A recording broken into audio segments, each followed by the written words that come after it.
What is it this time, Torgal?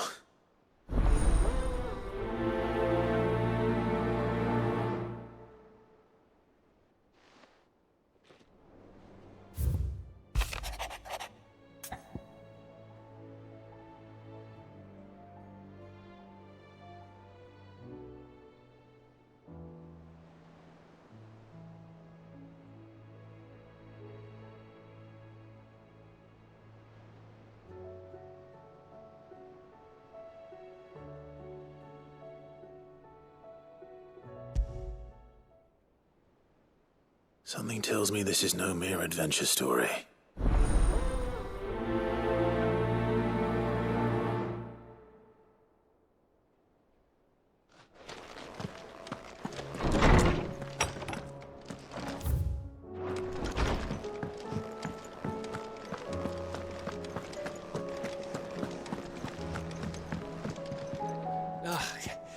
You all right?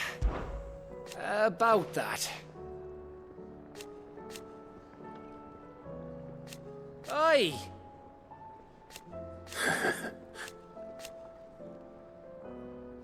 Let's see.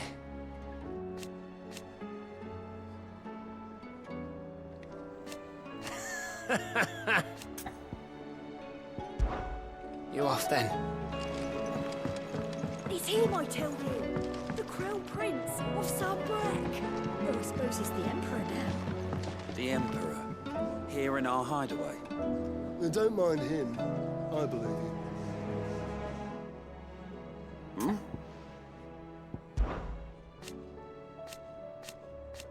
Huh? Thank you, Uncle. As for down here...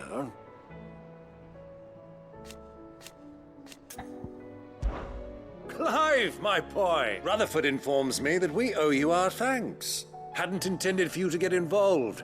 But such are the times we live in, huh? I would have done the same for anyone else. You're far too modest, Clive. You'd make a terrible nobleman.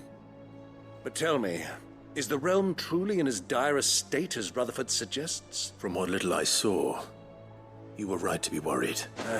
I suppose I should have expected the worst. But I was rather hoping the great and good of the realm might have things a little more under control. Alas, it seems that firm leadership is in short supply these days, and without it, the people are bound to lose their way. We must move quickly. But where do we start? True, the challenges that face us are many. But in my estimation, there are two key areas to be addressed before any other. The realm's armies and her larders. As you've seen firsthand, it's every man and woman for themselves out there. Certain cities have banded together to try and maintain some semblance of order, yes? But such cases are few and far between. And yet, the only remedy for the chaos that faces us is unity. A unity that transcends even the borders laid down by our ancestors. In short, if Storm does not stand together, she will fall apart. But how would one even begin to unite the realm? The armies, my boy. As I told you already, we begin by restoring order among the ranks of those sworn to maintain it. Sadly, I doubt I could convince even the lowliest gaggle of privates to dig a latrine together. But I do know someone the High Commanders have been known to listen to on occasion. Field Marshal Eugen Havel. I thought he was retired. He was, until an Akashic army tore through Randalar and killed most of the rank and file. There is no man alive more capable. Literally. And as luck would have it, I've already spoken with him on the matter. Of course you have. And he's agreed to help. On one condition. That he first speaks with you personally. Havel has always been a man of frustratingly rigid principle. And he has certain qualms about clasping arms with, well, with an outlaw. I extolled your many virtues as best I could, of course, but the old goat was adamant that he be allowed to appraise you in person. You don't mind, do you, my boy? Of course not. As long as chaos reigns, we will never build a better world. I'll do whatever it takes. And if the Field Marshal wishes to speak with me in person, then so be it. That's the spirit. I'll leave for Randalar at once. Would you send a Stolas? Of course. Rutherford is already in the Dalmekian capital. I'll have him tell Havel to expect you forthwith. Excellent. Thank you, Uncle. No, thank you, Clive.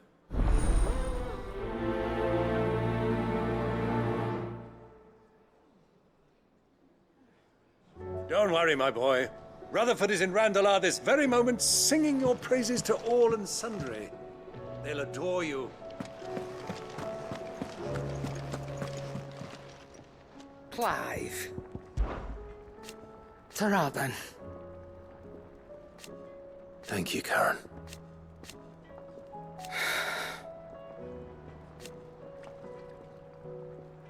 You could do this too. Come back soon. And I mean that. So what do I owe the honor? Crack the crystal? Oh, very good one. But then...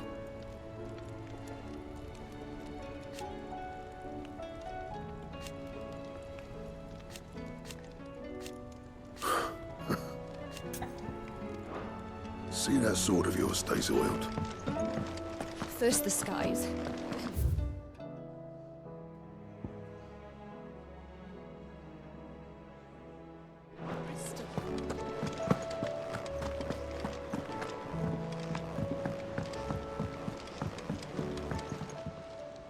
Ah, Clive.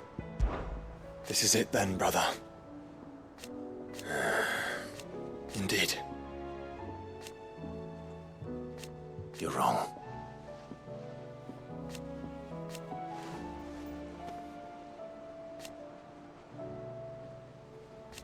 Of course.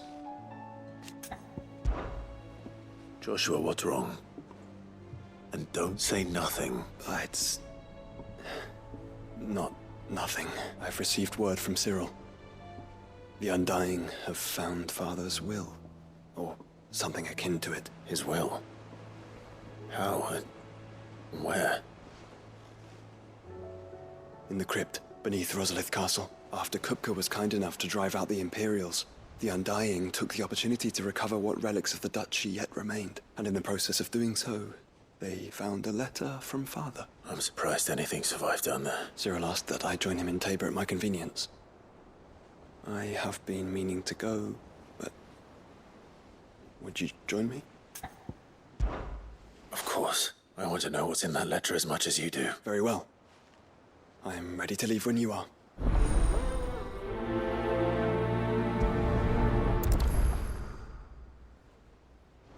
Back to Tabor then. Not to be reunited with Yote this time, but with Father. The hour fast approaches. My decision is made.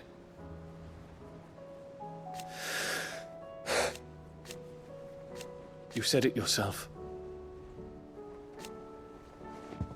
He must be stopped. He must.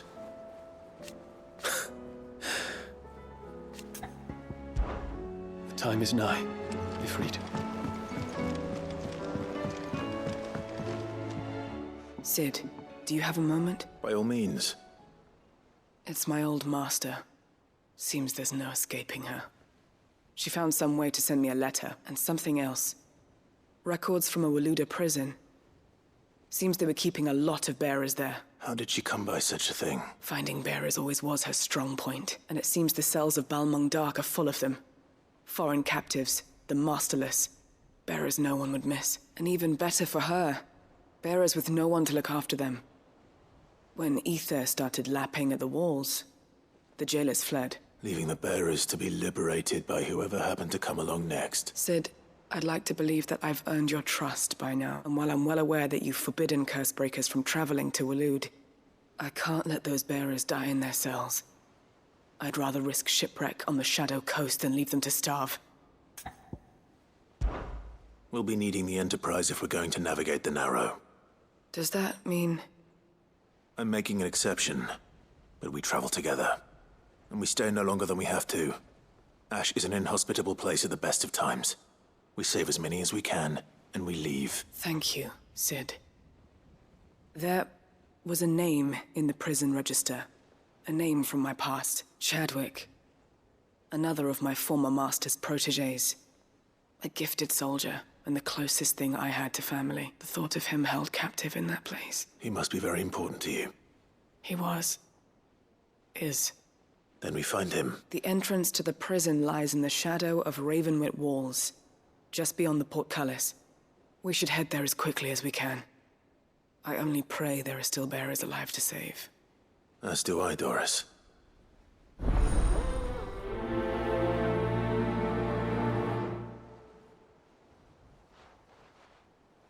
How long has it been since the jailers of Balmung abandoned their charges? Without food or water, they won't last long. Sid, I was wondering if you could help me. It depends what with. A bearer, but recently freed from his bonds, is keen to join the Curse Breakers. As you know, the work we do is not easy, which is why we test every volunteer's suitability.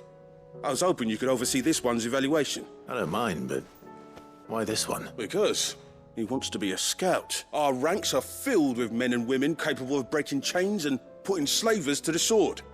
But scouting, we're few with the nose for that, which is why we still rely so heavily on Gav. And since he accompanies you on so many of your missions, I thought you might be better placed to recognize the traits in him that we should look for in those who'd fill his boots. Sounds reasonable. So you're happy to oversee the boys' test, then?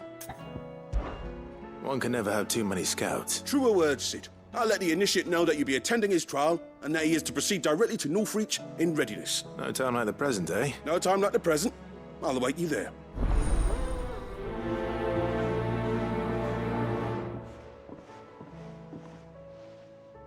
Northreach.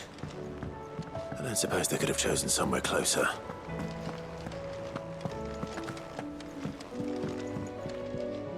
Vivian, I read your note, and I'd be happy to help you find the book you're looking for. Thank you, Clive. But tracking it down will not be easy. Are you sure? Please. You have always granted me your wisdom and insight whenever I asked. It's only right that I return the favor. Or at least attempt to. You are too kind. Alas, what I ask of you is rather more trying than delivering the odd lecture. I spoke with Harpocrates to see if he had any inkling as to where another copy might be found, but perhaps it is best that you hear the details from him. If you say so. Forgive me, Clive, for asking this of you, but this book, it set me on the path to becoming who I am today. Its importance cannot be overstated. Clive, Harpocrates knows of whether what he has to say makes you happy to have agreed to help. Till next you need me.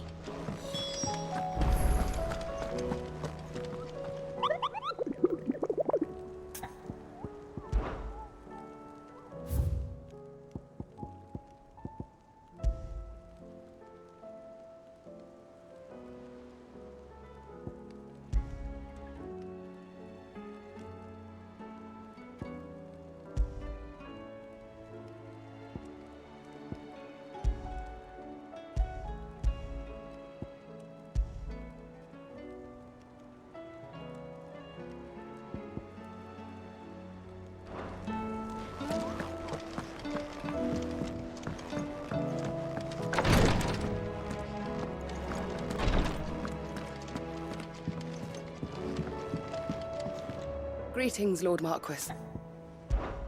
His Grace and I. At first,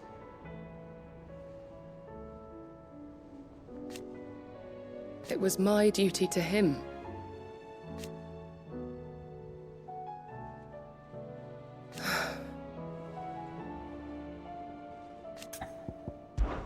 My lord. I am. I do not doubt it.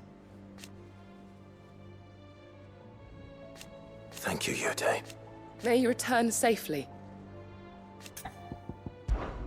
May the Firebird's flame burn ever in your heart. Thank you, my lord, for taking me in.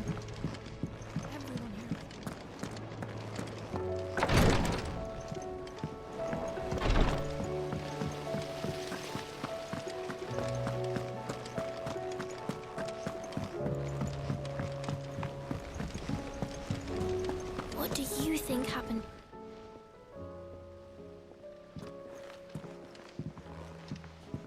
Sid! You have to help us! With what?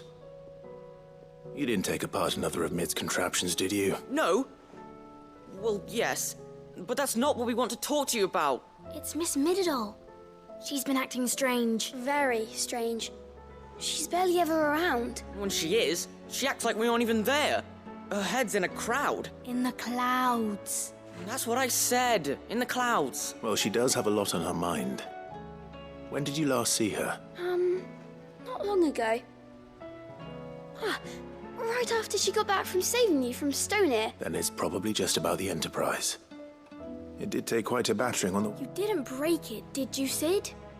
You really should be more careful around Miss Mididol's inventions. Don't listen to her. Even if you did break the Enterprise, you could put it back together, couldn't you? But who's gonna put Miss Mididol back together? She seems really sad. Why don't I go and see if I can cheer her up? You do that? For us? She's in her dungeon. Don't scare him. It's not a real dungeon. Thanks for the warning.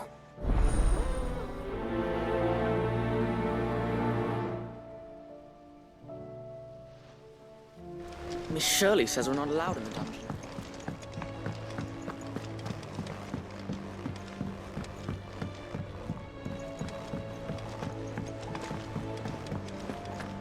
I will not let them be forgotten. Sid, may I have a moment? Of course. It is an honor to finally speak with you. My name is Herman. I've been with the Cursebreakers for some time now, and I wish to be deployed to Ash. Any assignment will do. No. The lands across the Narrow are too dangerous. I will not send good men and women to risk their lives needlessly. Why would you want to go back? I need to retrieve something. Something important. I was raised in an orphanage. The Badbach Conservatory. Or rather, I was held captive there. It was not a place of nurture. It existed solely to turn bearer children into mindless weapons. We were tortured until we feared no pain. Tormented until our hearts turned to stone, and few ever survived long enough to become tools of the last king. I can't imagine. I lost so many. I can't even remember all their names, but they must be remembered. They cannot fade away, faceless and forgotten. The Institute was run with military precision. Every child measured, every name recorded, every death logged with meticulous care. Sid, allow me to travel to Ash and recover the registry so that my brothers and sisters might live on. You are a good friend, Herman. But the fact remains that Ash is simply too dangerous. Sid, please. Even should it cost me my life. Too dangerous for you, Herman. But not for me. I'll go to Badbach and find the registry. You will? I won't let you risk your life. I don't know how to thank you. You can start by telling me where I'll find this orphanage. Vida Grace.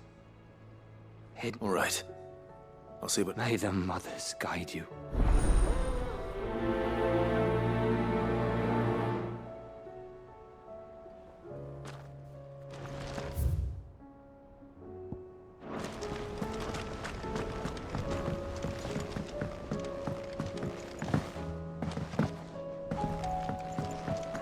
Has Mididol mentioned a new project?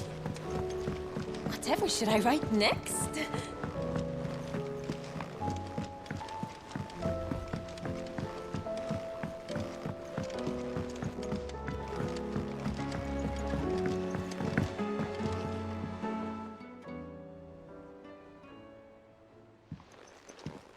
Pining for something, boy.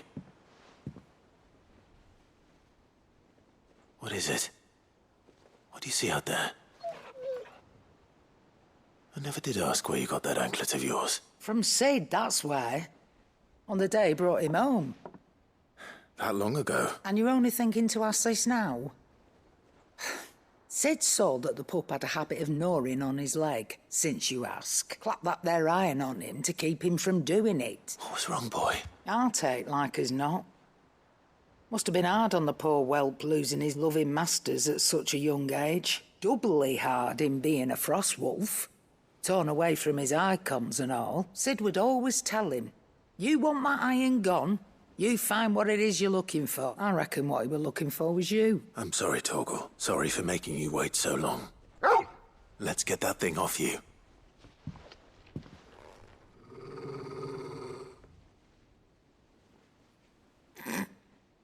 Doesn't sound like he wants it off. Indeed. You miss Sid as much as the rest of us, don't you?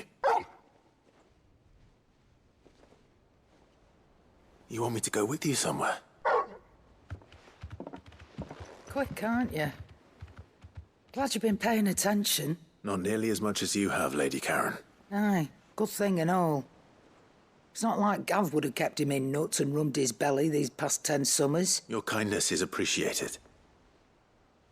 You've been a good friend to him. Only because he doesn't talk back like the rest of you. Go on now.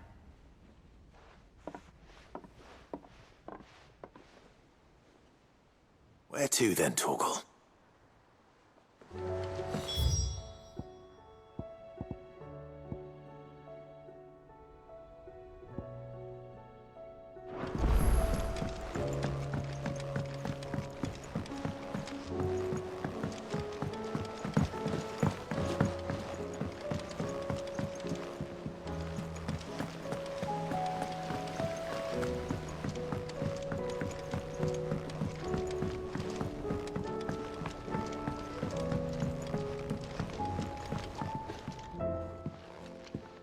Mid, if you have a... That's it! I knew it! The answer was right here under my arse all along! If this doesn't steer to the skies, nothing will! To the skies? You aren't trying to give the Enterprise wings, are you? What else would I be doing? The children seem to think you're avoiding them. They're worried about you. Is this really so important that you need to shut yourself away from everyone? The Enterprise is already the fastest ship in the realm, and that's with the sea beneath her. But what if she weren't bound to the waves? What if she weren't bound to anything at all? It's not fair. The gods get the skies all to themselves, so I'm gonna do something about it. The Fallen had their chance, but they relied too much on magic. And see where that got them, but not me. I've discovered how to do it without. Well, almost. First, I need to make a prototype. And is that a one-woman job? Are you volunteering? I'll have you know the Enterprise is my baby. But if a godfather's offering to lend a hand, I'd be happy to take it. First, I'll need oil. And not just some old drippings from Miss Molly's spits in the tub and crown. Refined stuff, like they make in Ordil. Then I'll need some bone, or shell. Light, strong, preferably no longer attached to the beast it belongs to. If it's beast bones you're after, I'm sure the curse breakers will know where you might find some. No, they'll know where you might find some. You're the one who offered to help, remember? I should speak with one of the curse breakers before I set off for Old Hill. See if I can't find this bone while I'm there as well. They make an oil down at the docks in Aldale that's as slippery as the sea nasties they render it from. With that and the bone I told you about, I shall be able to finish the prototype.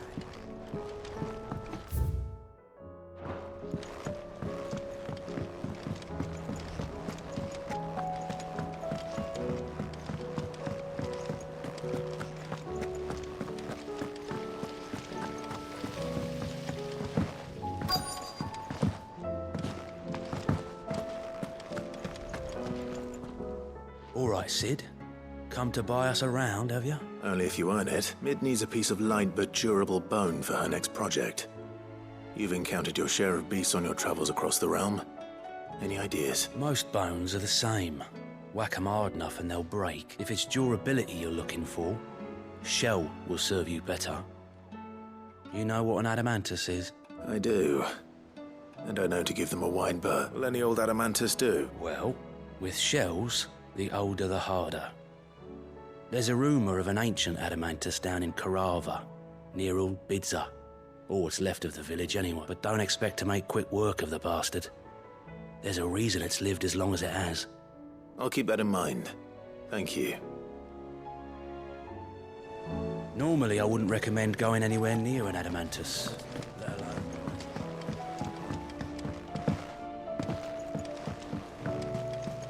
There's something about it.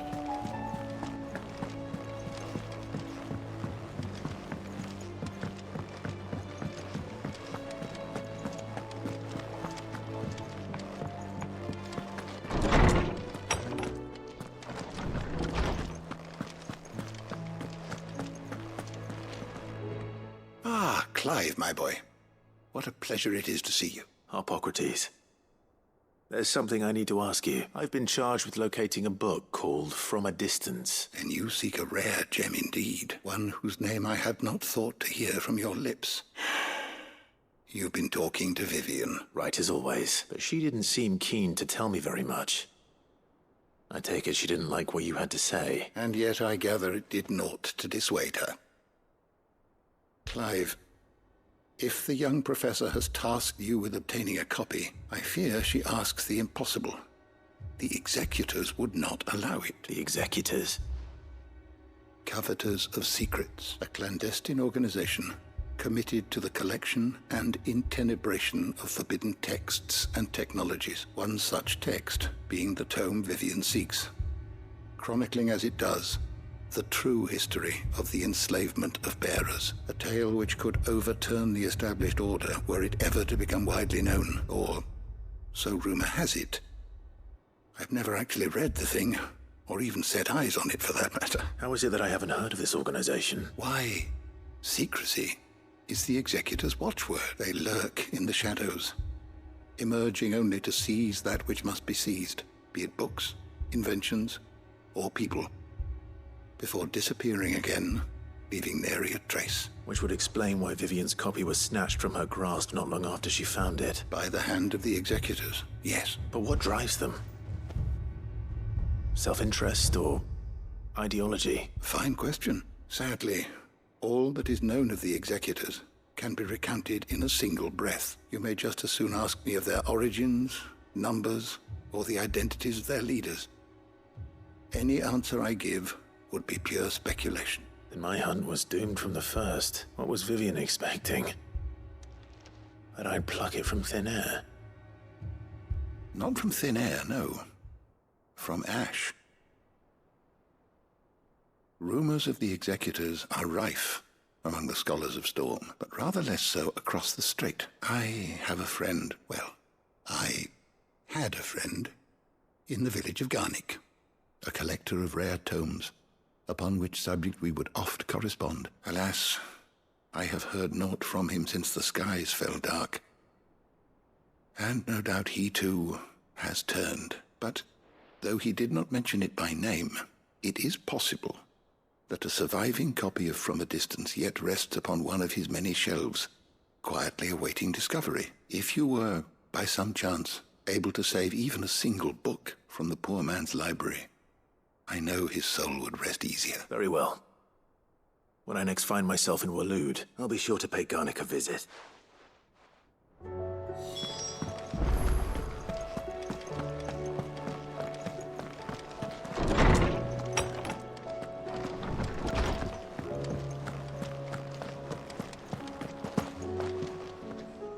All right, Torgal.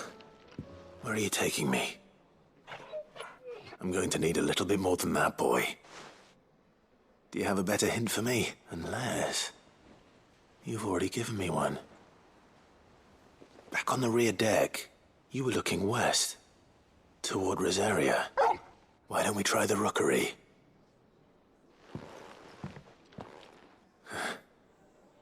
I haven't been to the island in... almost 20 years. To Port Isolde, then. Fingers crossed the old mooring is still there.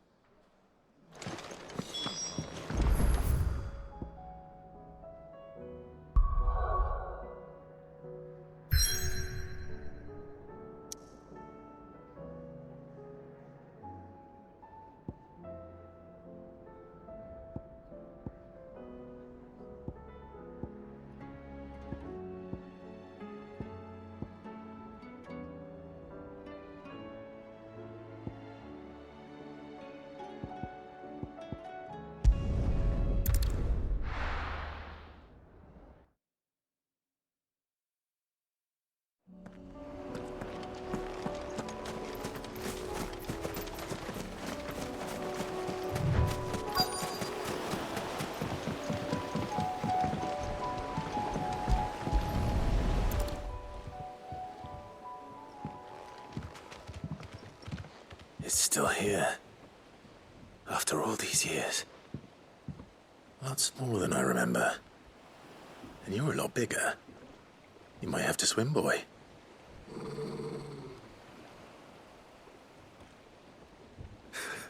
I wasn't being serious. You two go on without me. I doubt that boat will hold a third. If you're sure. We won't be long. Hop in, boy.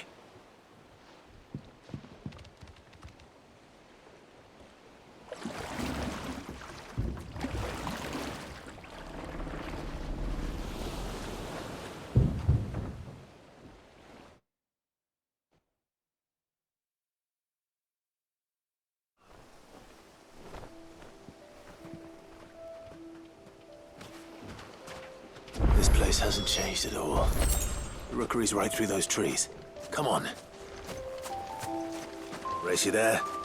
I bet I could still beat you.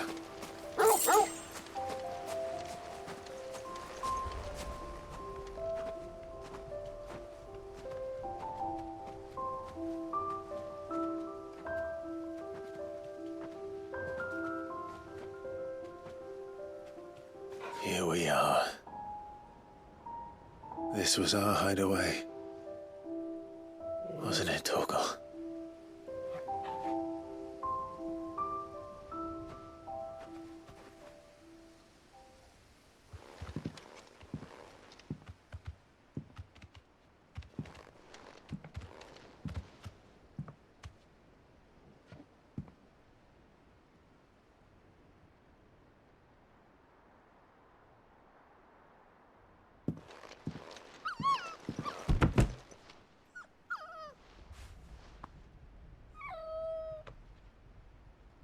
Coming here helped me to forget who I was. Or wasn't. Prince, shield. Son his mother could love. Had I been any one of those things? Perhaps.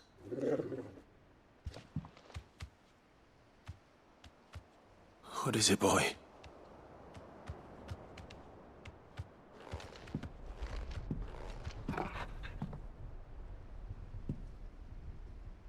This is all from the castle. And Phoenix Gate. Did you bring these here?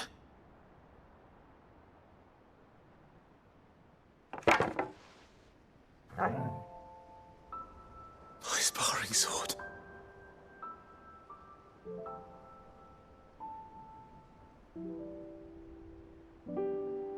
Well, well. You never stopped looking for me, did you, boy?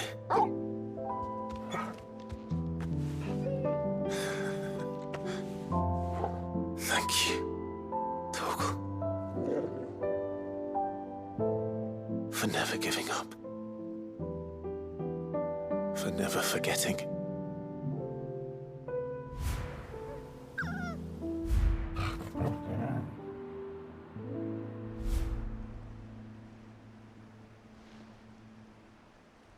Let's take this with us, shall we? So I don't forget either.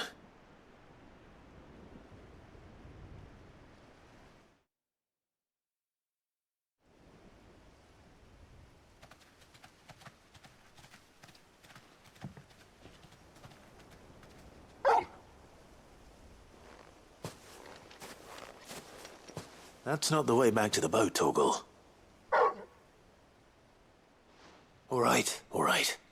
I'm coming. I think I know where we're going.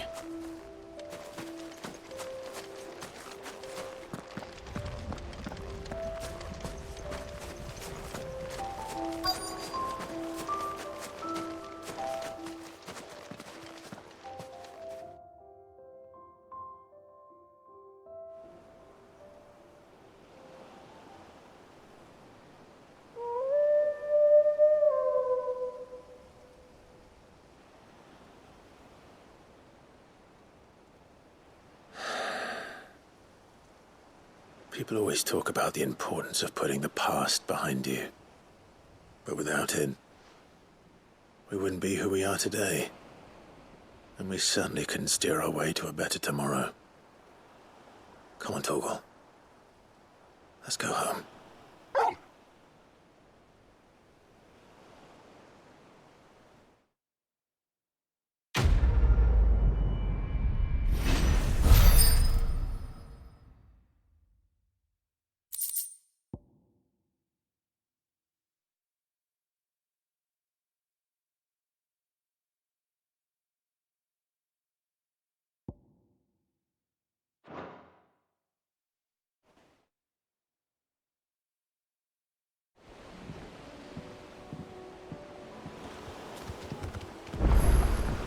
Sorry for the wait. We're ready.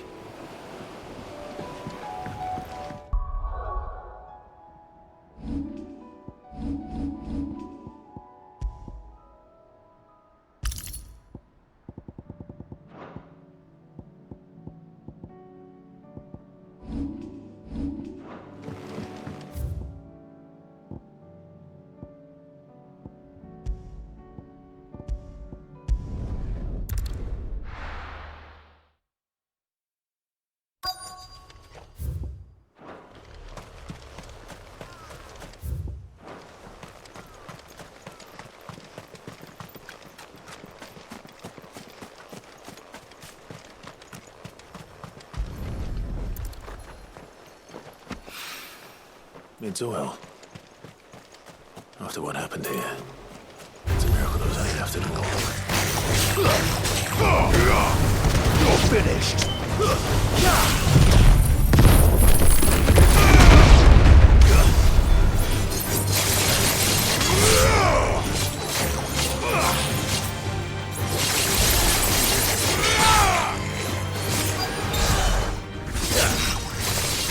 Farewell!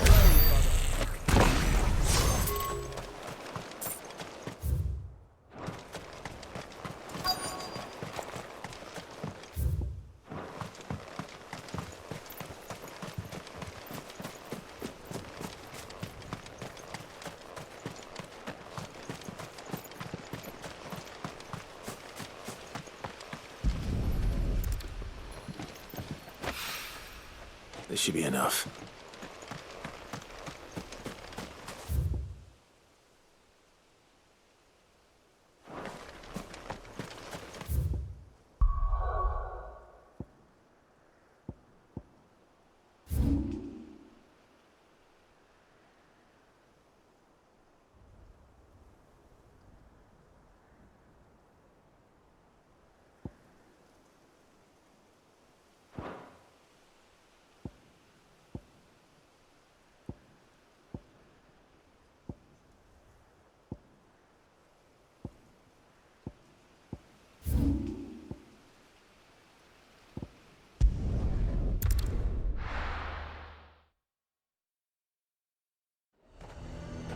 Nazaire might at least have mentioned where in Northreach he'd be testing this recruit.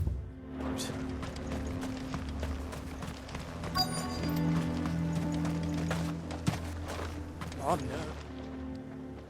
Well met, Sid. This is the Initiate. Ember, present yourself. At your service, Master. Please, just Sid. There are no masters here. Your life is your own. Oh, of course.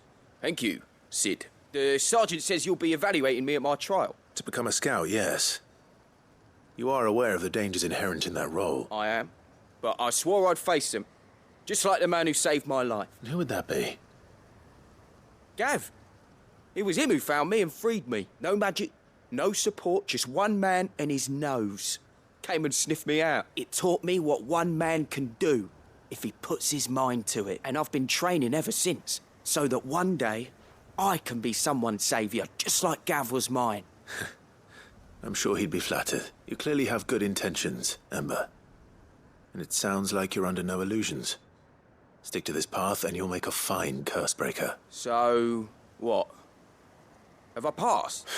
You haven't even started yet. Now listen.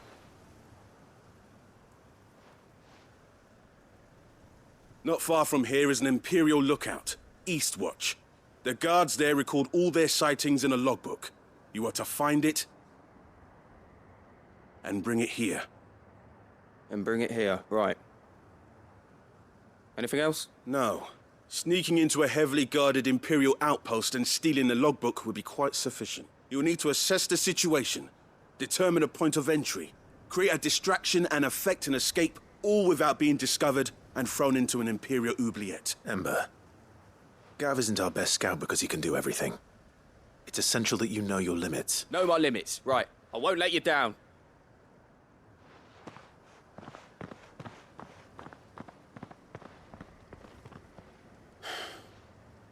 It shouldn't be as dangerous as I made out.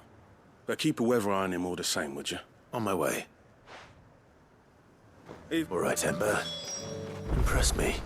Even now, the capital has moved. The Empire keeps the watchtowers overlooking royal meadows and the Sea of Grace manned. But only by a skeleton crew. It's a trial, not a death sentence.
These are clean kills.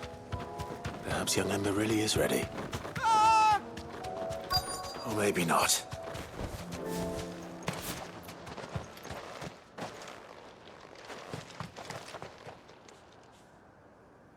Damn it. Ember, draw your sword! I can't! Then run! If you want him, you'll have to go through me. Let's go! Nice try.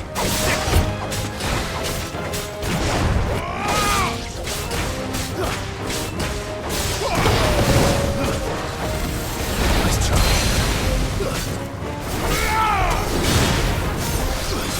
Too slow.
It's over.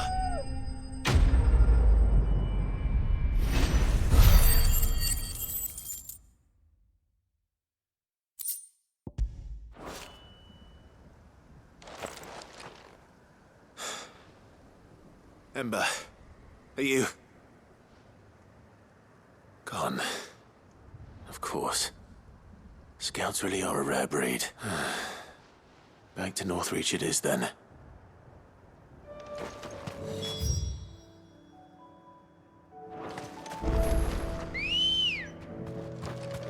Ready, go?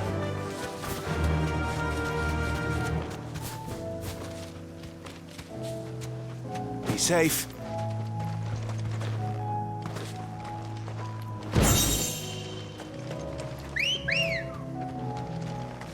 girl.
You deserve a rest. Have care.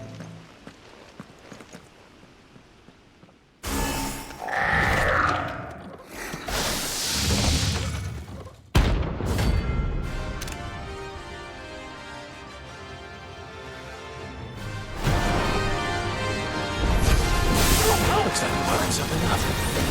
Only one thing for it.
Enough!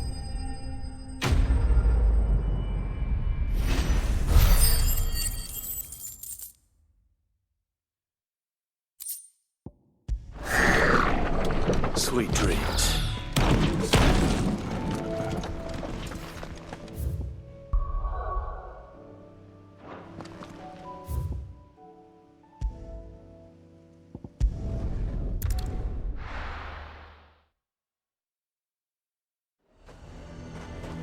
A fortress?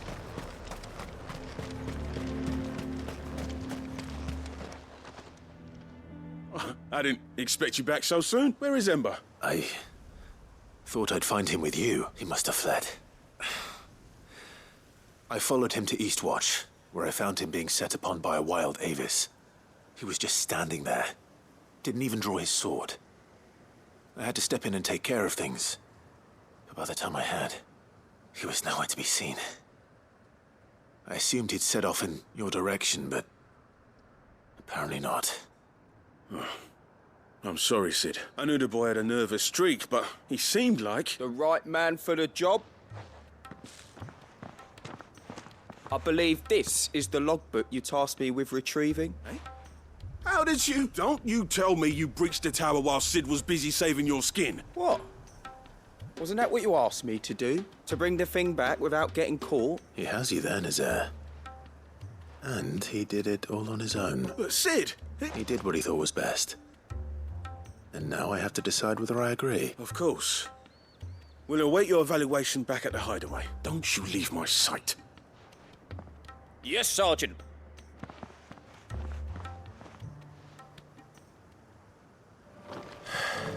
This won't be an easy decision.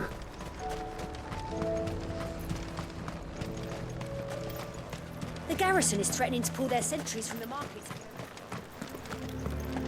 I would speak with this Duke.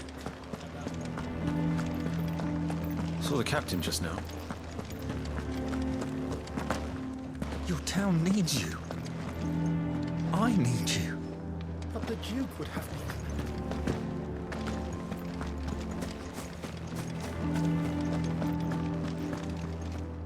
Do you have a moment, Clive? What is it? It's the Duke, unsurprisingly. His Eminence has assumed full control of the garrison and put every able-bodied man to work on the fortifications. The town was left all but unguarded, so Philippe was compelled to form a citizen's watch to fill the void. And though my dear boys have been characteristically willing to assist him in this, they want for bodies. So I was wondering if you would lend them your strength, that the people of Northreach might sleep easier, if only for a few nights. Of course. Thank you, Clive. What would I do without you? Philippe told me he had men stationed at... Here, my lady. To whom do I have the pleasure of speaking? My name is Sabine, and it is my displeasure to be the daughter of the Duke of Oriflamme, who I understand is causing you and your town no small amount of trouble. I wish to speak to you about what might be done. Very well. Let us speak. I trust you'll forgive me, Clive. Absolutely. Our conversation can wait. Please, proceed. As you know, my father is a most overbearing and supercilious man, and I join you in objecting to his every action. Indeed, I owe you my thanks for continuing to argue against his reckless plans. Yet I fear he is not one to be swayed by reason. No. He must be made to face the consequences of his actions. And who would make him do this? I would. Myself and several other like-minded individuals. Were you to join us, we would surely have the strength to drive him from Northreach for good. Does that not seem a trifle... drastic? Drastic action is precisely what is called for. Unless you are content to see your people downtrodden and dispossessed. My father would have it that citizens exist only to serve the Empire. That they should be forced to make every sacrifice to ensure her revival. But he is wrong. It is not the people who must serve the Empire, but the Empire who must serve her people. He's always been like this, scornful of the opinions of anyone he judged beneath him. But he cannot be allowed to ride roughshod over the common folk any longer. We must fight him, by all possible means. Fight him? No.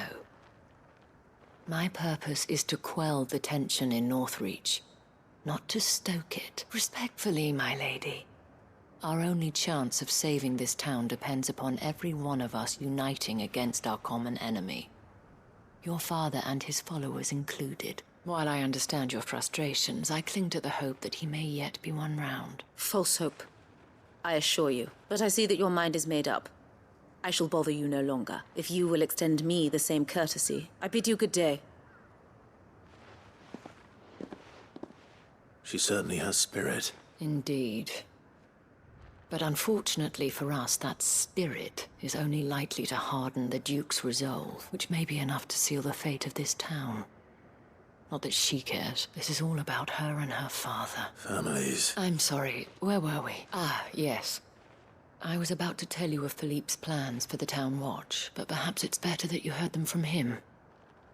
I believe he's in the market, if you'd be so kind as to seek him out. Right away. It's just a pity I cannot join you. I'd like to see the two of you in action together.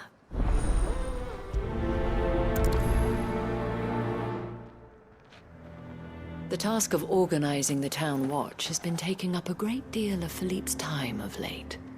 And the rest he spends guarding the main gate to the markets. You'll find him there, most likely.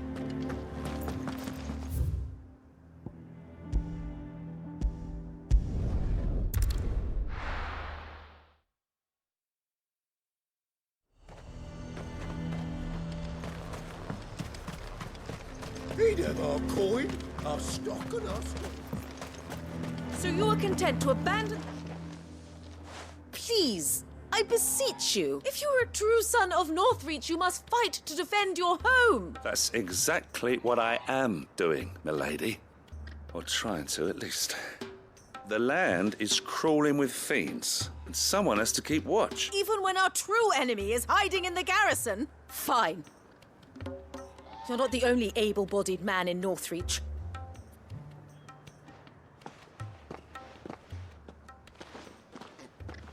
She cornered you too, then?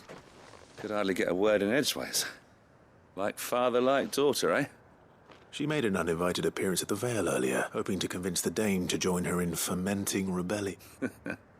I bet that went well. Her ladyship seems to have a way with people. Anyway, what brings you here? Our mutual friend thought you might welcome some help. Oh, she did. Right as always. In fact, you're just the man. We've had some reports, you see. Sightings of, you know what. They're back. Seems that way. All over, too. We haven't been able to confirm anything yet, but if you're willing, you could go and see what's what. Right. Where should I look? You know Grieger's Weep? One of the sightings places them somewhere on its shores. I'm on my way. Thank you, Clive. I'll look into one of the other sightings. Let's rendezvous back here later.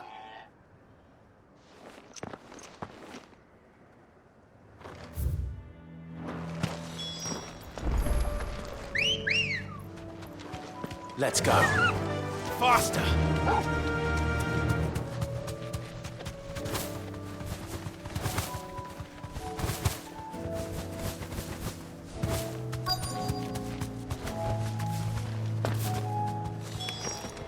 Damn it. The reports were true. I need to stop them before they get to the town.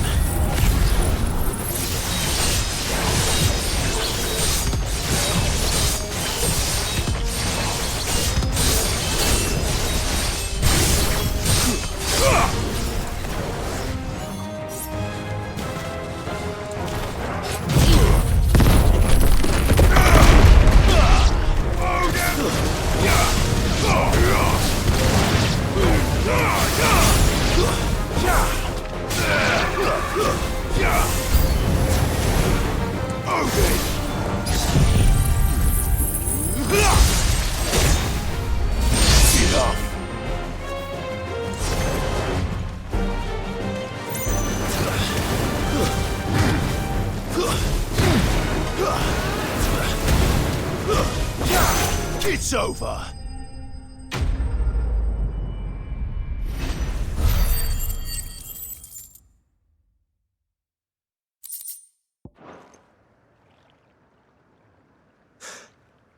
Call that a test, Ultima? Clive, it's me. You all right? I am. But it seems the reports were true. The thralls have returned. I dispatched the few that I found, though. Well, that's something, I suppose. But what were they doing south of town? They all came from the north last time. We might be able to fend off an attack from one side or the other, but from both? Do you have eyes in the north? Some. I should probably go and have a look, though, just to be sure. You head back to Northreach. I want you there just in case war breaks out while I'm away. What do you mean? Her ladyship's been busy working her magic on the townspeople, stirring up ill feeling towards her father. She'll have her marching on the barracks if we're not careful. What? This is exactly what the Dame was afraid of. I'll do what I can to calm things down. Be careful out there, or... Don't worry, I'm not like you.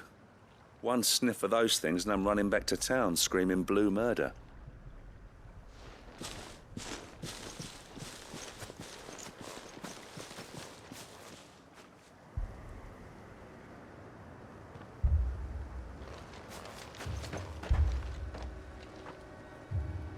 Do you not see, Father?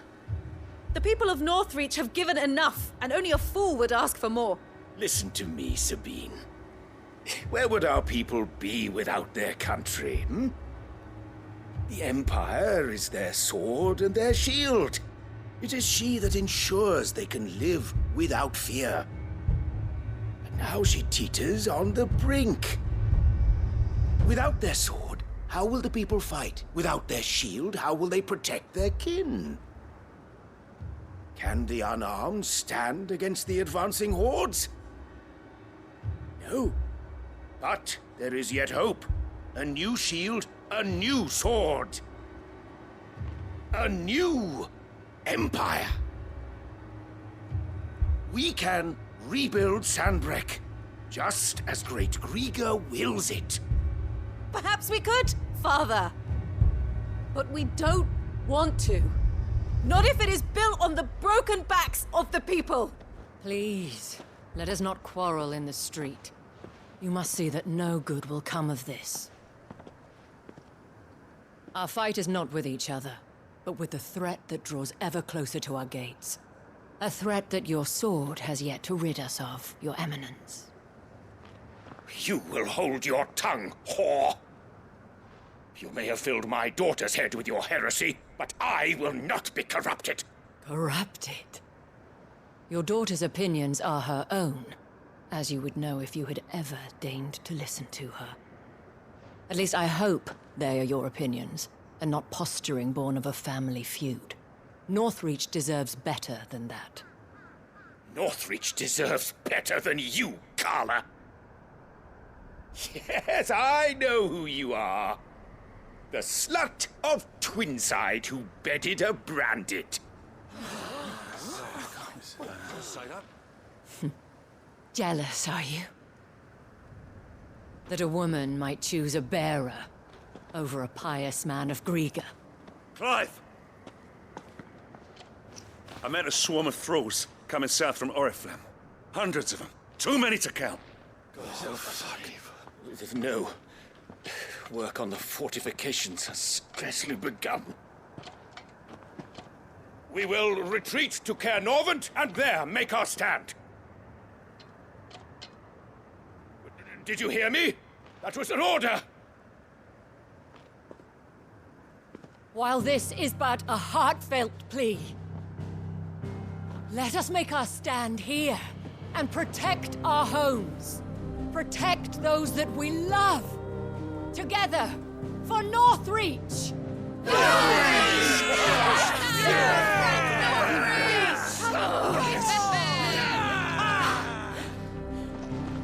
You heard the dame. What are we waiting for? Pikemen to the gates. Archers to the roofs. Quickly, come on!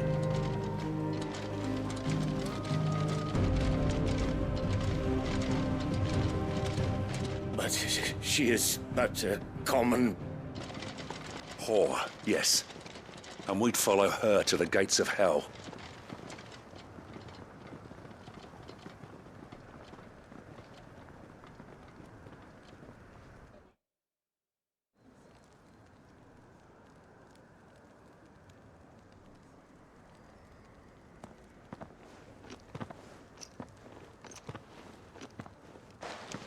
The men have their orders, and they look like following them.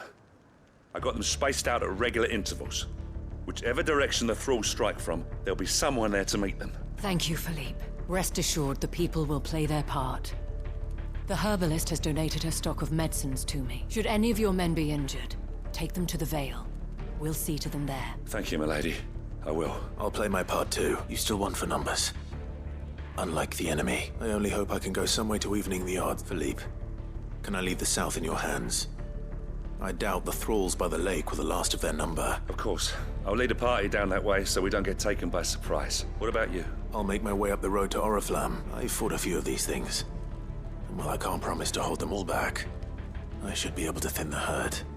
All right? But take care. Thank you, both of you. You can thank us when it's over. Till then, madame.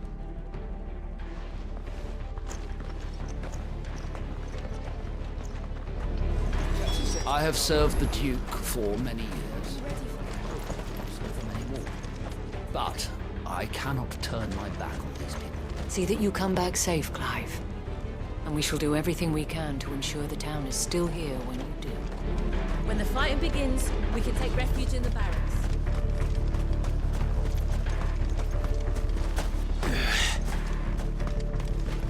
I want steel in the hands of every man.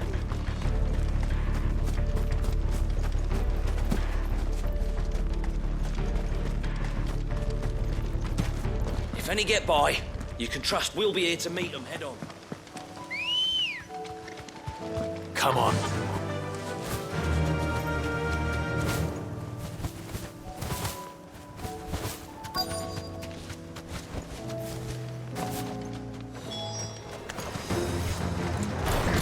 There are so many of them. Not for long.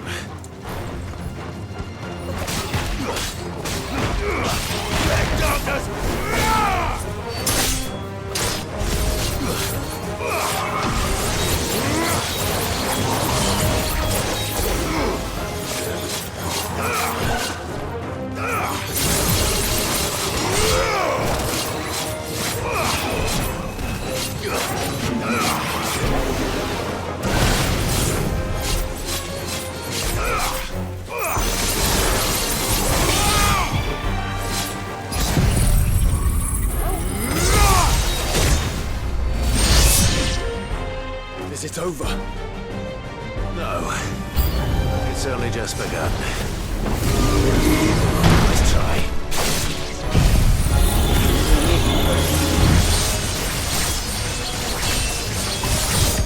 All yours, Torgal.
Enough!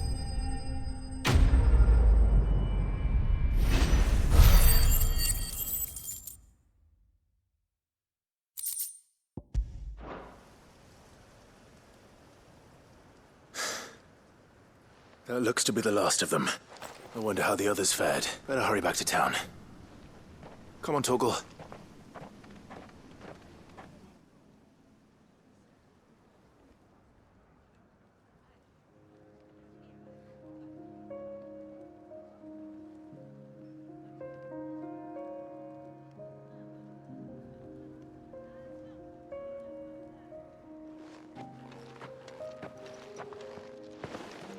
Clive, it's Good to see you. And you. The road to Oriflamme is clear. How did you and your men fare? Well, we ended up fighting for our lives down by the lake.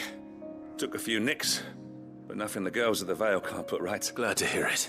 Well, it seems we've survived.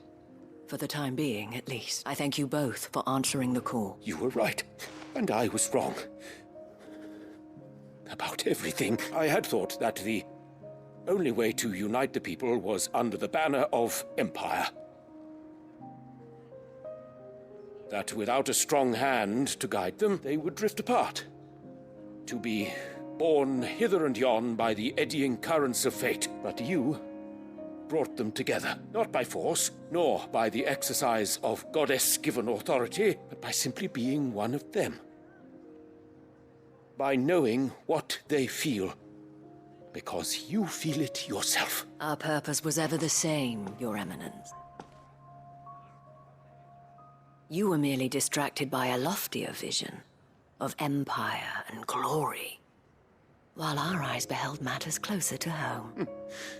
You have the right of it again, as did you, Sabine. His Radiance said it himself.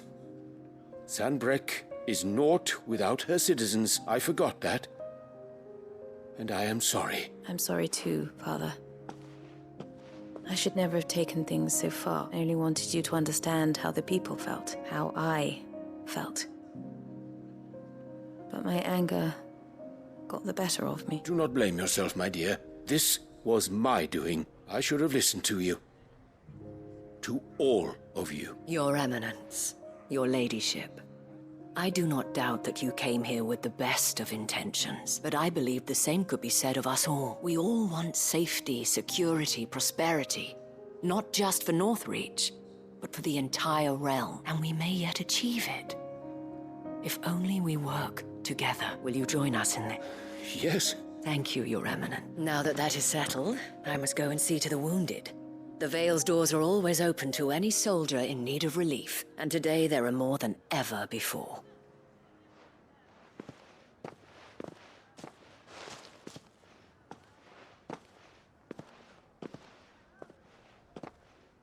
Madame Isabel is a rare soul indeed.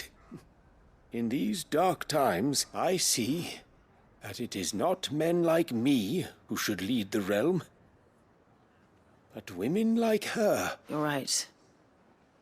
If only I'd listened to her when I had the chance. Forgive me for saying so, milady, but you still do. The dame said it herself. We can turn things around. We just have to work together. And that goes for you, too. You're one of us now. One of you. Well said, Captain. Let this be a new beginning. Not only for Sanbreque, but for us. Well, since there's nothing more to be done here, I should see if Isabel needs any help moving the wounded.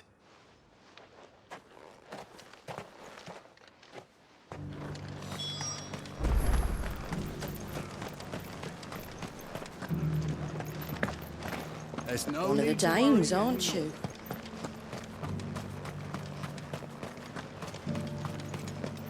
I saw several soldiers being carried to the Vale. How goes the treatment of the wounded? I'll be happy to man one end of a stretcher if it would help. You've helped quite enough for one day, Clive. Thank you. Don't mention it. Oh, but I must. After all you've done for this town, it is the very least you deserve. Tell me, if Northreach had fallen, what would you have done? A woman of your means could find a home anywhere in the realm, but I sense you would rather have died here. It's a long story. For you, madame, I have all the time in the world.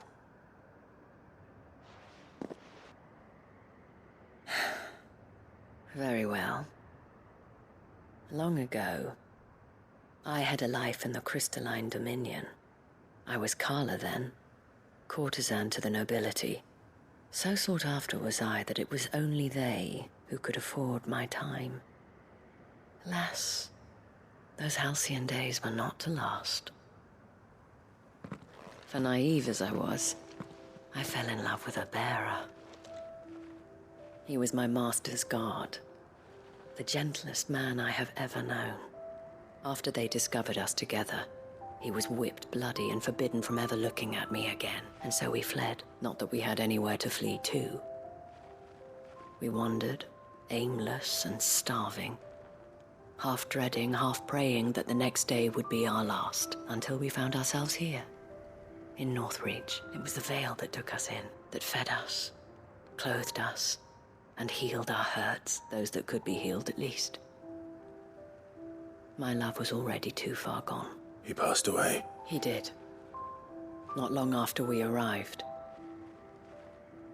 But at least we were able to share a few moments of peace before the end. It was the greatest gift I have ever received. But the generosity of this town and her people did not end there. The men and women of the Vale supported me through my grief.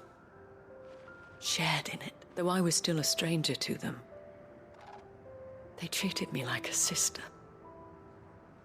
And so I swore that I would always do the same. That I would return the kindness that Northreach showed me. That I would repay my debt to the Vale. Thank you, Isabel, for sharing this with me.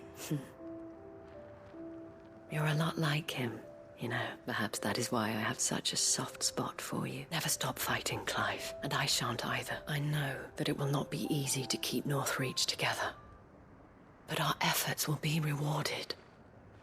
Just look at us now. The people, the soldiers, even the Duke of Oriflamme and his daughter, all united in defense of this town that we have come to call our home. And what of you? Can we count on your support too? Always.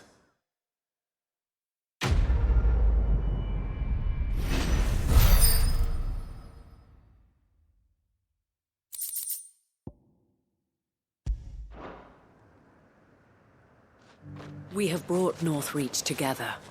Now the fight begins to keep her together. For if this town is to survive, we must all play our part. Including you, Clive.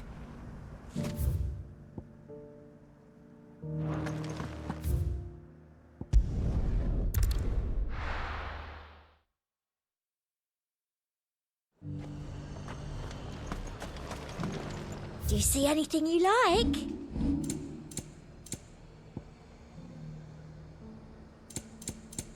Come back again.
What are you looking for?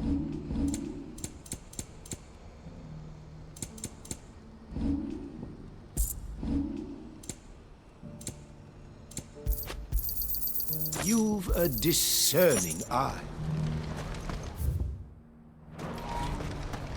Do you see that too?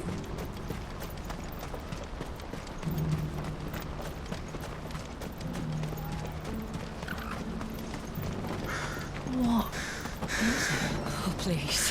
Just make it stop. I'm scared. Nothing good's gonna come of this.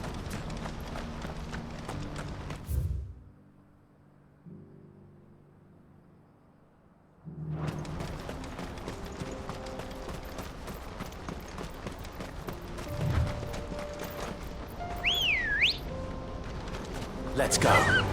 Fly, Ambrosia.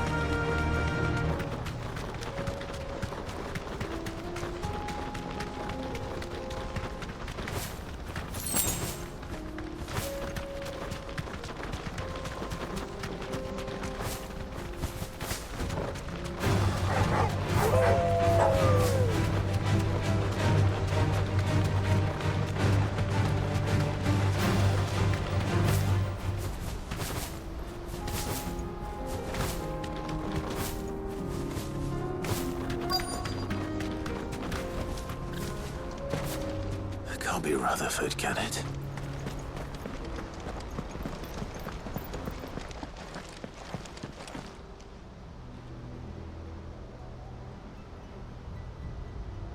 Turncoats and cowards, the lot of you!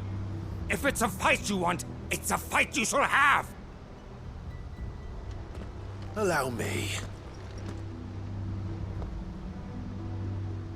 I don't need your... Please, Field Marshal, oblige him. This won't take long. You're right. It won't. Men, finish him.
A little longer than I'd have liked.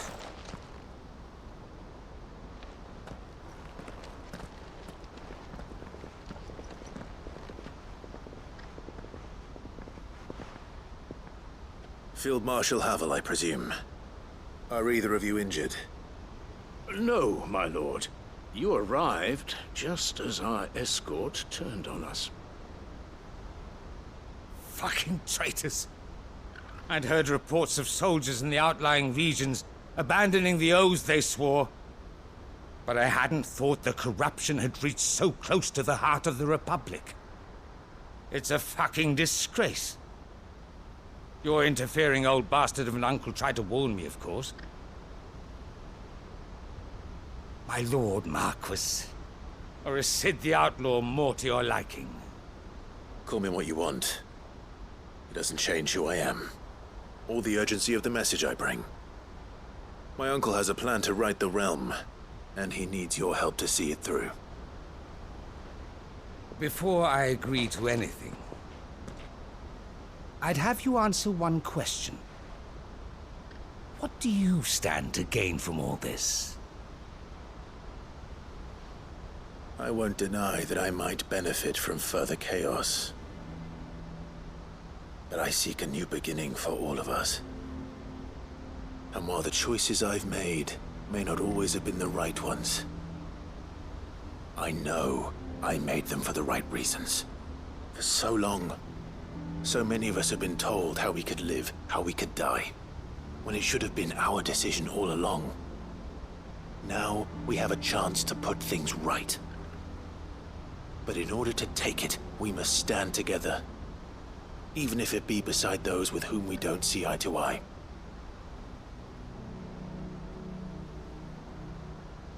Certainly not the words I expected from an outlaw. But perhaps your uncle was right. You are no ordinary outlaw. I'll never hear the end of this. All right. I'll start by ordering my most trusted guard to bring the Dhalmekian fringes under control. Next, I'll make contact with my counterparts in the Imperial Army and see if I can't convince them to try and restore order in their own territory. Thank you, Field Marshal.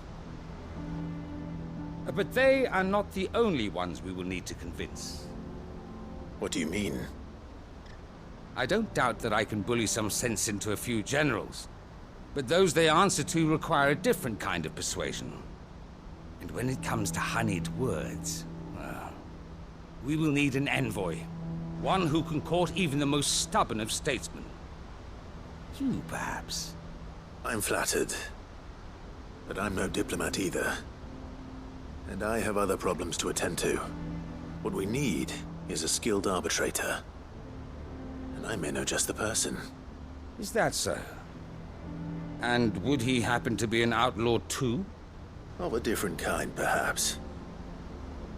Well, beggars can't be choosers. I suppose we'll all have to find a little of the outlaw in ourselves if we're to make it through this. Very well. Send your man to me right away. I shall.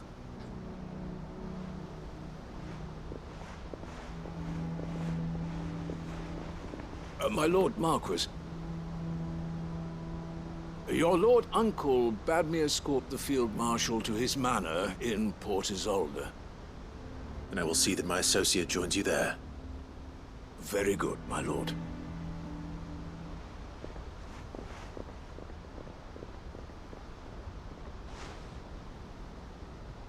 Huh. An envoy. I'm not sure I'm the man to talk anyone round. I can barely convince my brother to take his medicine. No. This is a job for someone with experience. Someone like Quentin. I hope I can convince him at least.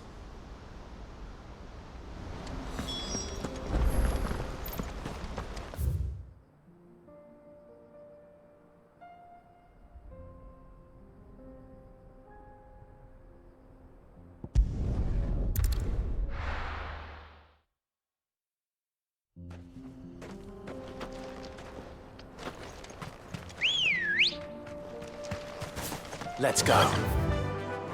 Yeah!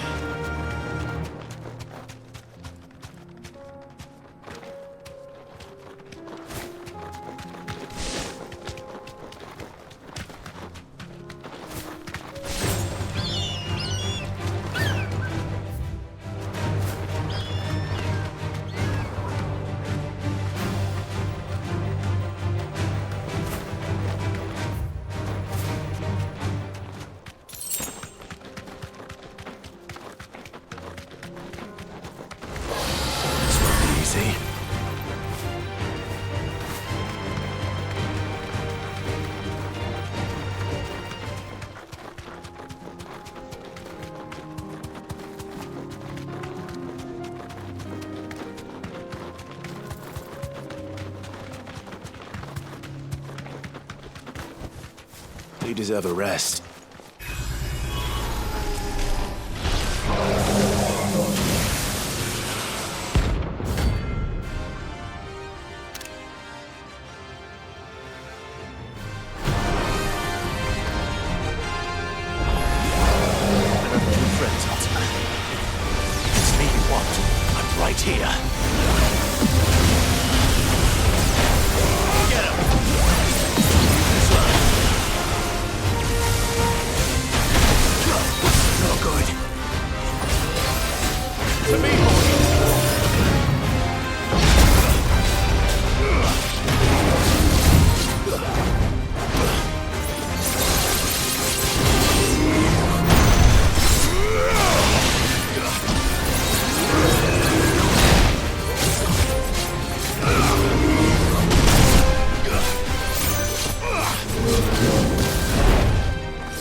finished.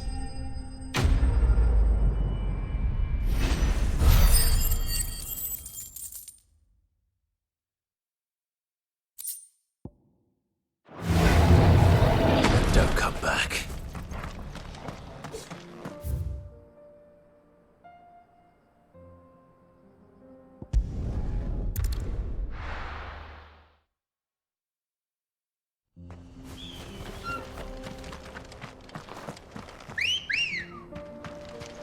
Good girl. Yeah!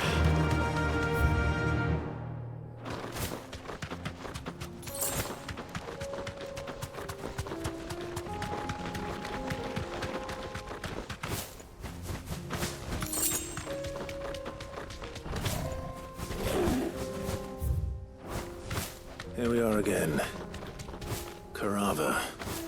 If you were a tortoise, Torgor, where would you hide?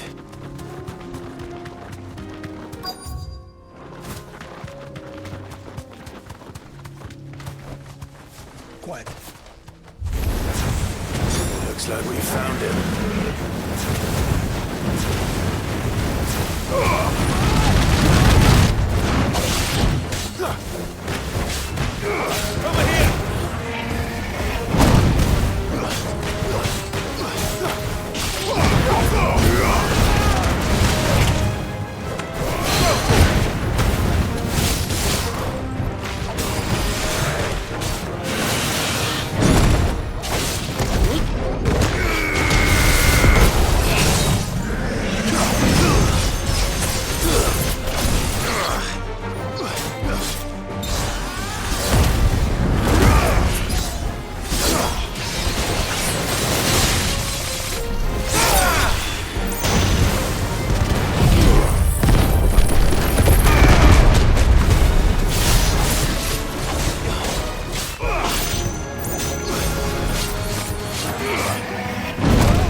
I better get these materials to Mid so she can finish her prototype.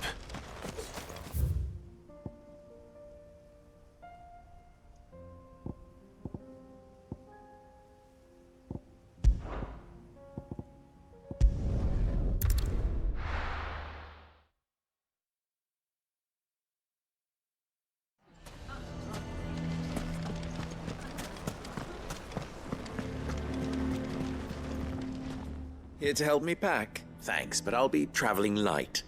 I'm almost finished already, in fact. You're really going to go through with this, then? I am. But before I go, there is one small issue I'd like your assistance with. Well, two, in fact. If it's within my power to help you, I will. It's the children. I refuse to let them share in my disgrace, and if I leave them here, they surely will. Our friendship would see them ostracized forever. But I can't take them with me either. I can think of only one place where they are certain to be safe and provided for and loved. The Hideaway. Of course. The children would be more than welcome. Thank you, Clive. I will not forget this. Lubor, are you still here? What is it, Ferda? There's been a flood in the Velcroy. A damn big one. The League of Outlaws encampment was completely submerged in ether. What? Every last one of the bastards has turned. And they're headed this way. Bandits are one thing, but Akashic bandits are quite another. The town guard won't stand a chance against them. We need to evacuate. There's no time to lose. Ferda, gather the men. The Akashic may strike at any moment. We must make ready to cover the townspeople's escape. Well, what are you waiting for? Yes, my lord. Clive, change of plan. The children stay with me for now. I need you to find Conrad and Natalie. Tell them to prepare for a full and immediate evacuation. Understood. I'll do what I can to convince everyone else. Wish me luck.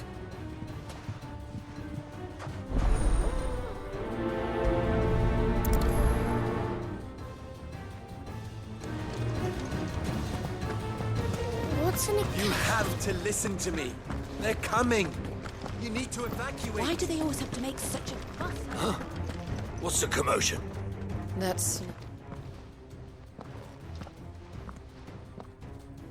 Ah, it's you. What do you want, Lord Underhill? To pass on an important message. There's been an ether flood out in the Velcroy. The camp where the so-called League of Outlaws were gathering has been swallowed. They're no longer just bandits. They're Akashic now, and they could be here at any moment. You need to begin preparing for a full-scale evacuation right away. Oh, do we? And who was it who gave you this disturbing news, might I ask? Lubor, perhaps? The man spreading the same poison out in the square as we speak. You may believe his lies, my lord, but we know better. But why would he lie about something like this? Some twisted attempt at revenge, perhaps. If he had not been unmasked, he may well have been elected our leader. A great honor for one of his kind. One he might well feel aggrieved at having been denied. Lord Underhill, forgive me, but it has become all too evident where your sympathies lie. Lubor cannot be trusted, and neither, therefore, can you. You may not trust me, but for the sake of your people, ask yourselves if there is any chance that this is true. There isn't. You can be certain of that. Now be off with you. You're making a mistake. Come, Clive. If our words will not move them, then we must find another way to help save the town. You're right. Let's speak to Lord Ferda. I do not know if you are in league with Lubor, or if he has merely filled your head with his lies, but I do know that not a word you say is true. Enough of your nonsense, Lord Underhill. You have to listen to me. You lied about being one of us, and you're lying. I think we'd better shut up. What's Lubor raving about now? What commotion is this? I asked myself.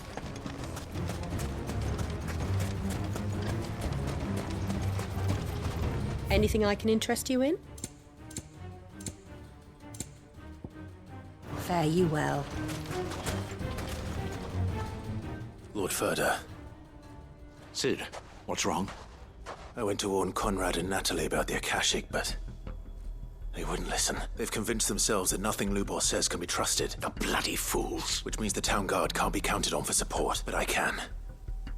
If there's anything I can do to help you defend Dalamil, you only have to ask. I appreciate it. Sid! Ferda! I've been looking for you everywhere. Victor? I thought you'd left. I couldn't abandon a friend in need, and Lubor is in need at this very moment. Come quickly.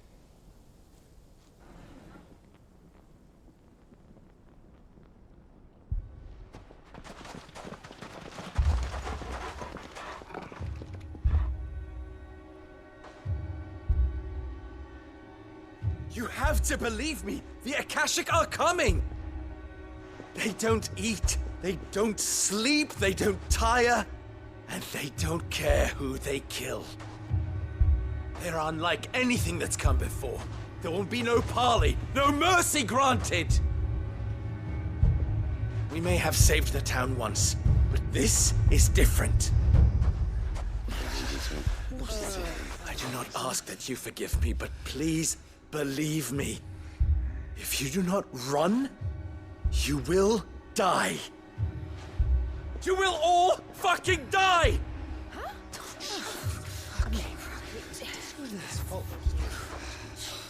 You'd like that, wouldn't you, bearer?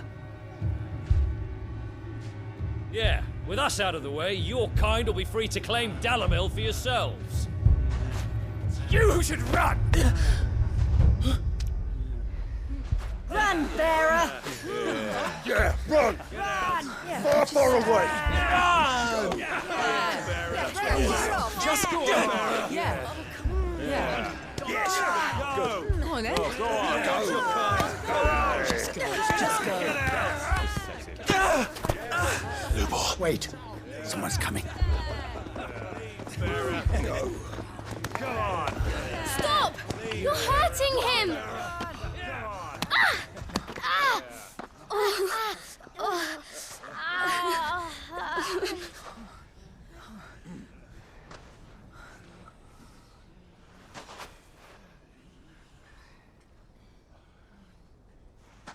What did Lubor ever do to you?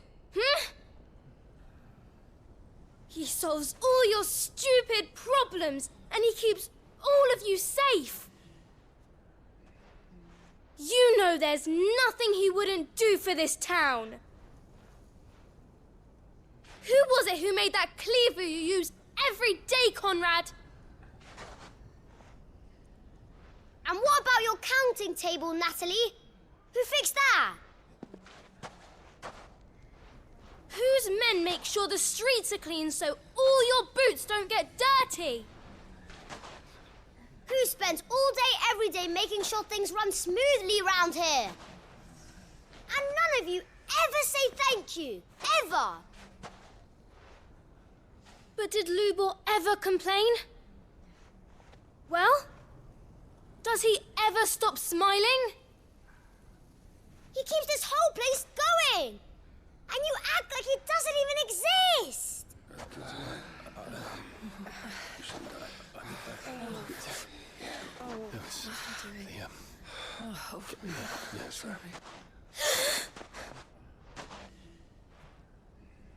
Lubor, we've heard enough. Wait! We will not run. The town guard will not abandon the very place it is sworn to protect. And I will not give up for lost the stores that we labored so hard to fill.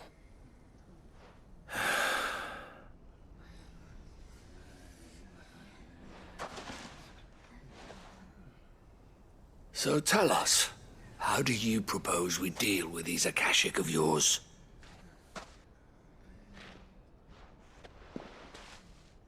We won't run, but we will fight. All right, then.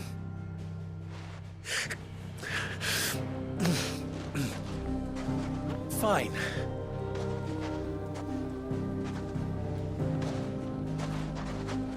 Gather round if you don't want to die.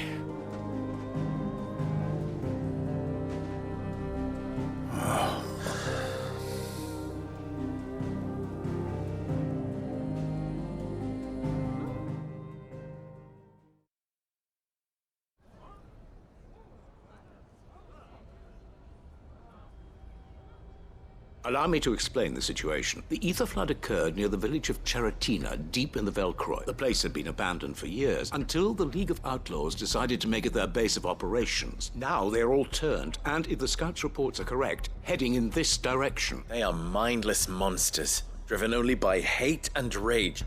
And they are utterly unpredictable. With the bandits, we at least knew how and where they were likely to attack. When these creatures come, Dalamil will have the bitterest fight it has ever faced on its hands. The town guard will muster at the north gate.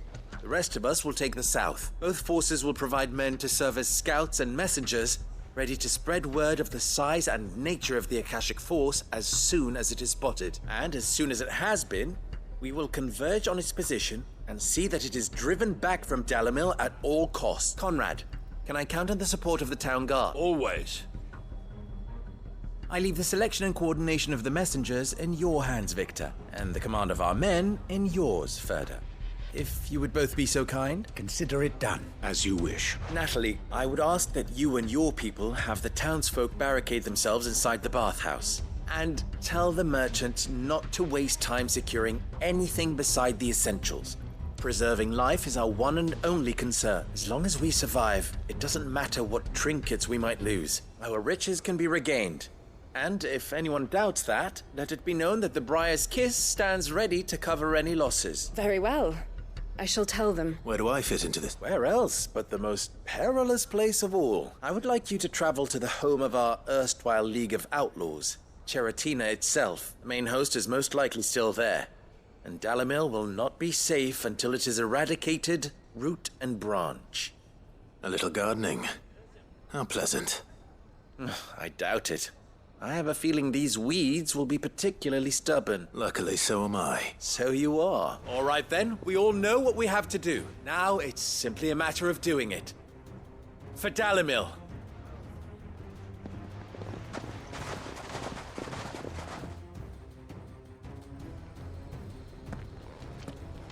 Looks like it.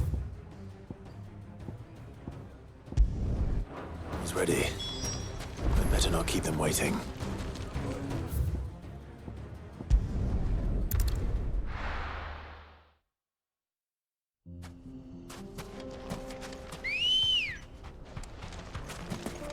Come on. Faster! There it is. The flood. But what's waiting for us inside?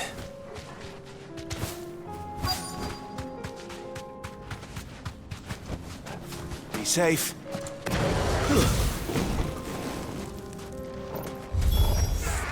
Can't leave a single one alive.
The League is disbanded.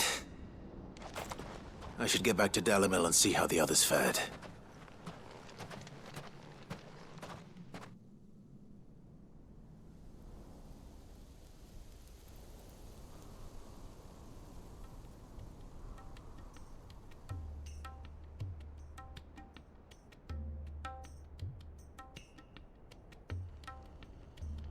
All the Akashic we were able to find have been dealt with. Seems that might be the last of them. Last of them here, perhaps. Lubor, Sir Clive has returned. Clive! What news from Charatina? It's done. Root and branch. I knew you wouldn't let me down. Thank you, my lord. Friends, the Horde has been driven back. The Akashic have been defeated, and we need not fear the arrival of any more, thanks to Clive. Victory is ours. We bloody did it! We saved Dalimil. Lubor, allow me to apologize. After all you have done for this town, we should never have doubted you. But we did. And for that we are truly sorry. We only hope that you can forgive us. We need you, Lubor. Dalimil needs you. So, if you would still like to be considered for the position of mayor, you have our backing. You do remember that I'm a bearer, don't you? We do. But that is not a stain on your character. It is a stain on ours. We thought only of what we perceived bearers to be, not what you truly are. The man who saved Dalimil twice over. I see. But I will only accept your proposal on 2 conditions. Name them. Firstly, that you will both do everything in your power to rally your people to my cause.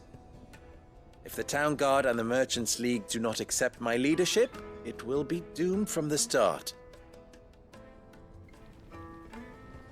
Unity is the key to defending Dalimil, and I do not doubt that we shall need to call on our combined strength again. When that time comes, I will expect us all to pull together, just as we did today. Of course. You have our word. And secondly, you will accept that if I am to lead you, the mistreatment of bearers must end here in Dalimil. Any bearer within our walls shall be afforded the same rights as any other citizen. They will not be judged by what they are, but who they are. As we failed to do, and came so close to losing everything. We agree to your conditions. And we have only one in return. That you continue to work for the good of Dalimil, as you always have. Condition accepted. Well then, it seems my mayorship is all but confirmed. Do I get some sort of special hat?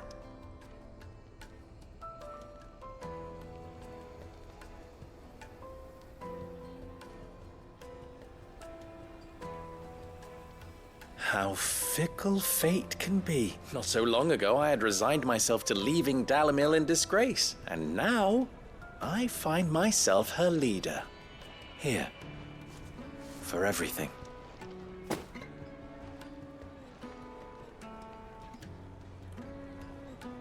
Lubor.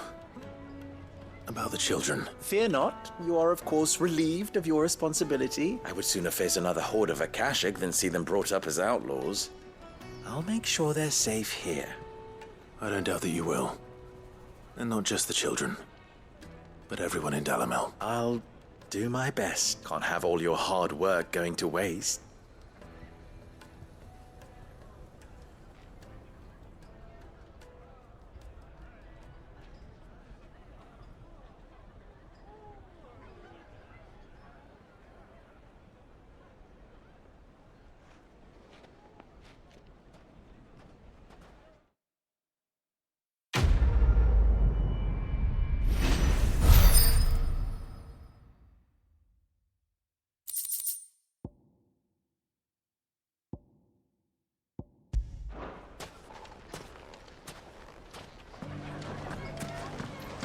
I shall devote my every effort to creating a haven for man and bearer both.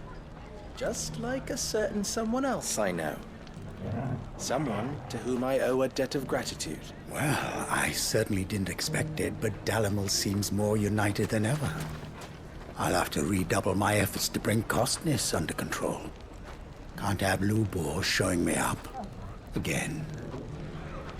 From bearer boy to mayor of Dalimil.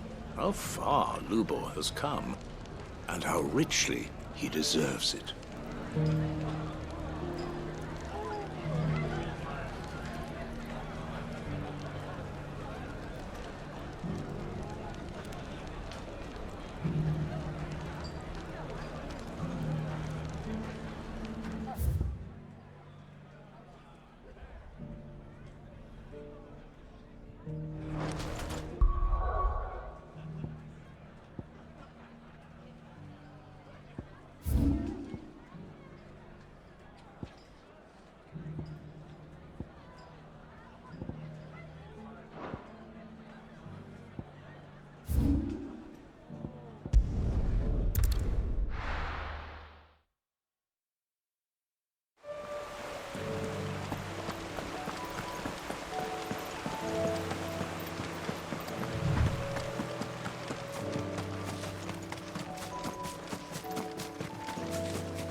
I made sure our fallen comrades were laid to rest.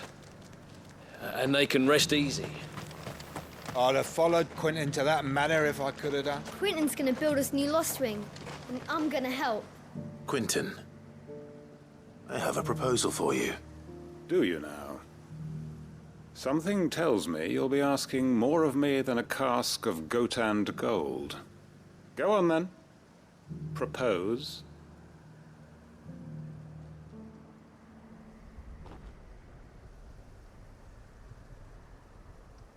You'd have me convince the chiefs and chamberlains of the realm that they should simply swallow their pride and do the one thing that has proved impossible for thousands of years. Was there anything else? Perhaps I can fetch you a meat pie as well. I know it's a lot to ask, but I can think of none better suited to the role. And you'd have me give up what little I have left to do it. I told you, Clive. The people of Lostwing are my family, and I cannot abandon them. You'll have to find someone else. I'm sorry to hear that. So am I. And why might that be? What he's asking. How's it any different to what you've done so far? They want you to speak for those who can't speak for themselves. That's what you do best. If it's the vineyard you're worried about, we'll see that the grapes are picked and the tons filled. You know we will. It's not that. Then what is it? You said yourself we're family. Don't you trust us? You know that's not what I'm... Then what are you saying? That only we are worth saving? Why turn your back on everyone else? You convinced us we could build new lives for ourselves, and if you can do that, who's to say you couldn't convince the entire realm? A stirring argument. I fear that any rejoinder I make might fall somewhat flat by comparison. So you'll join us? Where do you need me? Field Marshal Havel will want to speak with you in person. He's currently in Port Isolde. I can arrange for a party of Cursebreakers to accompany you there. That would be very much appreciated. I hear the roads are far from safe these days. Hopefully not for long. My uncle will want to know that his plan is taking shape. Reckon Master Quentin could argue an egg back up at Ends Quim if he set his mind to it. Any statesmen we speak with are liable to resist our entreaties if they feel that what little power remains to them is at stake. They must be dealt with skillfully. I shall not repeat the errors of my past.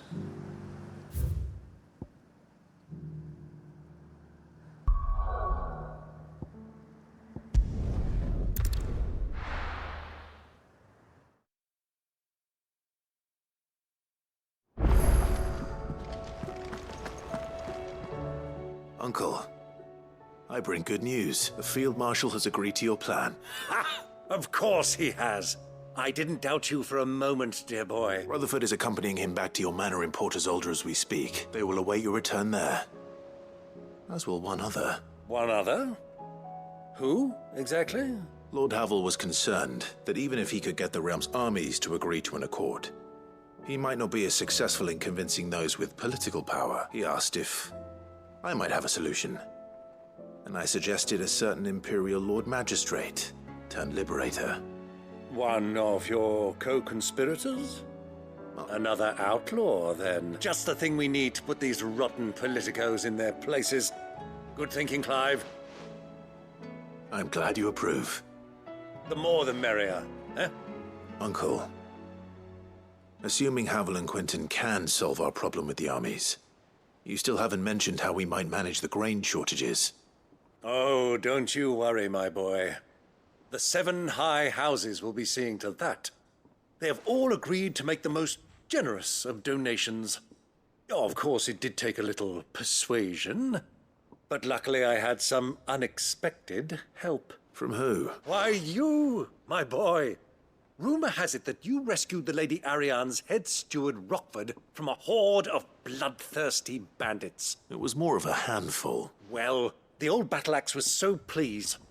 She had a shipload of talents delivered to my private docks by the next new moon. And when the other houses saw the parsimonious old crone's purse strings finally loosen, they as good as tripped over themselves in the rush to follow suit. I'm happy to hear it. Now, I must be getting back to the manor. Join us there at your earliest convenience. would you? Of course, Uncle.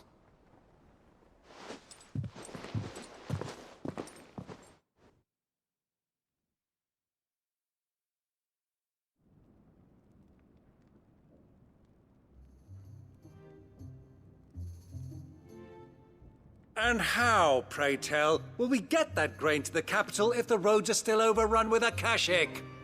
You'll find another bloody road. I only have so many men, and I'm not about to send them headlong into an ether flood. That is, unless you'd have them turn as well. Well, I'd certainly eat less. Says the man with a belly bigger than a band of curls. My soldiers actually need their rations. Without any food to keep them going, they'll be dead even before you've sent them on your fool's errand. If I may, gentlemen, perhaps I might suggest an alternative approach. Though supply routes are indeed disrupted, there is no shortage of ships. Indeed, they bob away in every bay from here to Randalar, awaiting a safe haven.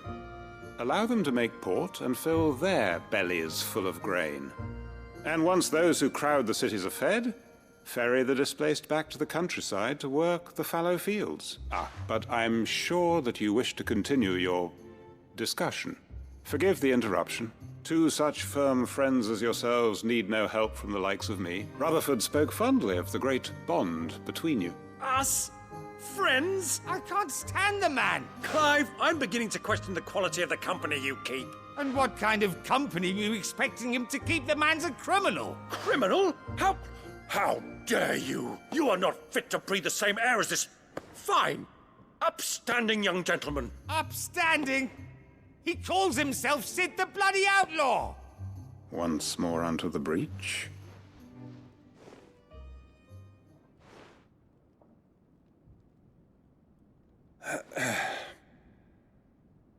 Shall we begin again? What we seek here is not to create a new nation, nor to claim the thrones of those that already exist. We wish simply to bring stability to the realm that mankind might weather the current storm. And to do that, we must convince those in power, the generals, the statesmen, the nobles, that our cause is just. There will be disagreements, yes, and I imagine some resistance, much resistance. But we cannot let that deter us. If we show them the path, show them that we walk it ourselves, then I am confident they will follow.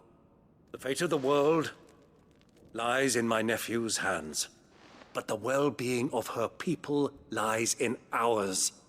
And we must not squander the chance that Clive has given us. Uncle Byron, Now, with that settled, let's move on to the signing of the Accord. For what great moment in history hasn't been accompanied by a little ceremony?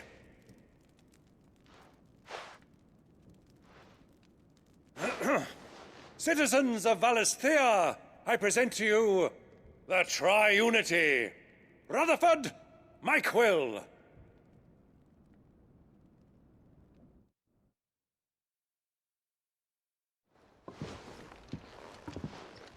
Well, my boy, the stage is set. That it is. This is the role you were born for. Now I ask only that you trust in the talents of your supporting cast. We shall play our parts to the best of our abilities, that you might have the opportunity to shine. The realm needs its Sir Crandall. And there is no better Crandall than you, Clive. I want you to keep this signed accord as proof of our faith in you. I will. Thank you, Uncle.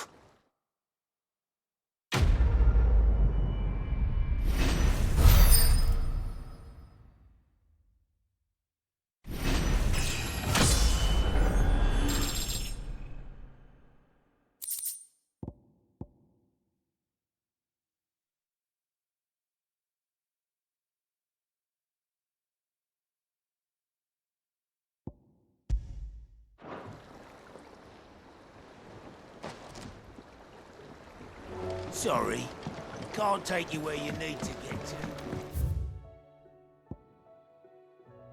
What do you think that thing is?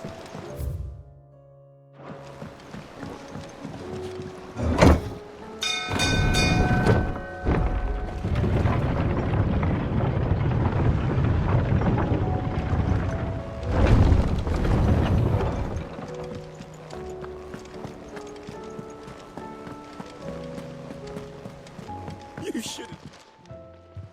Welcome back, Sid. Welcome back, Sid. Yes. Welcome back. Trip wasn't too much of a pain in the arse, I hope. Truth be told, it was me who suggested roping you in to help with the trial. But from what I hear, things didn't go quite as planned. No, they most certainly did not.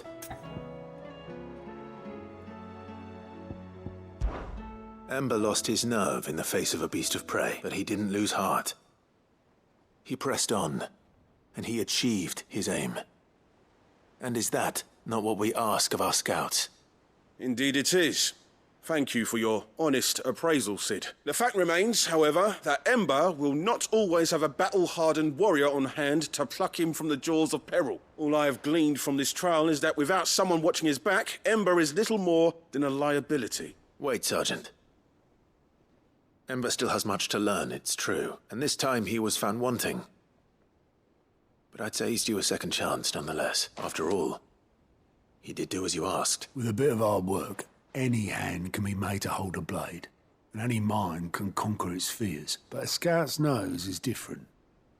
You've either got one, or you ain't. And by sniffing out that log, young Ember here has shown he has a conk and a half. Wouldn't do to waste it now, would it?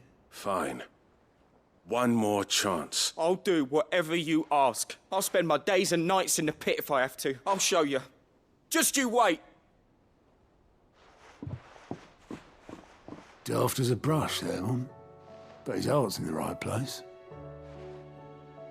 Just like someone else we know. And if you ask me, we've been leaning on him for far too long. That time the curse breakers took some of the weight off his shoulders, I reckon. It couldn't hurt. Just don't tell Gav I said so, will you? I won't have him thinking he's been hard done by. Next thing you know, he'll be asking for a day off. Chance would be a fine thing. Back to work. Forgive me, Sid. This did not play out as I expected. Things rarely do these days, but that's why we need men like Ember more than ever. Men who can make the best out of a bad situation. Remember that. I will, Sid. Thank you.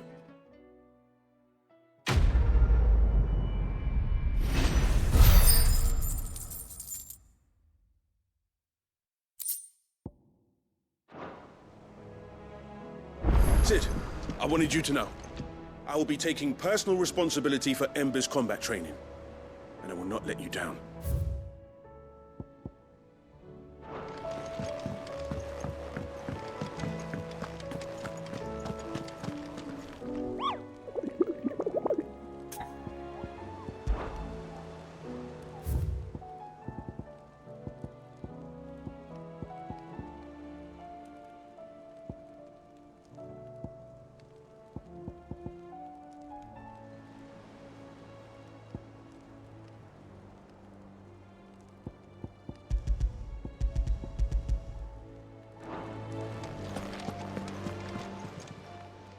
How may I help you today, Clive?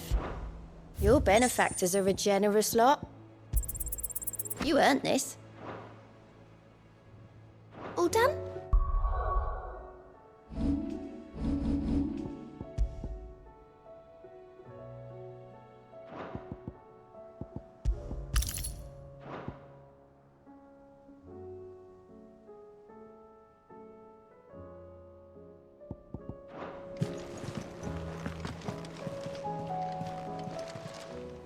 Clive, anything catch your eye? Think you can help?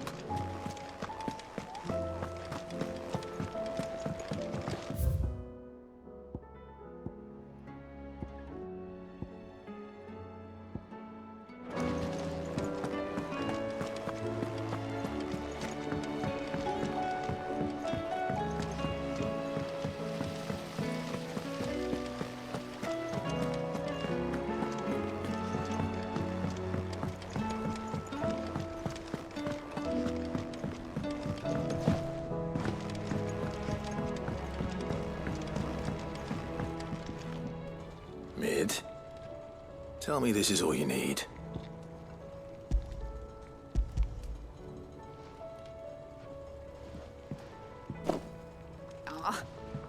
sound like I asked you to save the world or something. Tell me, this is all you need. It's most of what I need. After you left, I went over the figures again, and I realised I'd forgotten a 1 and a 0 and a cogwheel. Just a tiny one. Though, that's the problem. Gears that small are a bastard to make, and I may have lost the one Blackthorn spent a fortnight toiling over. Wait, the children.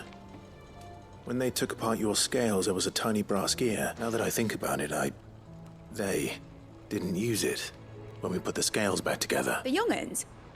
But why would the... You know what? I don't want to know. I'll keep working on the model. You go and find that cog. Don't look at me like that, Clive. I already apologised to Blackthorn. Miserable old bugger. Besides, you can't expect me to keep track of every nut and nail floating about this place. It's a mess. Has Midadol mentioned a new project yet? Sid! Is Mid still hiding from us? She wasn't hiding. She's fine. She's just busy working on her next project. A new invention? What is it? What is it? Is it an airship? I bet it's an airship! Do you think she'll let us help? That just so happens to be why I'm here. She needs something special, something only you 3 can provide. A brass gear. A tiny one. One that might fit on, say, a set of scales.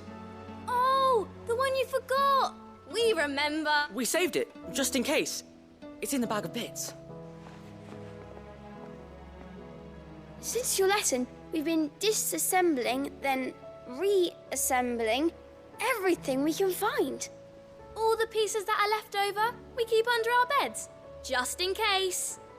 That's good to know. Look! I found it!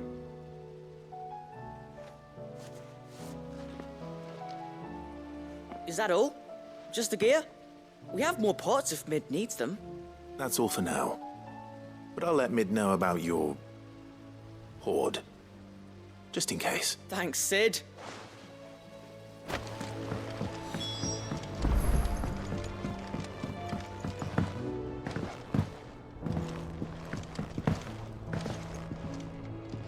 Well, did they have it?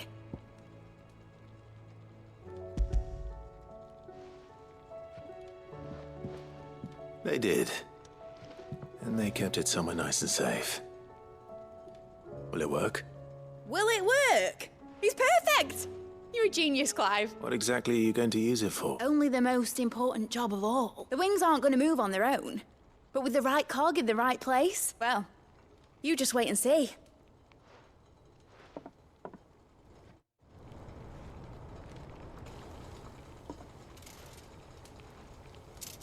That should do it.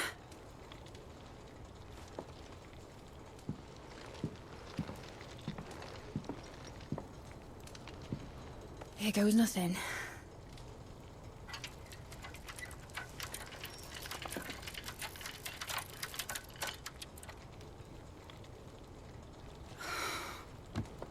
Titan's tits. It wasn't supposed to fly, was it? Of course it was supposed to fly.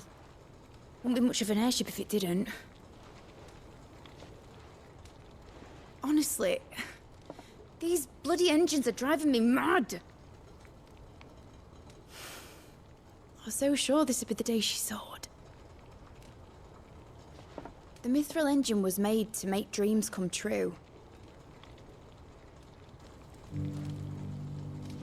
But maybe this is one dream the world's better off without. Show folk how to take flying. It won't be long till they're raining death down on each other. People will lose their homes. Children, their mums and their dads. Like I lost mine. I'm sorry. So am I, Clive. So am I. Sorry that I have to choose. Do I follow my head, or do I follow my heart?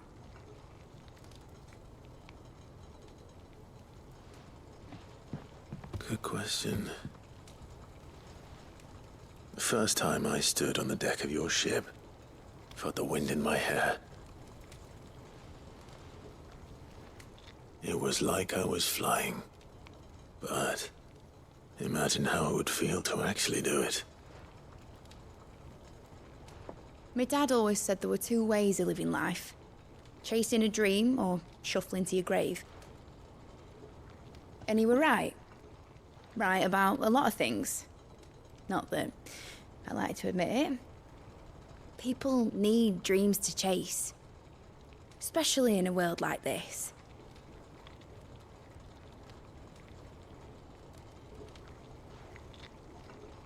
Right. When this is over, I'm gonna take all my mithril engines to Zemeckis and sling them over the edge. I won't have my dream end up turning into someone else's nightmare. But all that hard work... All that hard work will not be used for war, Jamie. But it ain't like it'll be gone.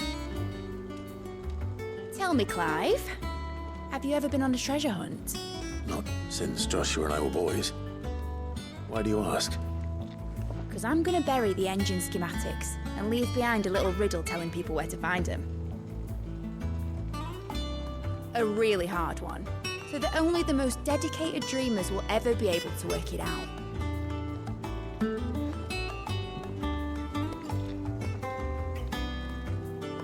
Ooh, I can picture it now. Some daft general squinting at the words with a gormless expression on his mug. Like that one, yeah. Right.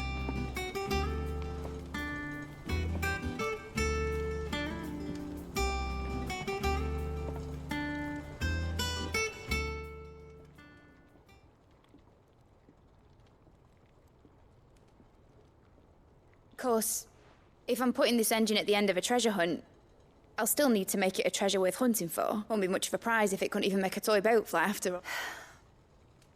My dad always said, dream big. But it ain't the size of a dream that's important, is it, Clive? Only that it's a good one. And I reckon I've got a fair few good uns left in me. I'm sure you do.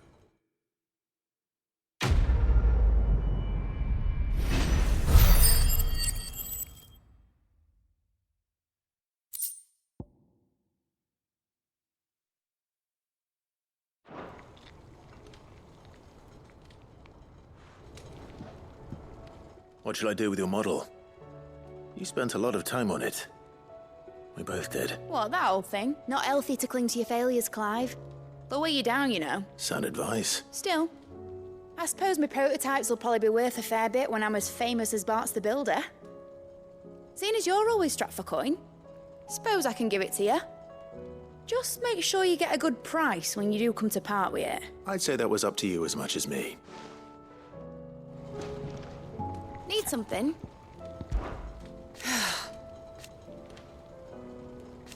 Make a name for yourself. You better bloody had to and all. Enjoy it while you can, Clive.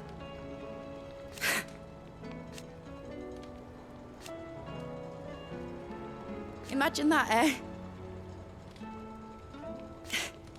Till then, though. Give a melon half, Clive.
And how might I help the garrison today?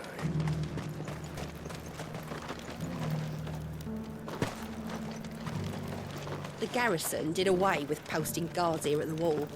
Now any man...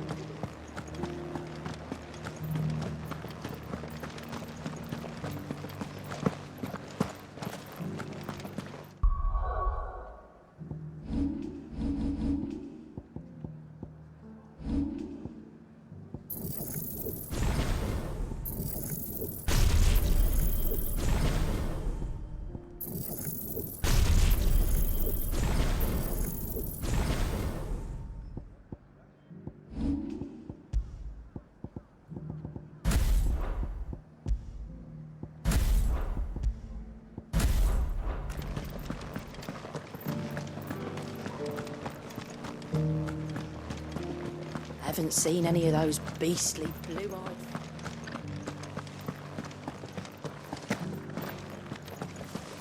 Do be careful. I will.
Time to fight.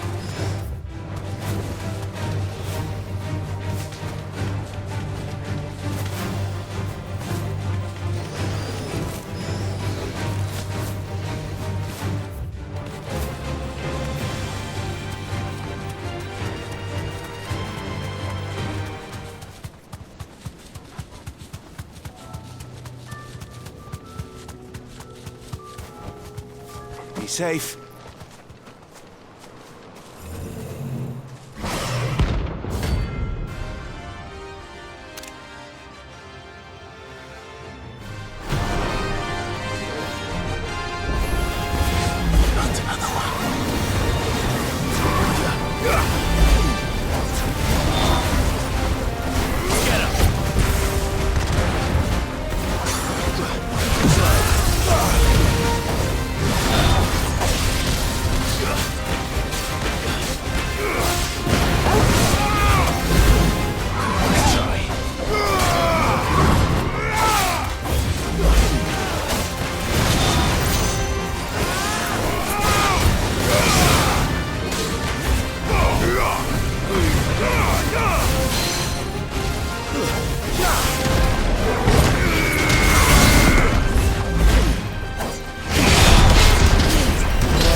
these things.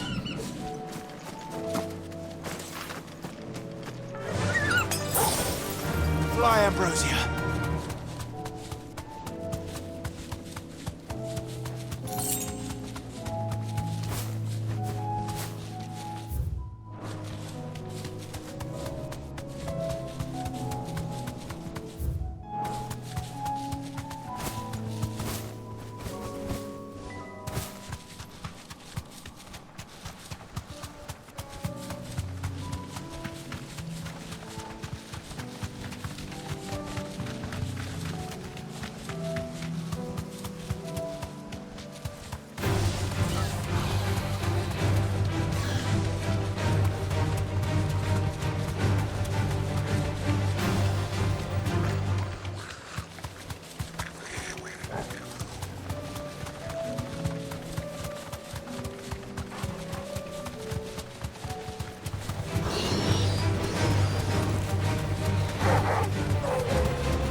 who drove His Highness to madness!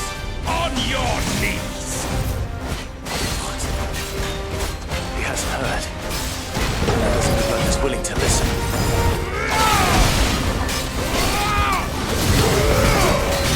Let's try. Only your death will serve!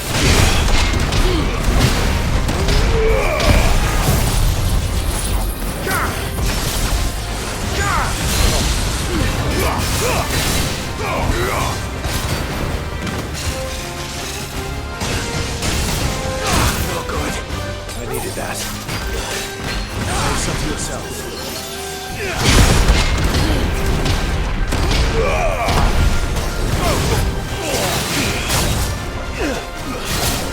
Share my pain!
Damn it.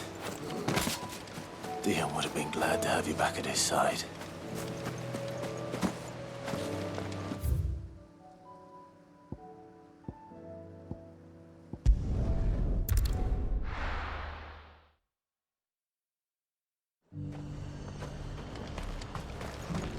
And what can I do for you? You've a keen eye. I'll be here if you...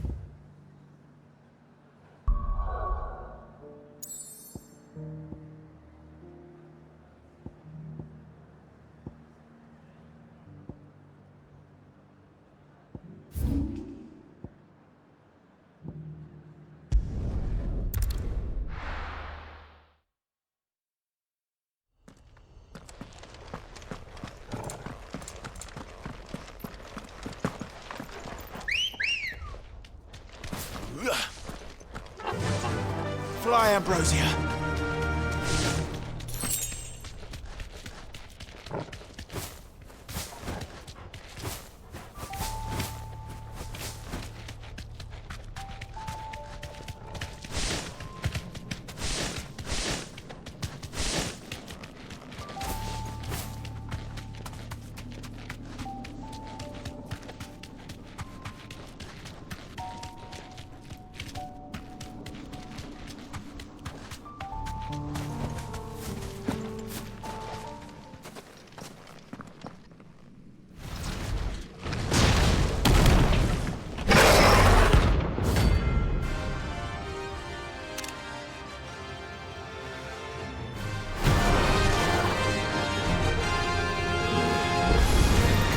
Look who's here to meet us. Pity they don't seem fond of visitors.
Your journey ends here.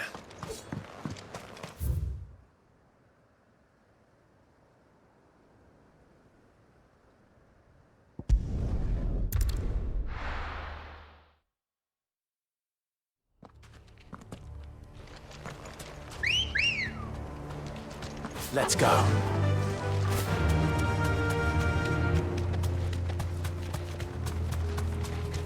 Caution, brother.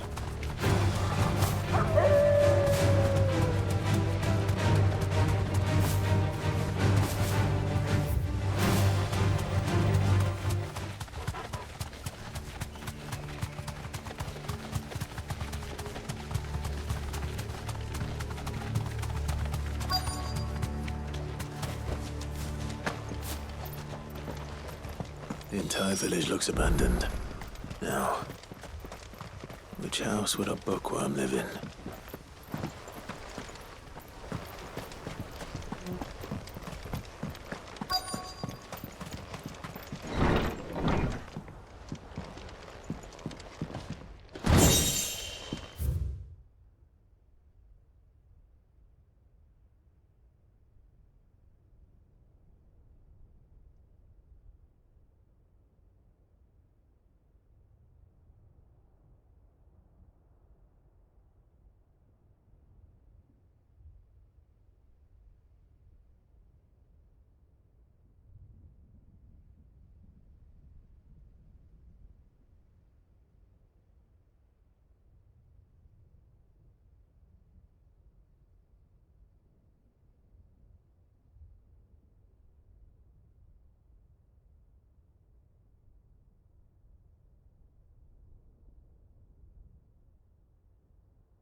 His interests were certainly varied.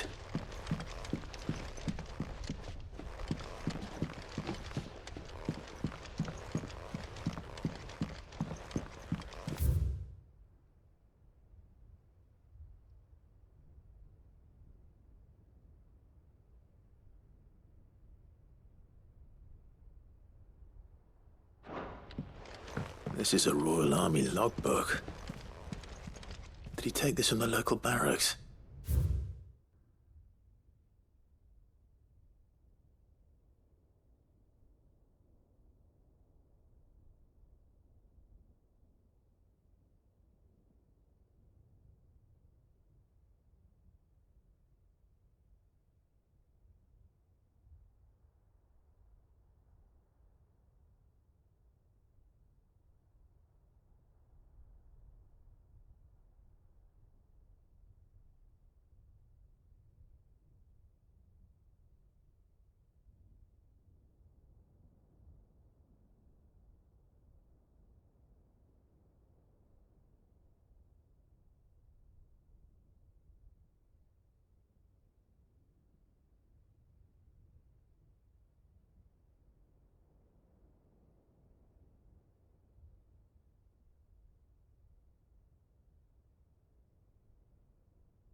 This is it. But if what it says is true, I need to get this back to the hideaway.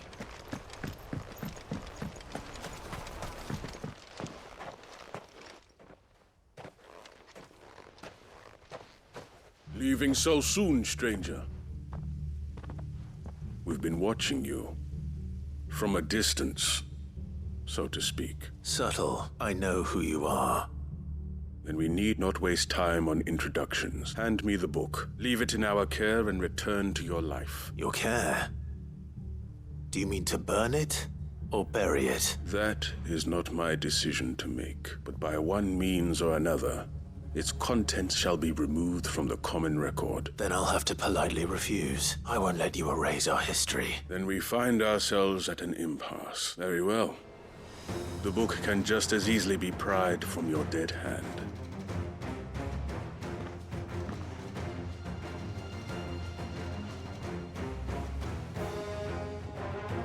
Let's see, shall we?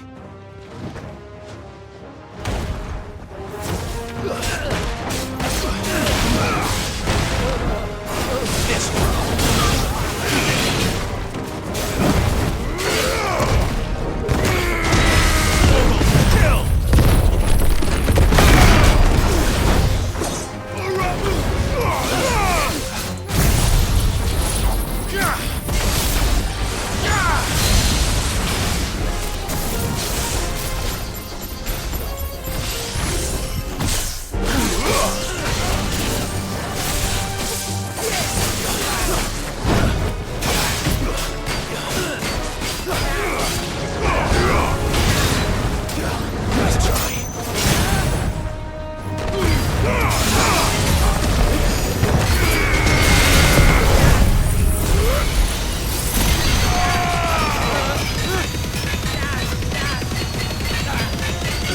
farewell.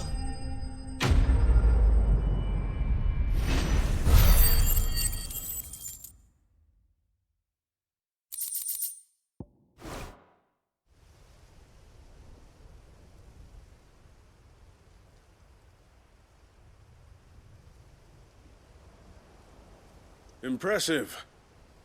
But we have other means. We shall claim the book yet. Why do you want it so badly anyway? It lays out in no uncertain terms the vanity and avarice of mankind. It tells the shameful history of the persecution and oppression of a gifted few by a giftless many. Would you say that this interpretation was correct? I don't know. You don't know. Your sword may be sharp, but your wits are dull. So let me answer for you. There is no correct interpretation of history. That a series of events took place may be proved beyond a doubt. But there can be no single, immutable explanation as to why they came to pass. It is a question of numbers and of belief. If enough people believe that a set of events occurred for a reason, that belief becomes the truth. So you're trying to control the truth? We are trying to protect people from themselves, from knowledge that would bring them naught but pain. That is all. You may keep the book. For now. The world is small. We shall meet again. Until then. Wait! Damn it. Let's get this back to Vivian. Perhaps she can explain what that was all about.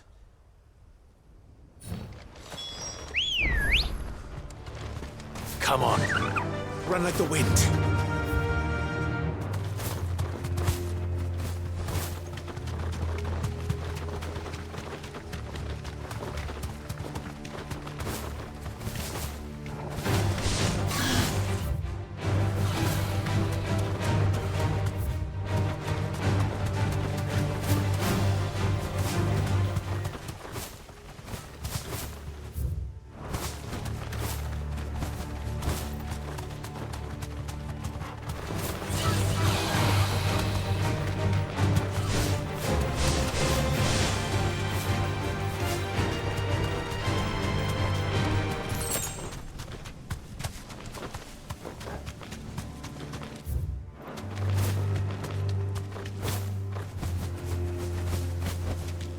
Back to the stables, Carl. This must be the orphanage. Hopefully the registry is still here.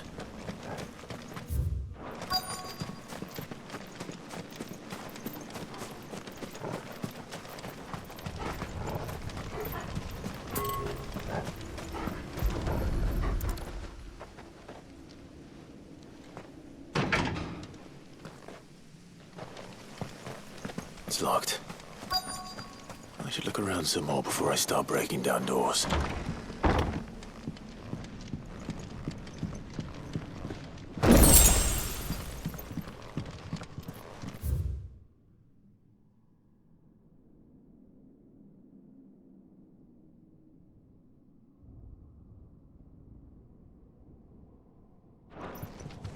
Disposed of.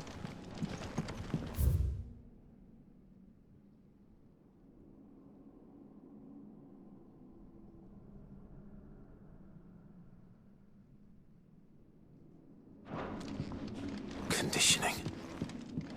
This is nothing short of torture. Herman wasn't exaggerating. It's a wonder he survived this place. I need to find that registry.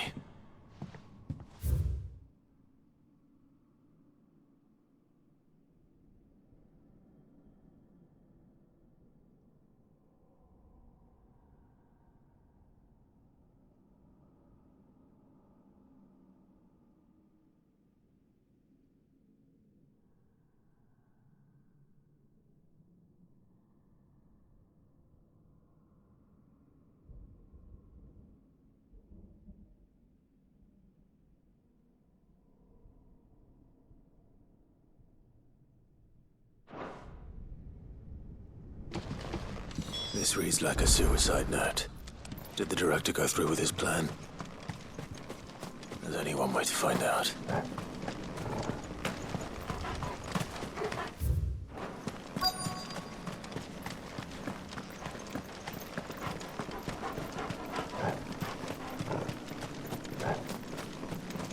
A forked white tree. This must be the place.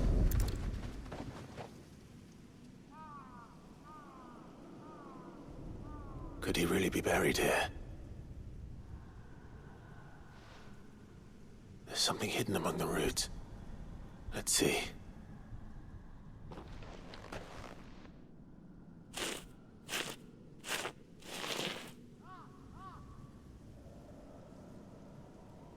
This must be the registry.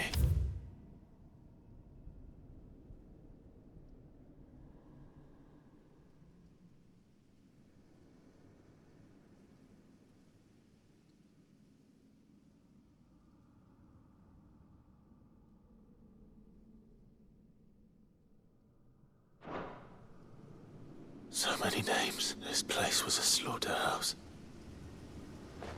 Where is the architect of all this misery?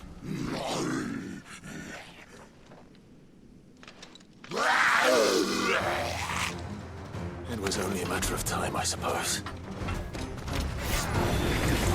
This place is cursed.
I'm done here. Let's get the registry back to Herman.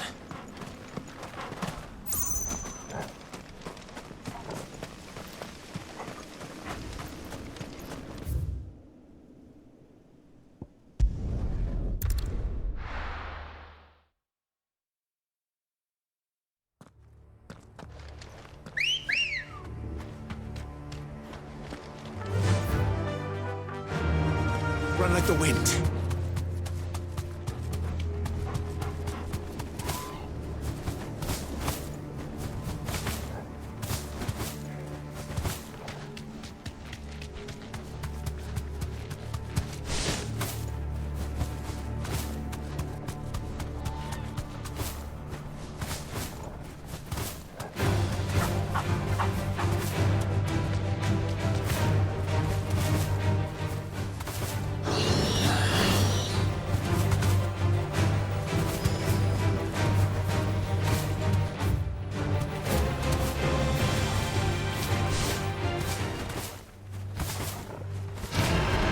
Mistakes.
Thanks, Gal.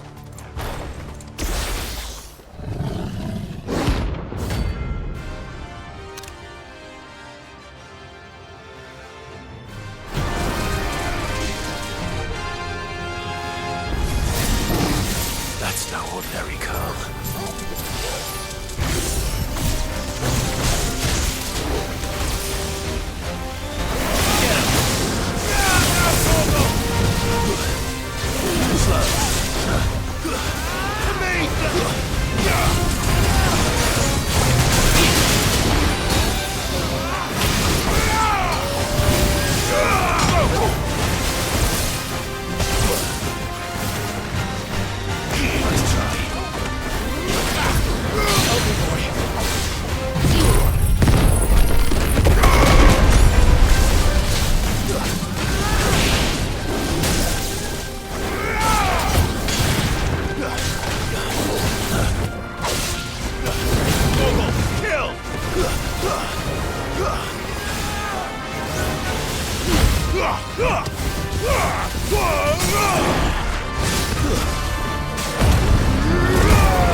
You're finished!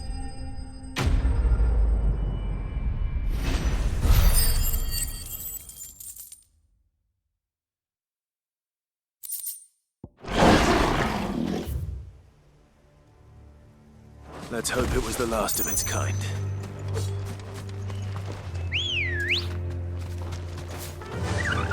Faster!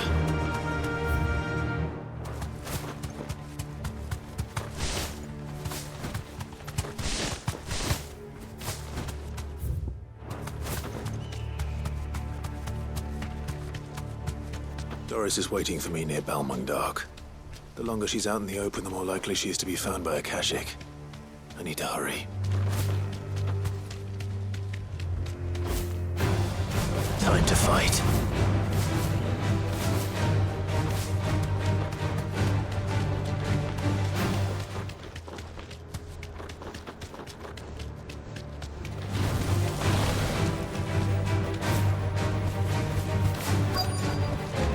That'll do, girl.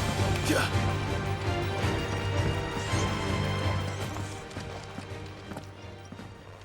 There were no guards, I take it. None manning the gates, no. It's a different story inside, though. The corridors are crawling with Akashic. Most likely guards left behind when the wardens ran. If Chadwick was being held here, I worry that he may already be. Don't give up hope just yet. But let's move quickly. Let me check the ground floor. The ether's thickest there. Then I'll search the upper level. Good luck, Sid. Stay safe.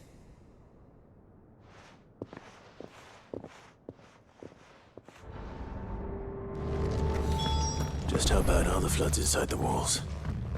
Bad enough to turn a bearer? I hope not. These people aren't just being here.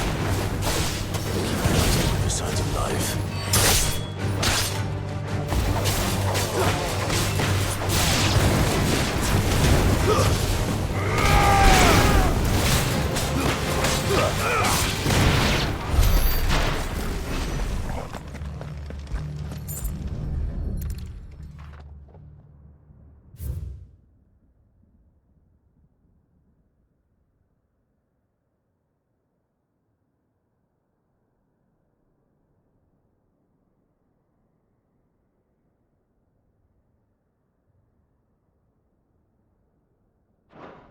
So this place was no ordinary prison. And I doubt they'll have taken the creature with them when they fled.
Minimal loss of Waluda lives.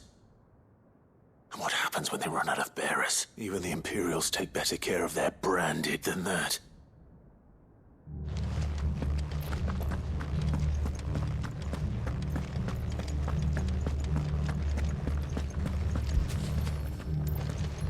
Ugh.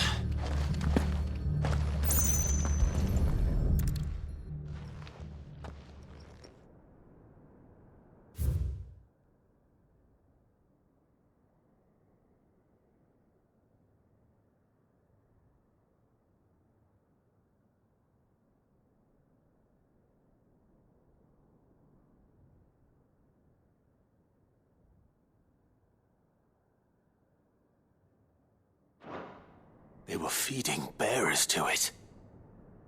This is even worse than I'd feared. Nothing but Akashic down here.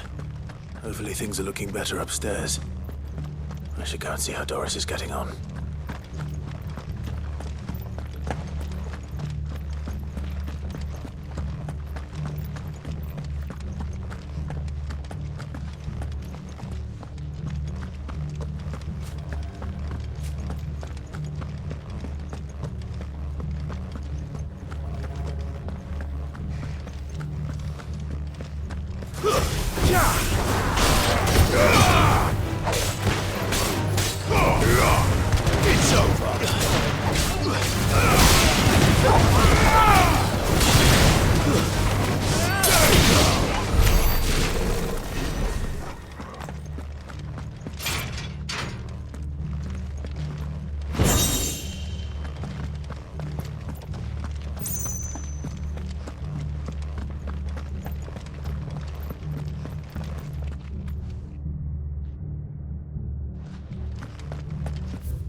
No lock downstairs.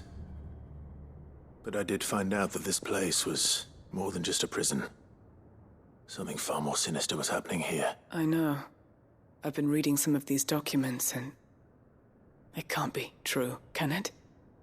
Bearers die every day in service of their masters, but this is so much worse. Pitting bearers against a wild beast armed with nothing but their wits? And all in order to bring about more death. And not just those who could fight, but the elderly, children even, and those who wouldn't or couldn't were disposed of. Whatever that means. I'm afraid it means they were fed to the monstrosity they kept here. Then we're too late. And I was a fool to bring you here. Don't say that. Did you find anything else? A key. But it doesn't fit any of the locks on this floor. Perhaps it will fit one of the doors downstairs. There's a corridor I haven't searched yet. Finish up here, then come and find me when you're ready. All right. I'll be there in a moment. If we don't find any survivors, we've risked our lives for nothing.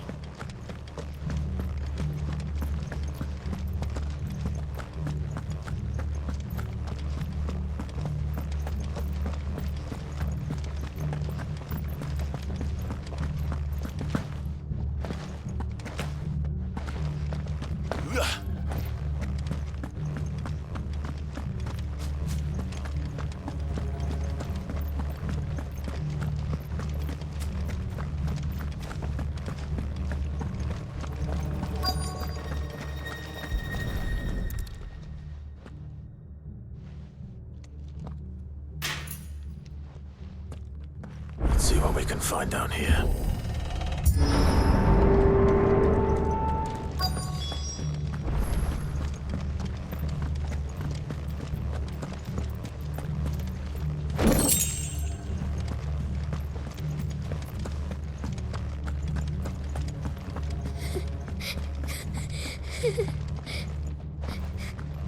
A survivor.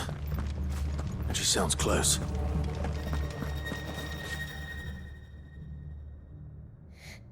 Who are you? There's no need to be afraid. Are you alone? Are there any other survivors? Some of the guards. They're still here. But something's wrong with them. Everyone else was eaten by the monster. Of course there were. Thank the Founder. It was worth our coming. But I'd rather we didn't linger. Are you ready? Ready when you are. You poor thing. He must have been terrified. Did Chadwick send you? What? He fought the monster. Distracted it so I could run away. He must have sent you. He promised to free the others too. Where is he? He opened your cell, didn't he? He wouldn't be here otherwise. Chadwick. Was that? Monster's back! Chadwick, help! We have to get out of here. Doris, keep the girl safe. All right. You put that bearer-eating bastard in the ground. I'll look after the girl. You teach that thing... It's out there waiting for me. I can't let it live. Not if it's got a taste for bearers.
Fine hound. To me, boy.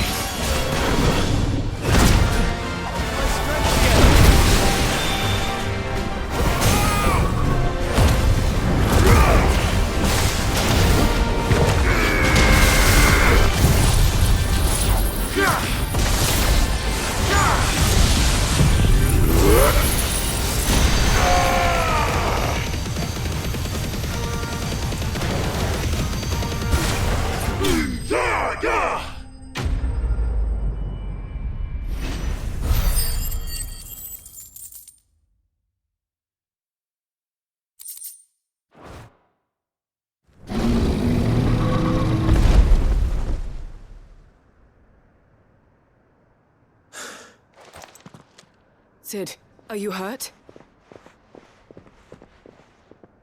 I'm fine.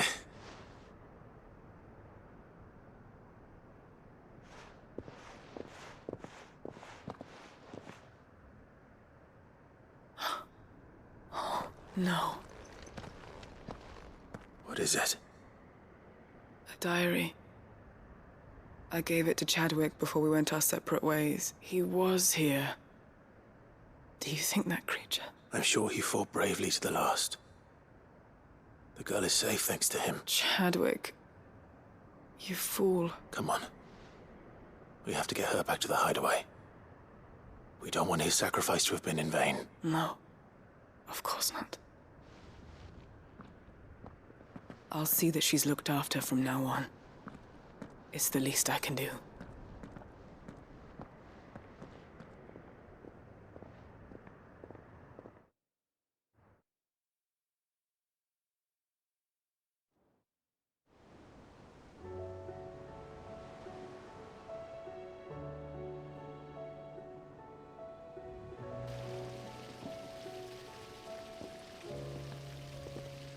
From what I hear, you've barely left the girl's side in days. I hope she's recovering from her ordeal. She is. Slowly but surely. She's far tougher than she looks. I thank the flames we found her. If we hadn't... I know. But we did. I'm sorry we weren't able to save Chadwick. There's no need to apologize. Without your help, I would never have found out what happened to him. How he fought to the bitter end to save her. To save Haida Marie. That's the man I remember. The man I thought of as a brother. I wish I could have met him. I'd like to hear more about your past. If you don't mind, that is. Of course. You already met my former master. She trained Chadwick and I to do two things. Kill and obey. We were supposed to be sold to the highest bidder when the time came. But no bid was ever high enough to convince her to part with us. For years, we were her daggers in the shadows. But we could never quite shake our doubts about the things she made us do. And then, one day, we just couldn't do them anymore, so we escaped. But staying together was out of the question. They would have found us too easily. After so many years of training, the pull to serve was always strong. It scared me to think he might have taken another master, become a dagger in someone else's hand. But even in captivity, the battles he fought were his own, and he died not as someone's tool, but as a hero. Haida Marie is proof of that. Bearers can cast off their shackles. And the Cursebreakers will show them how. I'll fight until my dying breath to see it done. For Chadwick, and for all of us. Thank you, Doris. We'll be counting on you.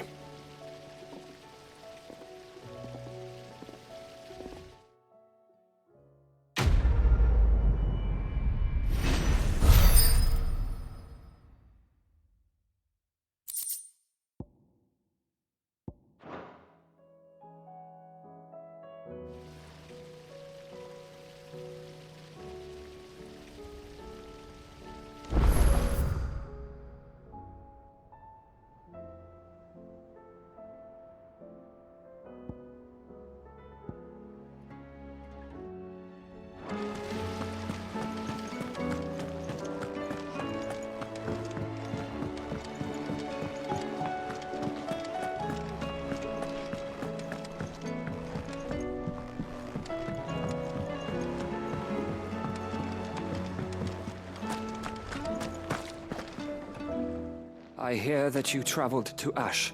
Sid, did you by any chance recover the names of my fallen friends? I did. Yeah.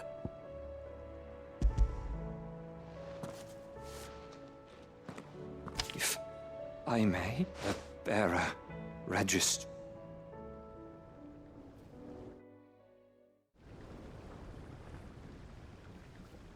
The director was a brutal man. He got no worse than he deserved. The registry was all I found beneath the tree. There was no sign of a body. Or any record of what happened to the children after the orphanage closed. I pray that at least some of them survived. All their names are here. The ones we lost, my friends. My light in those dark times. I can still remember their faces. Like it was yesterday. Children who were taken from their bunks in the morning, never to return. No explanation ever offered. They'd be happy to know that you survived, Herman. But why did I make it out alive, when so many others died in that awful place? It's not your fault. And blaming yourself won't bring them back. Honor their memory. See that their names live on. That way, at least. They're never truly gone. Thank you. Sid, I'm going to write a book.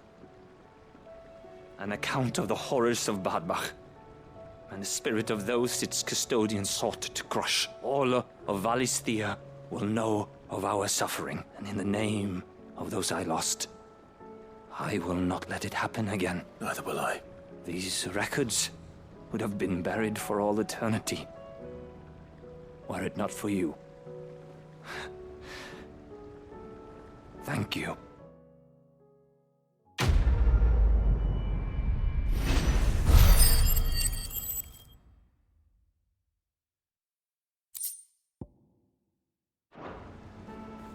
The realm will hear of Badbach.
Vivian, I found it.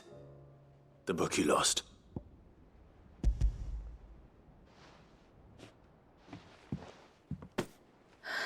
You found it.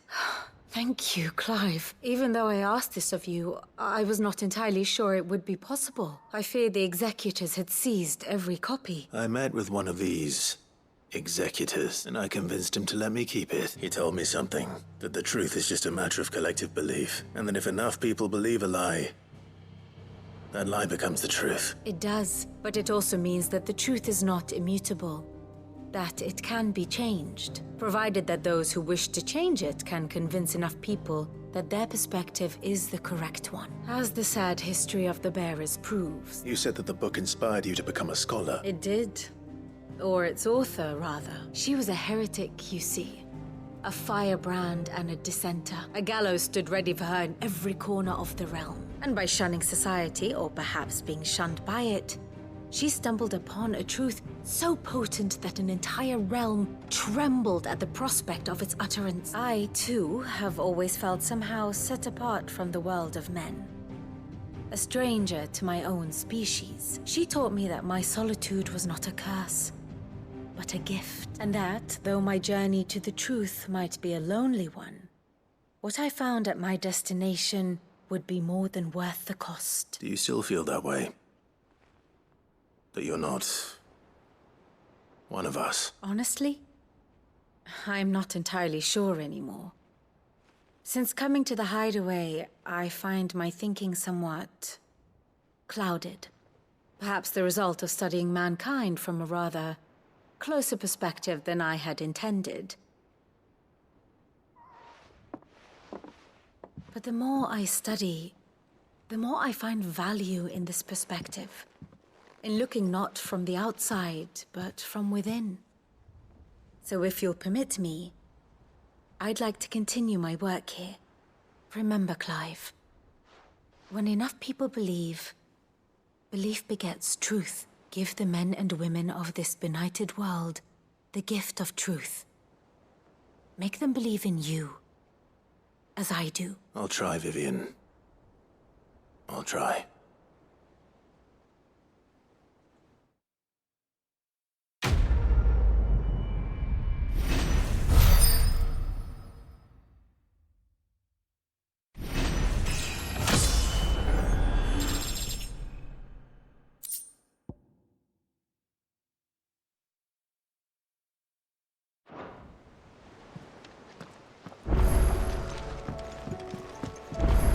Back again? Well, Clive. I am. Naturally. I shall... Truth is but a matter of belief. Alas. How may I help you today?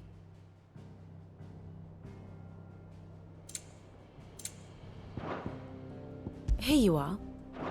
Very good.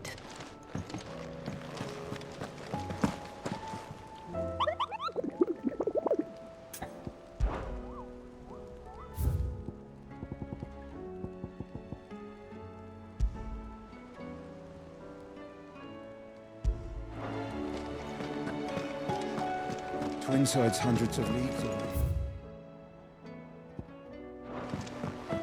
Haida Marie has taken a liking to her new home. How her spirit survived Balmung Dark unbroken, I'll never know.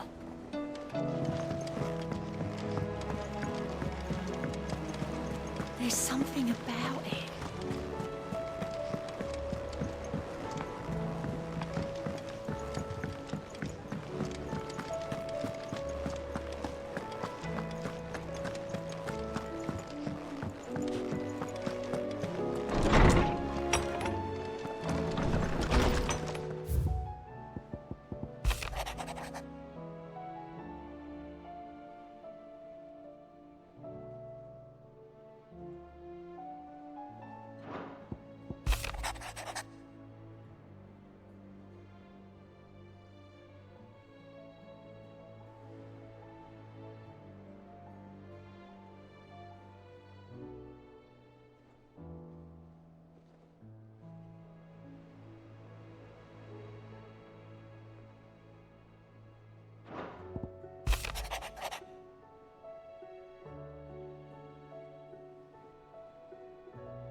It's usually me making demands of Hippocrates. I wonder what this is about.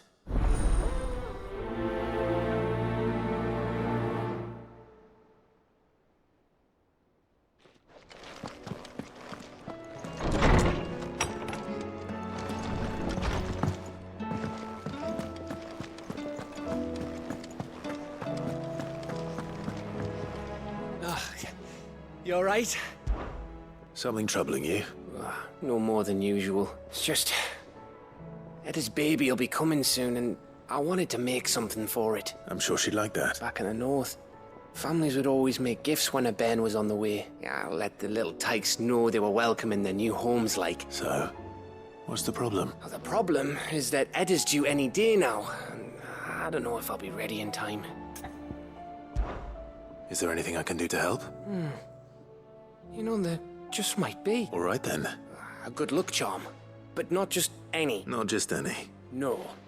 One made from the feather of a silver chocobo. There's naught lucky in all the realm, or so we used to say back home anyway. Thing is, they're hard to come by. Had Otto and Karen check with their suppliers, but nothing. I'd try and track one down myself, only... Only the big day is fast approaching. And that's all you need. A feather. That or the bird whose oar sits attached to, aye. I was gonna start by asking around with traveling traders plying the northern border. Well, there's no shortage of those passing through Martha's. I think I might make that my first port of call. I'll let you know if I find anything. You're a good friend, Clive. I won't forget this.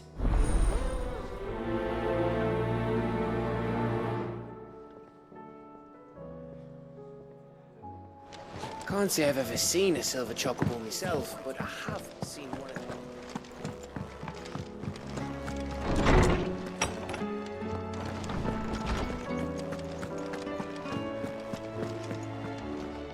Lawsman Harpocrates.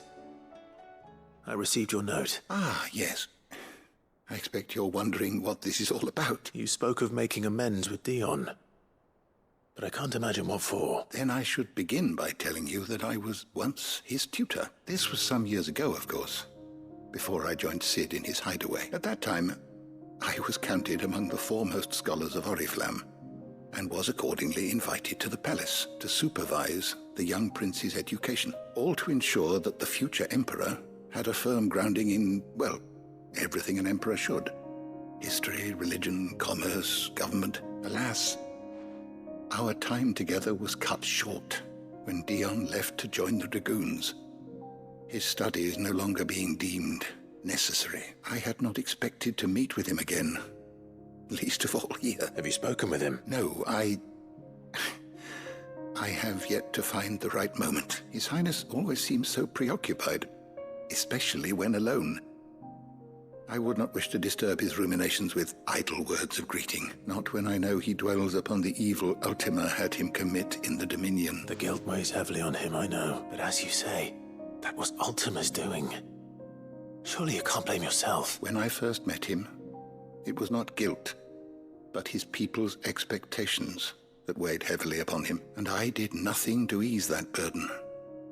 He bore it alone, until the day he could not bear it any longer. It is one of my greatest regrets that I only ever offered him my wisdom, when what he truly needed was friendship. The blame for Dion's transgressions lies not only on his shoulders, but on mine. I see. I'm ready to help you in any way that I can. Then I beg that you bring me a wild wyvern tail. Apothecaries across the ages agree that even to glimpse such a flower is to be granted inner solace. Fabulists and fraudsters all, of course. But there is oft a seed of truth to be found, where even the most outlandish opinions align. Well, it can't hurt to try. Where can I find this flower? And how will I know it? You have seen cultivated wyvern tails before, I trust. The lily-white blossoms from whose roots the poisonous ink for the brand is distilled. Well, those which grow in the wild differ only in their purple hue. The harsher the environment in which they are raised, the deeper the color. There is a waterfall in Rickmal's Roost across the strait, where the flowers once grew in abundance. Whether they still survive there, I know not. But try as I might, I can find no likelier location. It's all right. I'll find you a wyvern tail one way or another. Thank you, Clive. And please, be safe. Knowledge hoarded is knowledge lost. I have a few new notes that might interest you.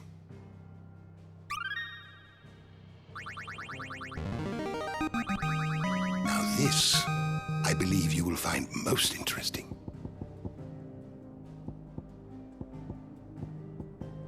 What subject shall we consider today? You are always welcome, Clive.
Ready, go?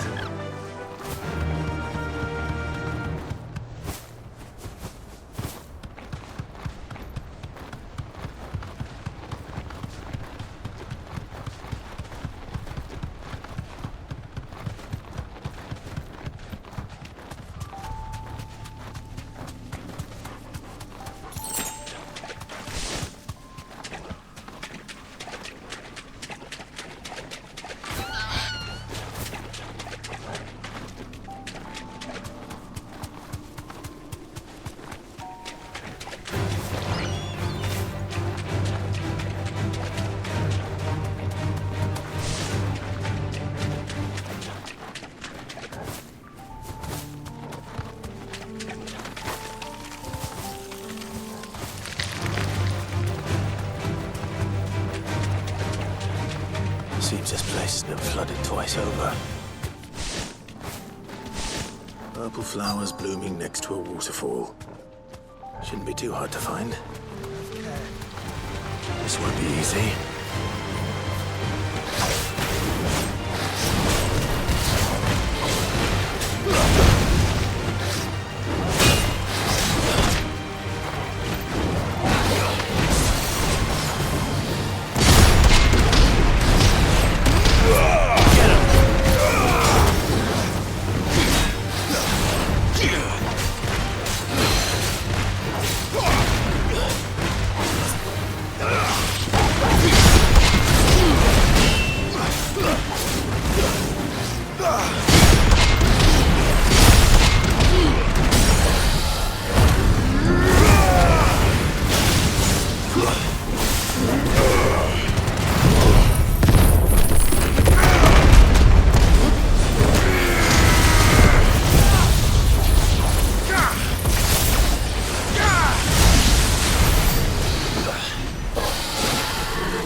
Here they are.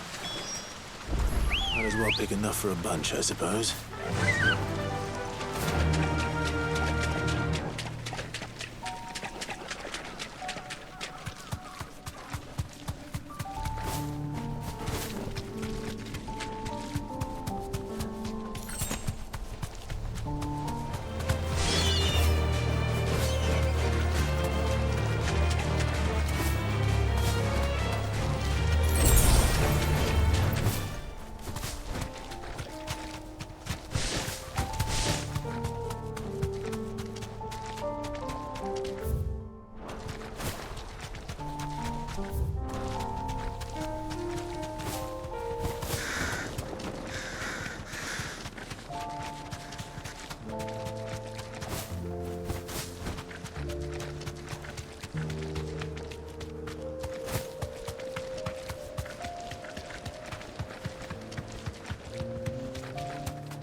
Time to fight.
Caution, brother. Quiet.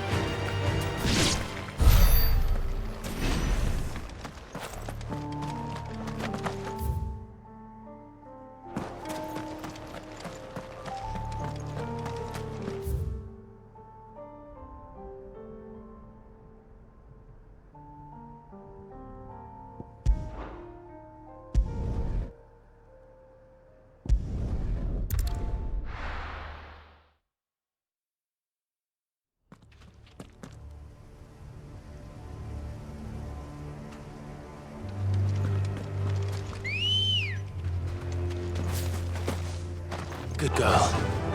Fly, Ambrosia.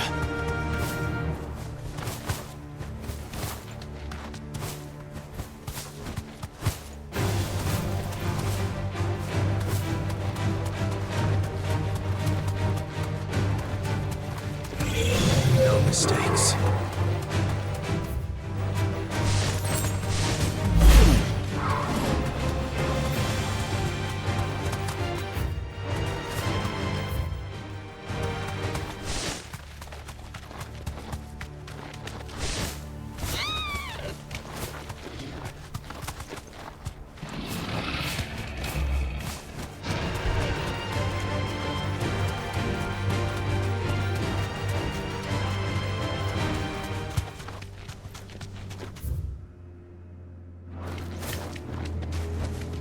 No need to ride from here.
less guard dogs.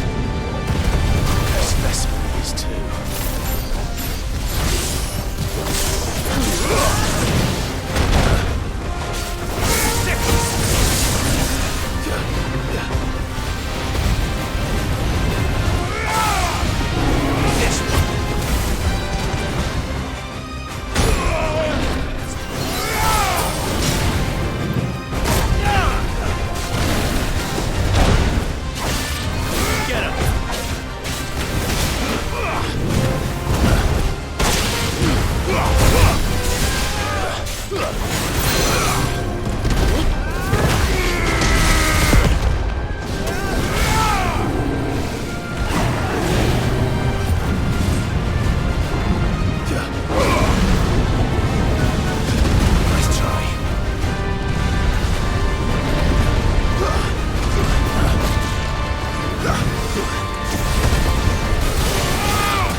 No match for you, eh, Torgal?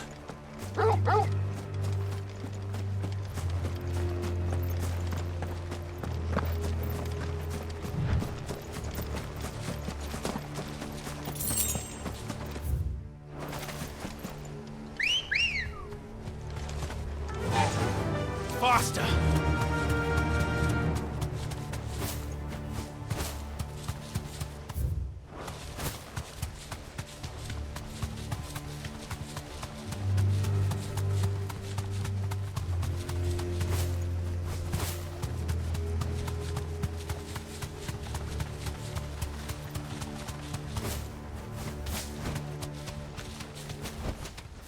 No need to ride from here.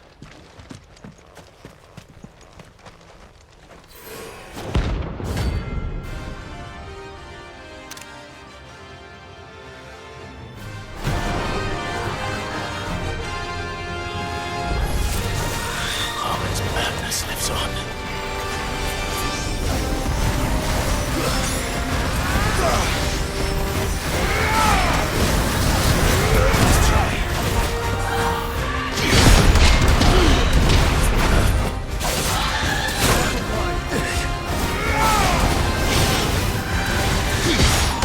Nice try.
Rest in peace.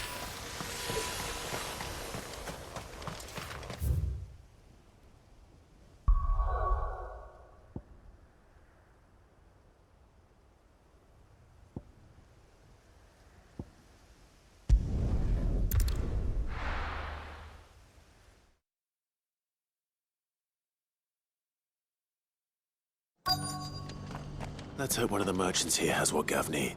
Excuse me. I'm looking for something. Oh, well, then I'm your man. A silver chocobo feather. Oh, or maybe not.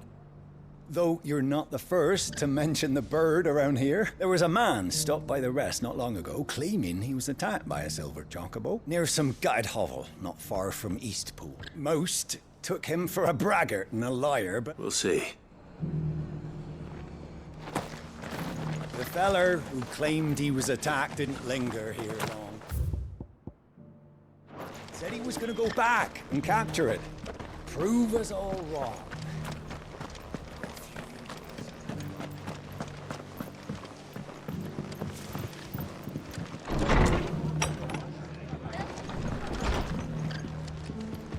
Are the bearers taking well to their new home, do you know? Good to see you.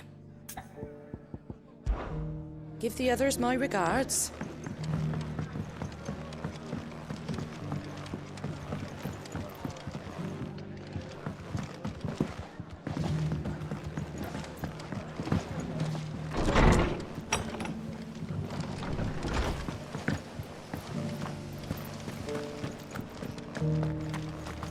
Just because the heavens have gone to wreck and ruin.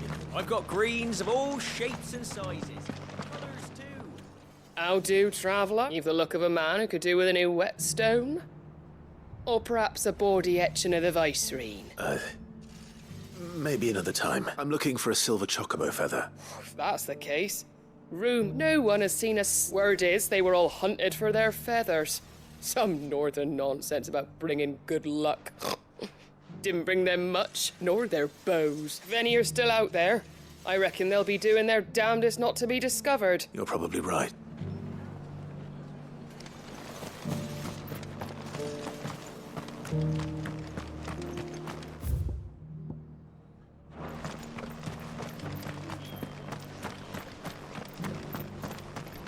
Ah, Lord Rossfield. Look, Daddy. Shining so brightly. Whoever's idea it was to take those bearers away.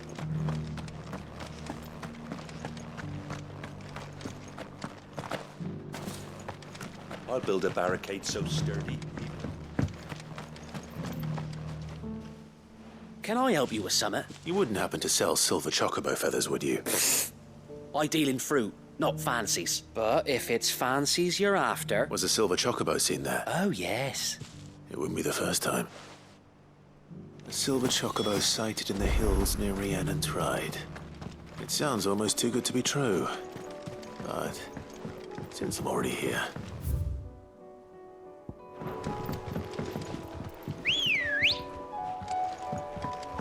Ready, go? Can hardly wait.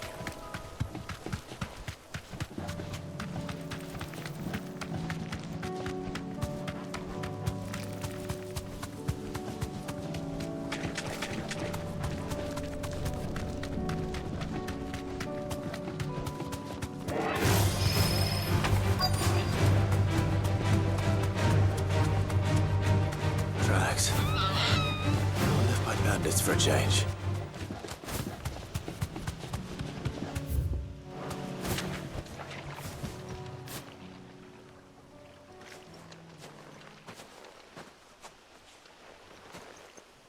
More tracks.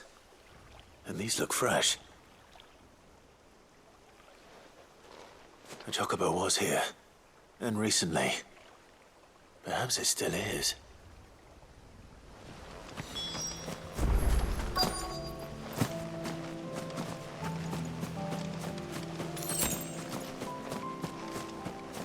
I don't hear anything.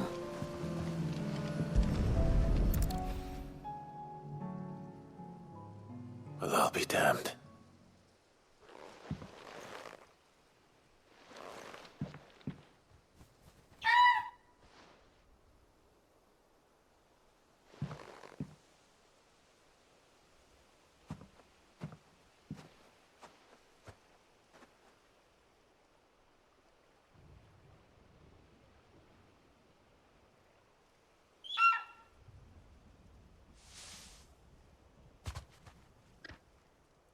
It's all right.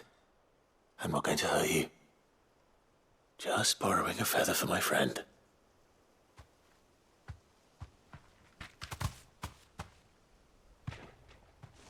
Thank you. Let's get this back to Gav before they change their minds.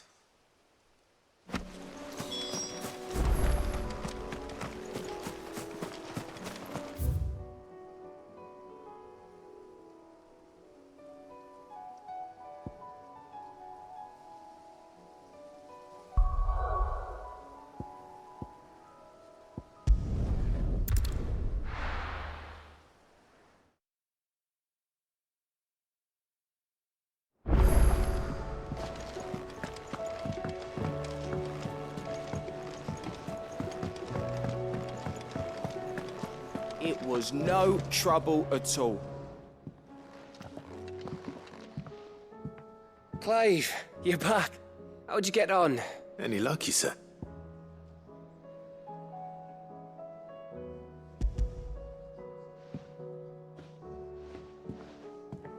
Crystal's crack. Is this what I think it is? Where in the hell did you find it? It's a long story.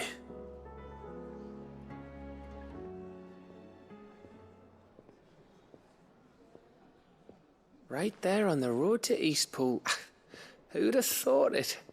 Everything up there's been abandoned for years. The empty cabin made for the perfect shelter. Though I fear my presence may have forced the poor creatures to look elsewhere. Don't blame yourself, Clive. The Blight's right on Eastpool's doorstep. They'd have had to move on before long. Even if you hadn't have turned up, they'll find a new home. Trust me. After all, that's what us endangered animals do. Anyway, what matters is, you managed to nick us one of their quills before they could run off. And now all that's left is to fix it to the carving. I didn't know you could carve. Reckon there's a lot you don't know about me. Like the fact I'm as good with a whittling knife as I am with a sword. And that bone Ember gave me's a dream to work with. What did you say it was from again?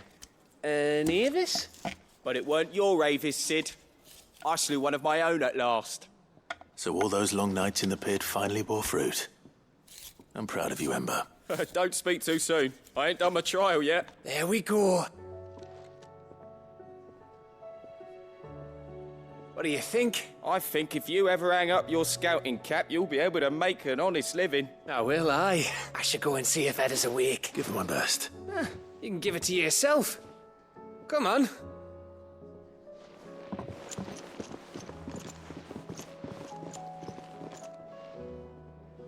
I don't want Gav to give up being a scout, honest.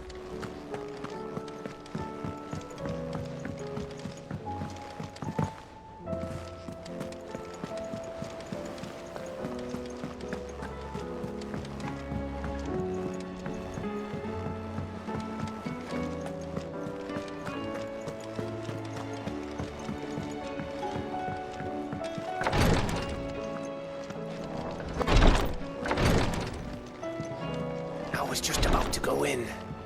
But then I thought it might be better if you went first. What with you being the head of the family and all. Ty's tea stop the fizz. Yes, my lord? I prithee do not risk yourself unduly. Ah, me lords. How are you feeling? Well, thank you. Is something wrong? Wrong? No, nothing like that. What it is... Go on.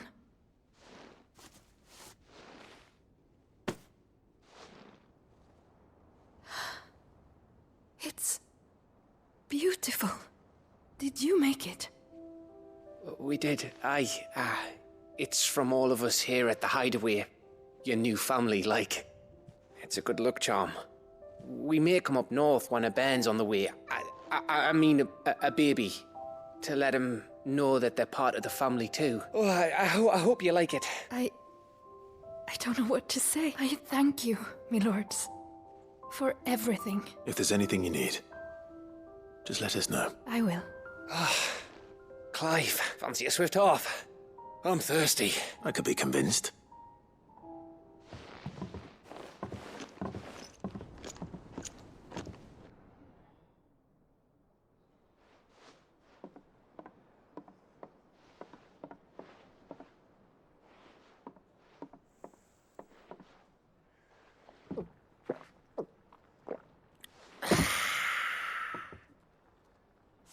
Don't you think you've had enough?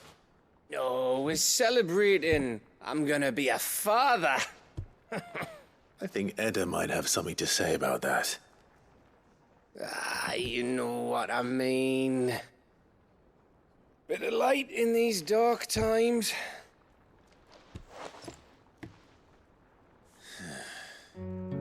Wasn't long after me 10th name day. My mum told us she was with child again. I was over the fucking moon. was looking forward to having a little one to lord it over. What with me being the runt of the litter. Thought I'd finally have a chance to prove to the world that I could be a big brother. Imperials came the day she went into labour. Had myself a baby sister. And then I didn't. My whole family gone in a blink, while I hid in the cellar like the spineless little arsehole I was. Great brother I turned out to be.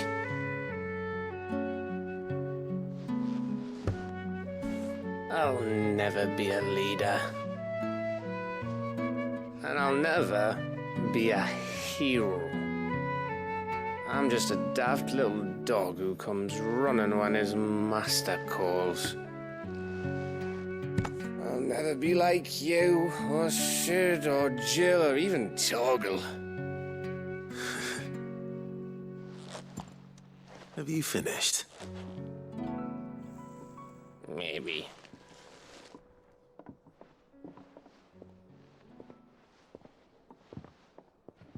Do you know why you're our best scout? Because you don't need anyone to hold your hand. Without your resourcefulness, your courage, your determination, I don't know where we'd be. Maybe hanging off a cliff like, That was only the once. Exactly. You learned from it. And here you are after Founder knows how many missions, stronger for everyone. And let's not forget Rosalith. Who was it who freed me from the dungeon? Who was it who ran to Jill's rescue? That would be me. Because you're our brother, Gav. My brother.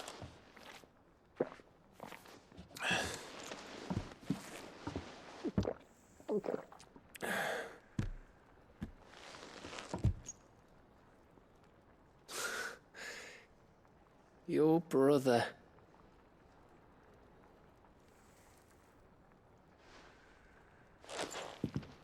Which means that when the time comes, I get your room. And your sword.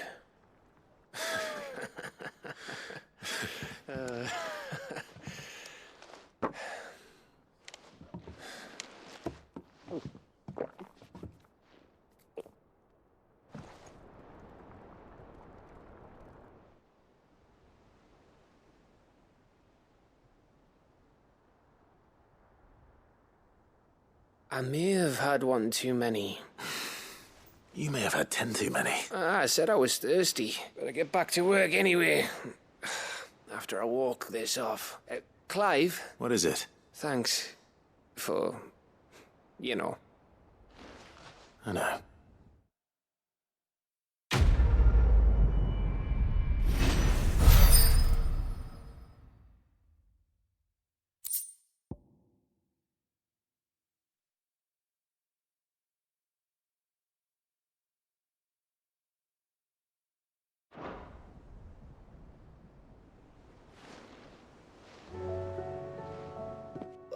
One of these days, I swear it's gonna be me who drinks you under the table. If by under the table you mean retching on my boots half the night, I reckon one of those days was yesterday. Ha ha. You think you're so funny. But just wait till we crack open the bottle I left in your chambers. That stuff's strong enough to burn the horns off a behemoth. Sounds like I'll be needing some new boots.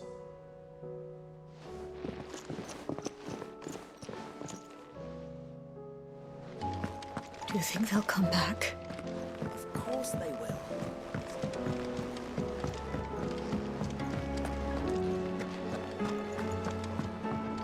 How's it going?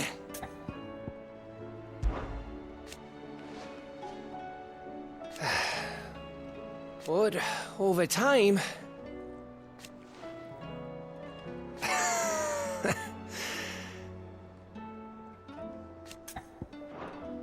give that bastard hell.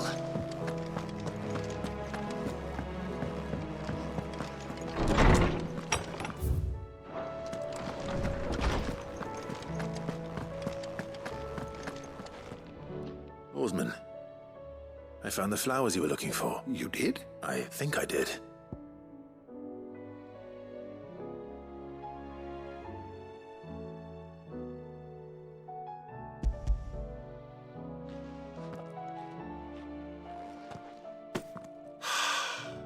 You did indeed. My dear boy, thank you. You wanted to make Dion a gift of one, did you not? Shall I invite him to join us? Oh, I don't... It's no trouble. I'll go and fetch him. Good morrow to you, my friend. Thank you again, Clive. Go safely.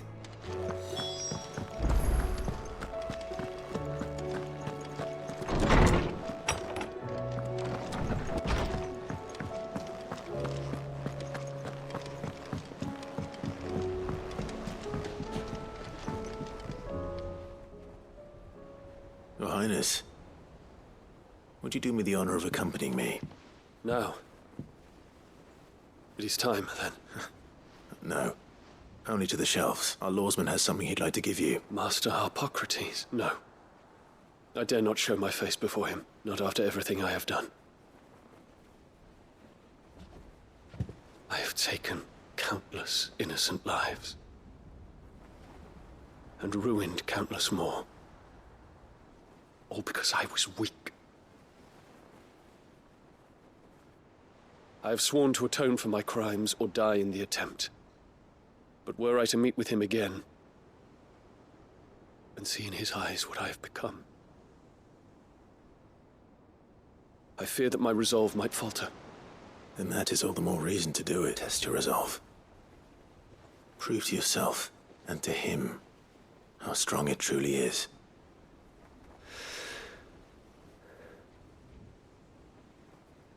You are right. I must, at the very least, offer him my gratitude. Very well, then. Take me to him. Follow me.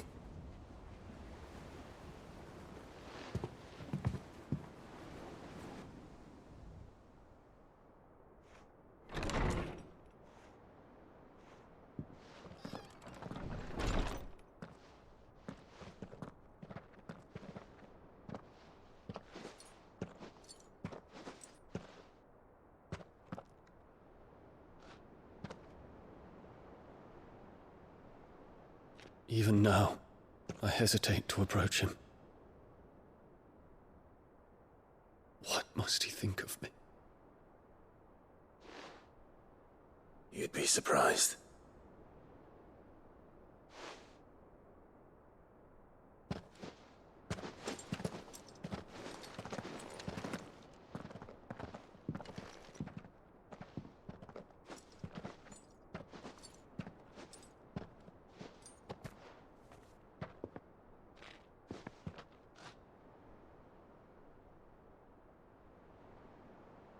Master Harpocrates, pray, accept my apologies for leaving your tutelage before my studies were complete. Your lessons opened my mind to a world quite unlike the one I had imagined from within the gilded confines of the palace. And I shall be forever grateful for the efforts you made to enlighten me. Lift up your head, Your Highness. The deeds of youth require no apology. That you took the time to visit me says much about the man you have become. Now, there is something I would like to show you.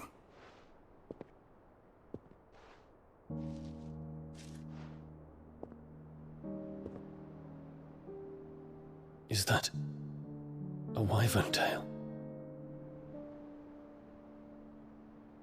The color is unfamiliar to me. Because it is unique to those found in the wild. Something in the harsh environments in which they grow lends them this striking hue. Their roots are indistinguishable from those of their hothouse cousins, but once they bloom, the difference is immediately apparent. In this flower, I see you, Your Highness. Its roots were the roots of a wyvern tail, with all that implies. But they do not define it, just as yours do not define you. I want you to have it, that it might remind you of this truth.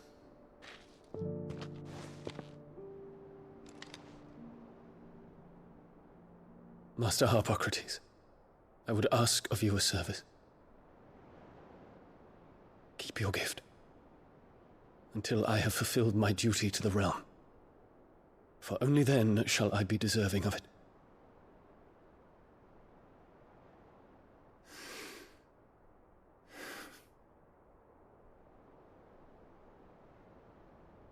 As you wish, Your Highness. I shall await your return.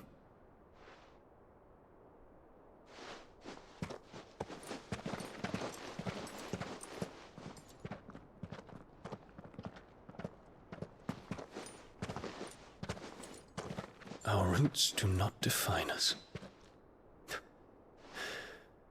No wonder my stepmother didn't like him. For reuniting me with memories I had thought long lost.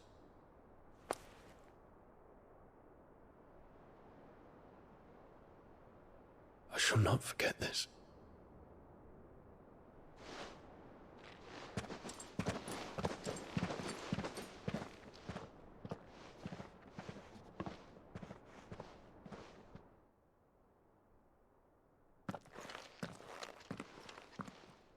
Thank you, Clive. Were it not for you, I fear I might never have found the right moment to speak with him, not to mention the wyvern tales.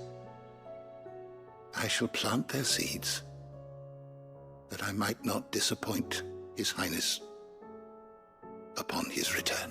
I hope the soil in the hideaway is to their liking. Why? These flowers bloomed in the bleak, black wastes of Waloed. I'm sure Nigel's yard will suit them to a T.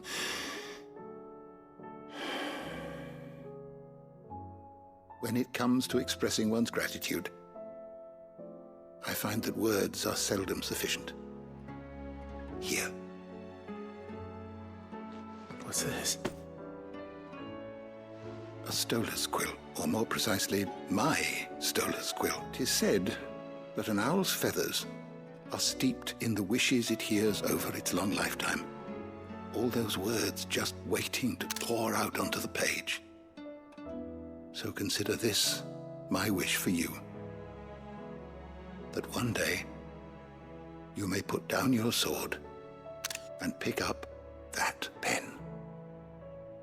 Well, when that day comes, I'll certainly have a lot to write about. Thank you, Harpocrates. It shall have pride of place in my chamber.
Are you buying or selling?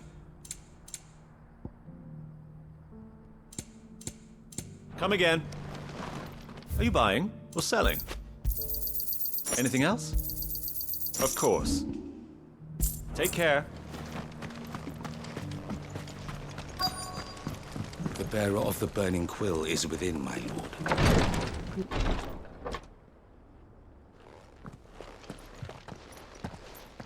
Your Grace, my lord, I trust your journey was not overly onerous. Cyril, you found a letter from Father? Yes, I have it here.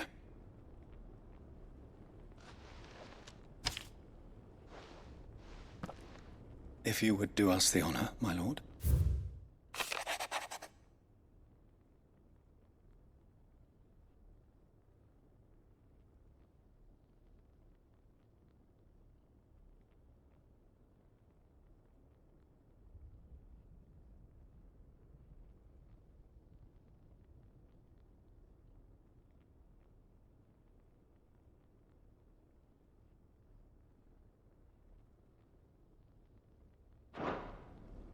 An inheritance. It would seem the late Archduke penned this missive shortly before his passing. The day before we left for Phoenix Gate. What are these plans he spoke of? His plans for the duchy, Your Grace. Your father entrusted them to my predecessor, the former bearer of the Burning Quill, who entrusted them in turn to me. The complete emancipation of bearers is their stated aim. But your father's dream did not end there. His Grace also spoke of building hospices to care for those stricken by the curse, and the founding of a new university to further the development of non-magical technologies. With the blight spreading ever more widely across the twins, Archduke Elwyn saw this as the only means of securing Rosaria's survival. He wished to see men and bearers treated as equals. To see centuries of common wisdom overturned. Small wonder he did not think it achievable within his lifetime. But he thought it achievable nonetheless. Had he not, he would never have written this message. Nor would he have entrusted his vision to his most faithful aides. Those who would have stood with you, shielded you from the machinations of the less benevolent personages at court. It's a pity only they are still with us. 'Tis true that those most loyal to your father were the first to suffer the Duchess's wrath. But one at least remains, and she has come bearing gifts. What do you mean? Mayhap it is better that she explain, my lord. After all, the duties entrusted to me by my predecessor extended only to recovering His Grace's will and arranging a meeting with the one who might execute it, or a part of it at least. And where is this woman? She awaits you in the archive, Your Grace. Thank you, Cyril. Shall we then?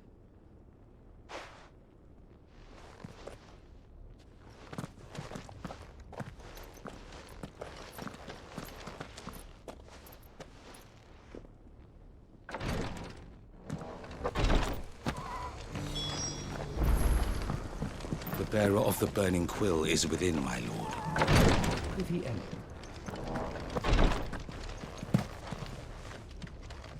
Lord Marquis, if you have a moment. What is it, Cyril? One of our brethren lately journeyed across the strait in order to pursue a new avenue of inquiry in our ongoing investigation. He sent an owl some while ago, but we have heard naught from him since. Was he surveying another fallen ruin? No.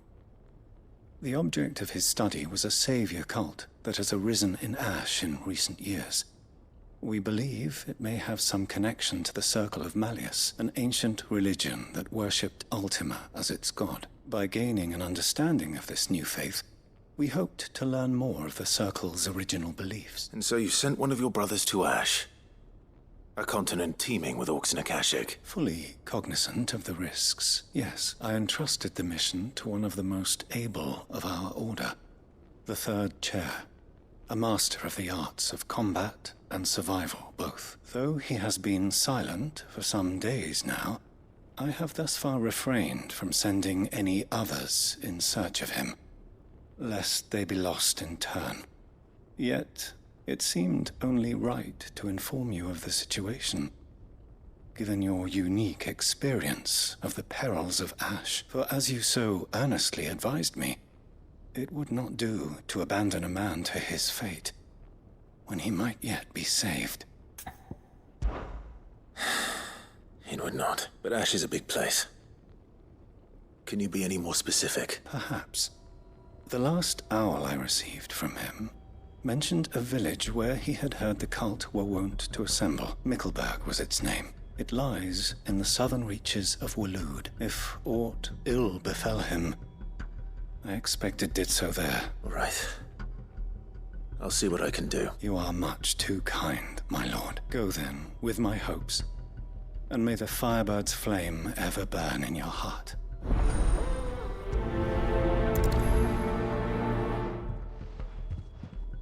When last I heard from him,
This be Mickleburg.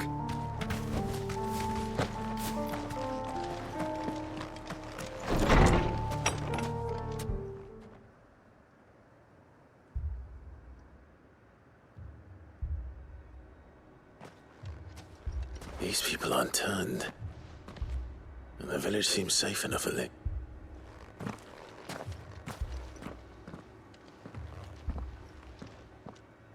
What is going on here? Ah. Did you, too, heed the call? Heed the call? No, I came here looking for someone. To be honest, I wasn't sure I'd find him here. Let alone all of you. Is that so? What are you doing here? Is this where you live? It is my home. The others, they heeded the call. You keep saying that. What do you mean? They came here to perform the rite, just as King Barnabas instructed. This village is their altar, where they shall cast their shoals upon the gentle waters and give themselves to the Lord. Give themselves? Oh, Lord, cleanse us of our sins. Let us be reborn in your loving arms. Free us from the torment of this mortal realm. They want to be saved. Forgive me. But did another foreigner, like me, come here? He was probably wearing a cowl. You mean the traveler from Storm? Yes. He is staying at my house, toward the rear of the village. Thank you. If you don't mind, I'll go and greet him. They seek the same salvation Barnabas did. At least the third chair still lives. Let's go and find him.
Excuse me.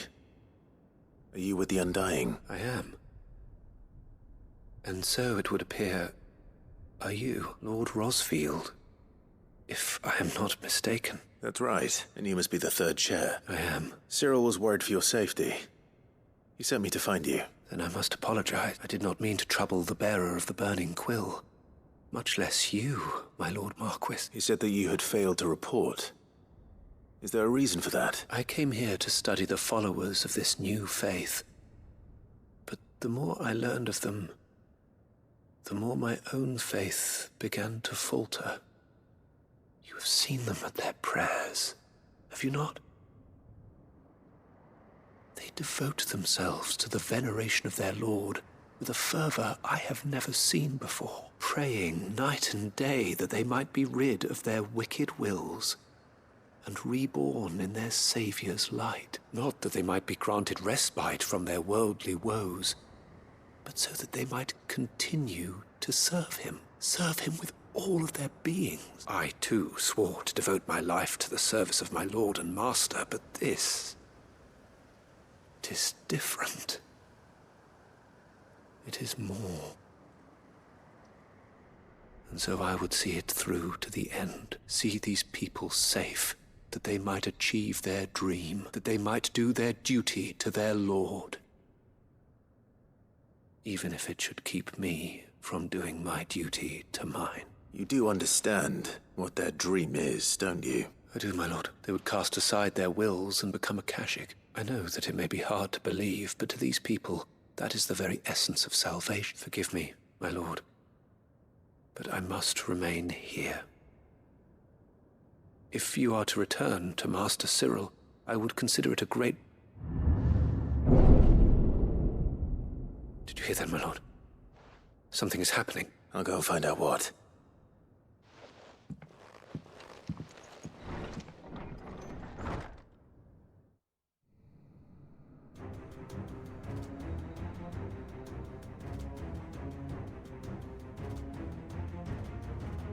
An ether flood. Oh no. There must be something I can do. Echoes as well. Found her.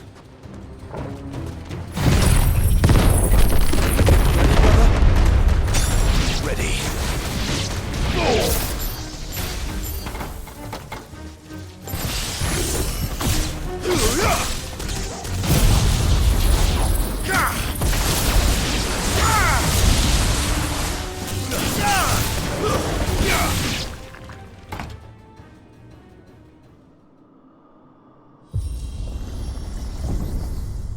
What now?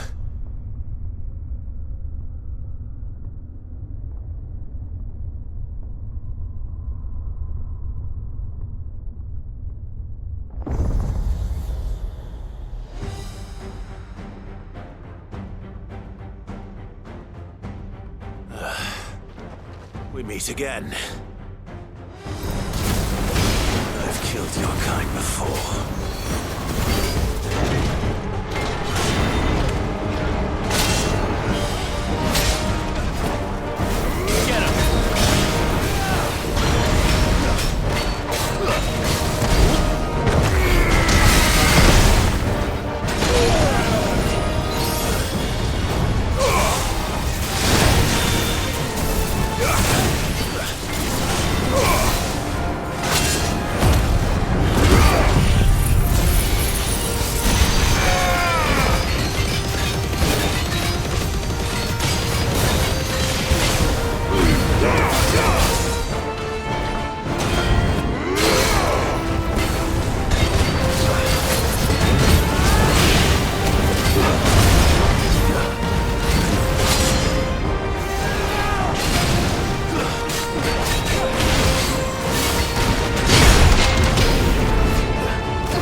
damn it!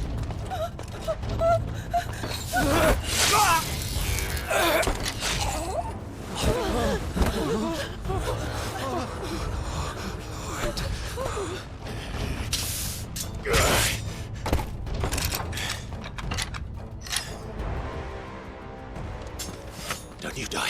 Come on, speak to me.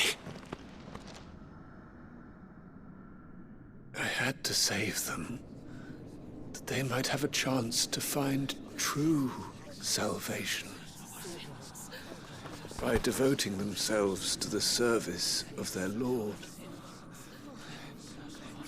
just as I did when the Undying plucked me from the gutter and gave me a cause to believe in, a duty to serve was everything to me, and I would not deny them that fulfillment, even if they must become a Kashik in order to achieve it.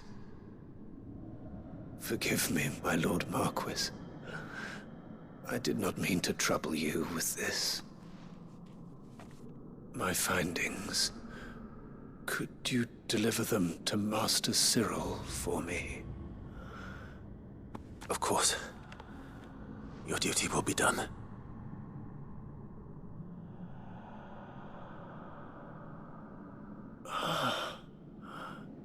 Look, my lord. They are saved.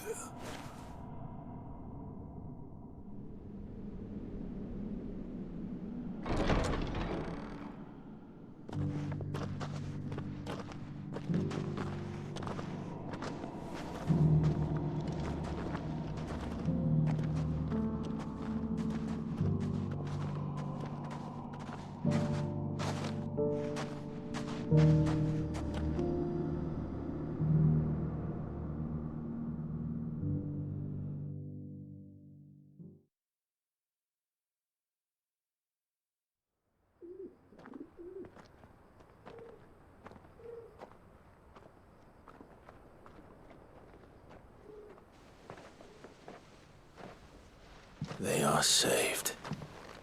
Founder. I should get this report to Cyril.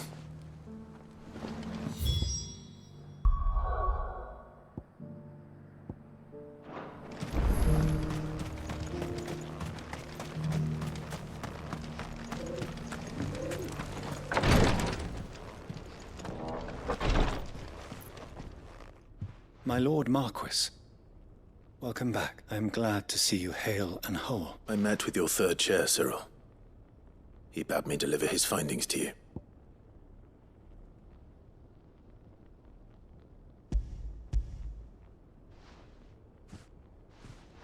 Thank you, my lord. He remained in Ash? He died protecting the villagers from an echo. I buried him in Mickelberg. I'm sorry that I couldn't save him. If you could not save him, no one could. The villagers, they were believers in this savior cult. They prayed to their god that they might be unburdened of their wills. Then an ether flood came, and their wish was granted. Your brother sacrificed himself that they might live, even knowing that that life was death by another name. Then he perished defending liberty. A hero's end. For the right to choose how one dies is no less sacred than the right to choose how one lives. Sid would agree. He wanted to build a world where people could die on their own terms. A noble ambition. To die for one's cause is the most perfect expression of one's faith. It matters not how misguided others might judge one's decision to be, only that the decision is one's own. We live according to the teachings of our order. We believe in them, we protect them, and yes, we die for them. For better or worse, that is our creed.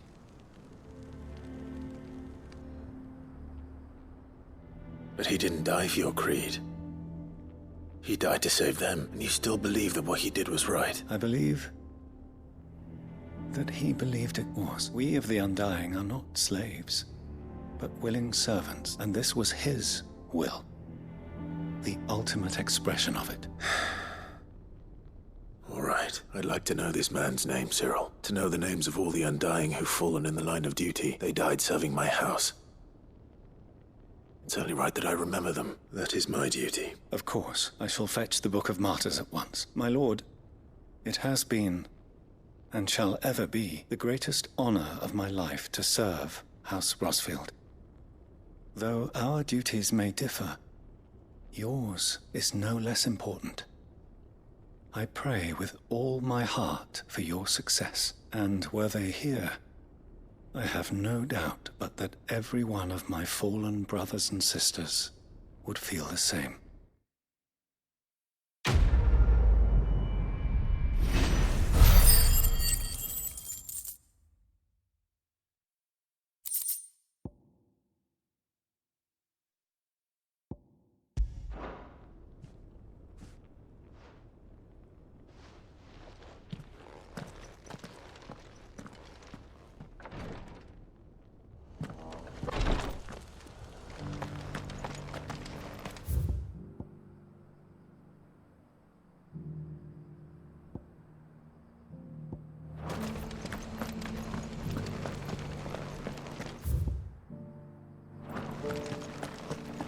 This is the Required Tree, an archive where we of the Undying collect.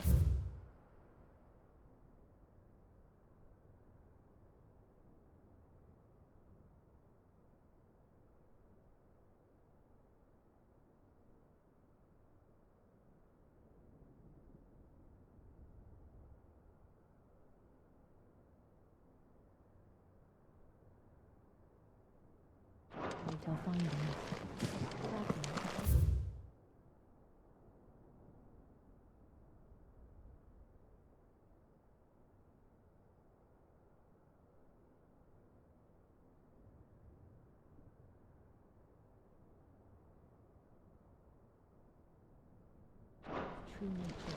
The Undying are not the only secret fellowship in this realm, you know. There are others, each working for their own ends. Why?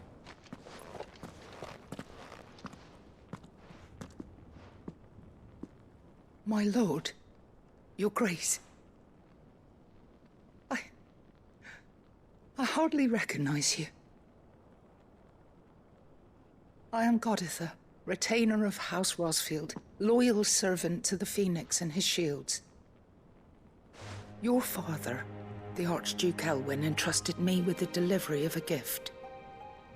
I only hope you can forgive my tardiness in bringing it to you. Lift up your head, Lady Goditha. You have our gratitude for your service to our house and to our father. I merely did my duty, as any proud Rosarian would. My lady, perhaps you could explain a little more? What exactly is the gift you bring? As I'm sure you know, it has long been the custom for the children of House Rosfield to be presented with certain keepsakes upon their coming of age. Indeed it has. Our father often spoke of the day when our turn would come. And had he lived to see it, he would have presented you with the treasures I bear. Matching armbands for you both. Alas, he did not live. Indeed, he was taken from us even before they could be completed. He had intended to claim the Heartstone with which each armband was to be finished himself, but it was not to be. And his gifts remain incomplete. I see. It saddens me to bring them before you, as they are. It was your father's wish that you be presented with the finished articles, not these works in progress, but with his grace long since gone, and the stone left unclaimed. I had little choice. You are grown men now, and his house is yours. And while I would not presume to insist upon your claiming the Heartstone in his stead, I know that nothing would have pleased him more than for you to do so. Thank you, Lady Goditha. What say you, Clive? What else? Of course, my lady. May our father's will be done. Oh, I am much obliged. Do you know where we might find this Heartstone, my lady? I do. though it may be a matter of a good deal more than simply happening upon it. It is found in the bellies of elder griffins, you see. We do at least know where to find one. A certain specimen has made its nest in Titan's wake. A certain specimen? You are most perceptive, Your Grace. In answer to your unspoken question, yes, in fact, this is the very same beast your father meant to slay. I have been tracking its movements since you were but a boy. Were you to slay it in his stead, as men of House Rosfield, it would surely make your father proud. What say you, Joshua? What else? The griffin your father meant to slay is currently nesting in Titan's Wake is to the south of here. But we must not be hasty. The good lady has been disappointed once already.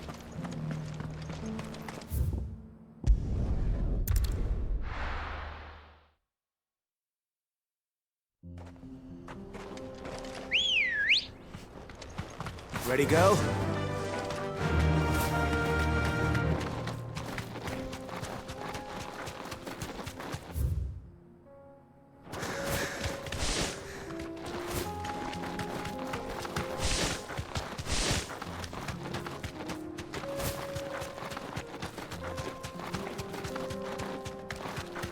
Eyes peeled, Joshua.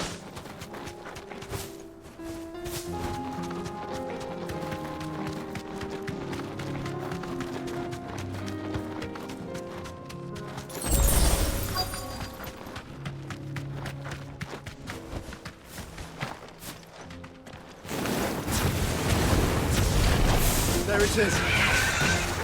The House Rosfield. Over here!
Is this the Heartstone?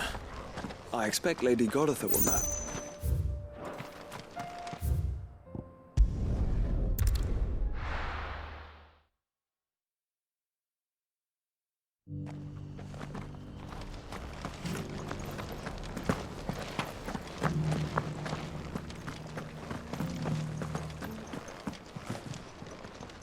Oh, thank the Founder you were safe. The Griffin is slain then? And the Heartstone claimed.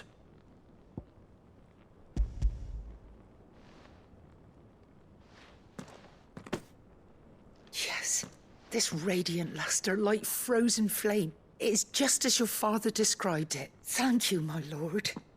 Your Grace, your father would be so proud. Lady Goditha, the lapidary is ready. Thank you, Cyril. I will be with him shortly. If you would excuse me, I shall have the stone cut and set forthwith.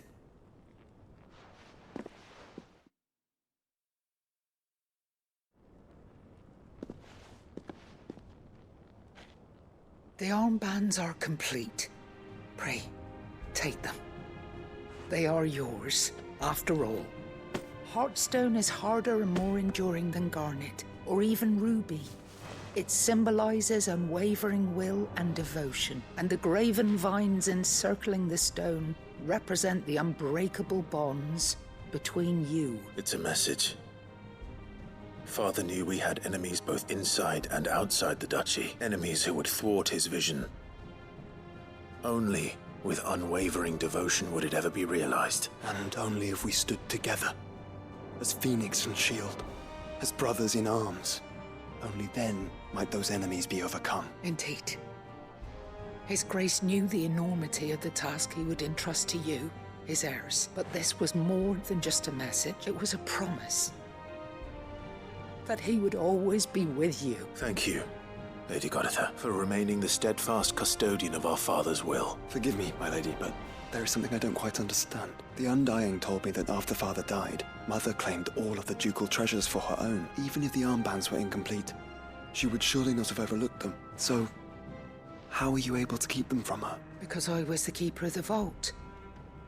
Though I was but a lowly servant, your father spoke to me of his intentions for the bands, of the deep love he had for both of you, and his hopes for your future. In the days before the disaster at Phoenix Gate, I discovered that the Duchess had ordered her jewelry be sent away from the castle. It was then that I knew she meant to betray us. I tried to warn your father, but it was too late. When word of the fire reached Rosalith, I knew my time was short. So I took up the armbands and I fled into the night. And thank the Founder you did. Yet my duty to your father was incomplete. Not knowing what else to do, I followed the Griffin, thinking I might claim the Heartstone on its passing. And so my pursuit continued, until Lord Cyril appeared before me. He informed me that His Grace's will had been recovered, and that his sons were alive and well. Lady Goditha, on behalf of my father and all the people of Rosaria, I thank you for your loyal service. As do I. Thank you, my lord. Your Grace, for coming back to us. For giving my service meaning. I remain your faithful servant, my lord. The bands suit you well. It must be gratifying to finally receive the inheritance that was denied you for so long. It is. And we thank you for the part you played, Cyril. If you would permit me to play my part a little longer, might I suggest that you make your way to your father's memorial atop Hawk's Cry Cliff? Let him see that you have received his blessing, and that his vision lives on in you. I suppose it would be churlish not to. What do you say, Clive? Shall we pay Father a visit? I think we should. I was hoping to be able to offer him my thanks before we left for Origin. Your father's helm is enshrined there. It has been since the day we recovered it from Phoenix Gate. I prithee claim it. For it too is a part of your inheritance, and I do not doubt that your father would prefer it in your hands than perched upon some lonely rock. Thank you, Cyril.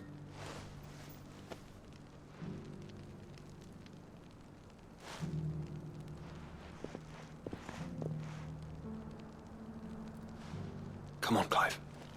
He's waiting.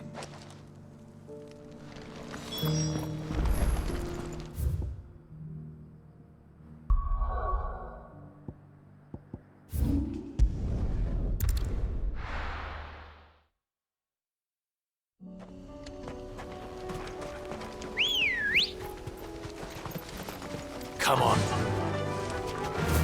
Unwavering will and an unbreakable bond. Do you really think we're strong enough? To save the world? Of course. To have overcome Father's political enemies? Of that I'm less certain. Especially knowing what we know now. What Mother was truly capable of. But perhaps these bands would have helped. Knowing he was with us would have made all the difference. Caution, brother.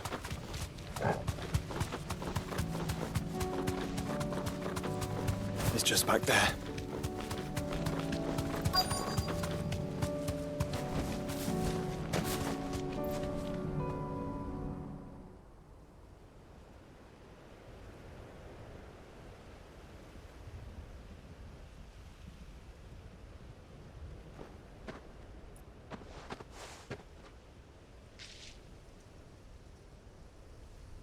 Father always fought for what he believed was right. It wasn't until that night at Phoenix Gate that I realized I had never fought for anything. I always had someone else to do the fighting for me.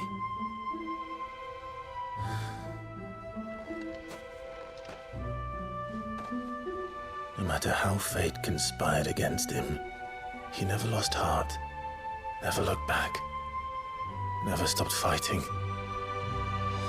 To me, he was the greatest of men. And I've been trying to live up to his ideals ever since.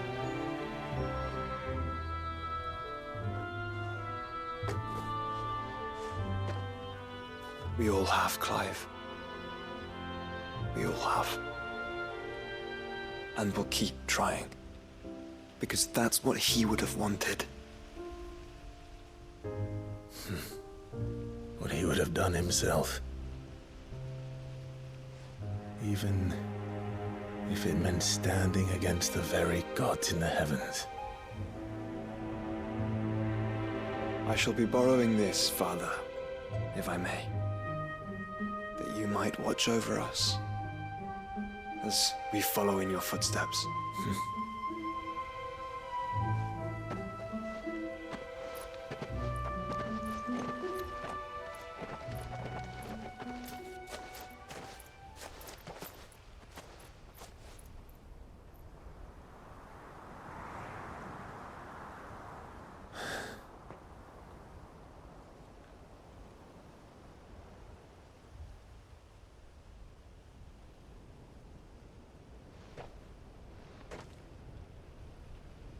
We won't lay you down.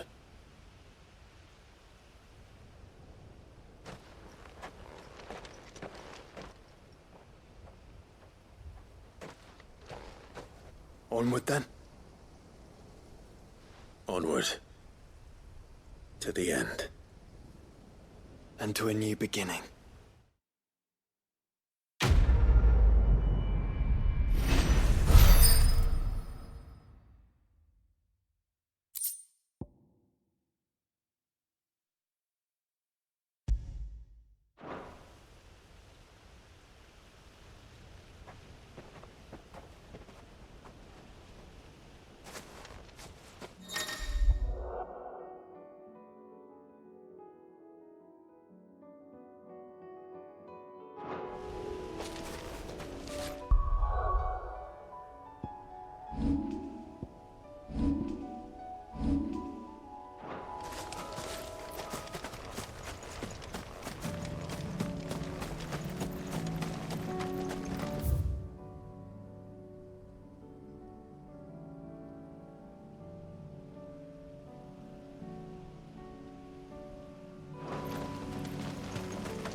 If Joshua's worried about Jill, I should go and speak with him.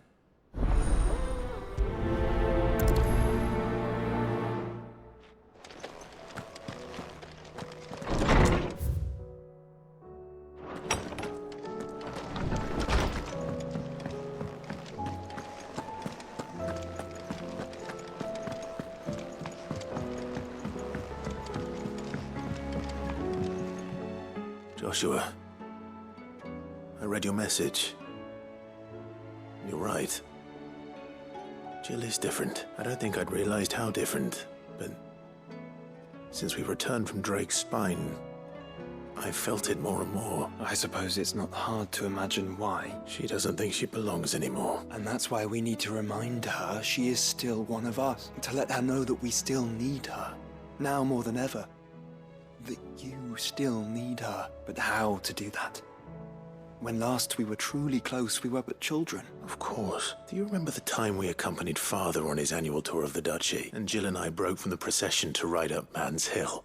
To see the snow daisies. I remember. It was the first time Father had allowed us to join him. And when he realized you were missing, he had the entire retinue down to the pot boys combing the countryside.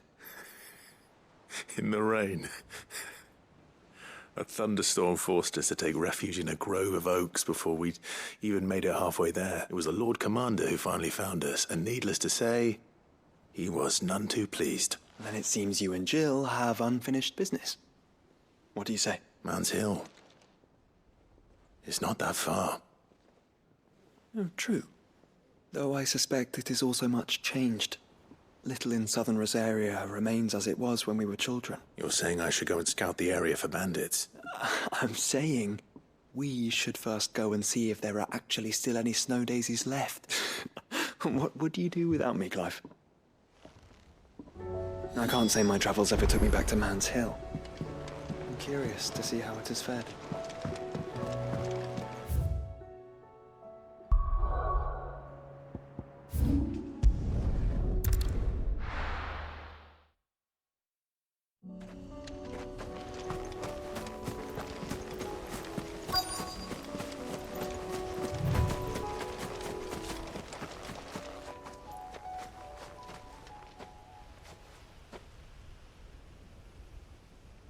This is the place, but... I'm sorry, Clive. There's nowhere been spared. What do we do now? We keep looking. Man's Hill cannot be the only place where snow daisies grow. Perhaps, but it's the only place I know of. Knew of. Then why not ask someone who might know of another? Someone at the backyard? To the hideaway, then.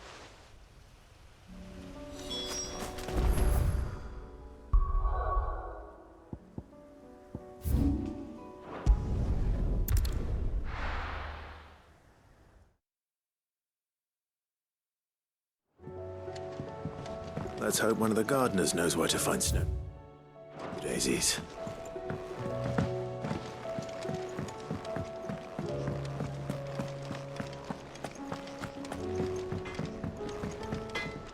Trouble with your gear, or something for you, dear?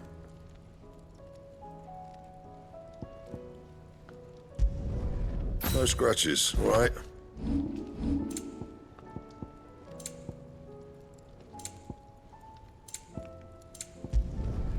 Not bad, if I do say so myself.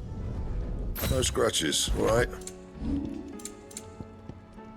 That it? Fine.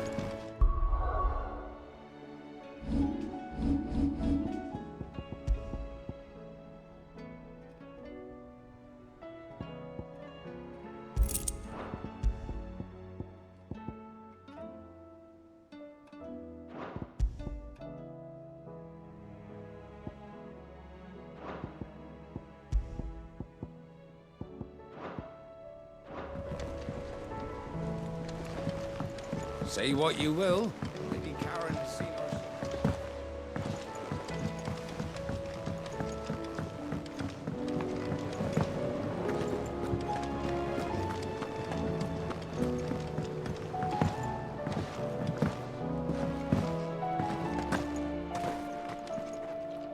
Oh, What brings you down from the heavens, Sid? I need your advice. Joshua and I are looking for a place where snow daisies grow. Preferably in abundance. Snow daisies. Then you'll want somewhere not too hot and not too cold. And where the winds are strong enough to carry the seeds. I reckon Man's Hill would be a good place to start. There in the Royal Meadows, perhaps? Both have similar climbs and the right elevation. If the Blight hasn't claimed them yet. Right.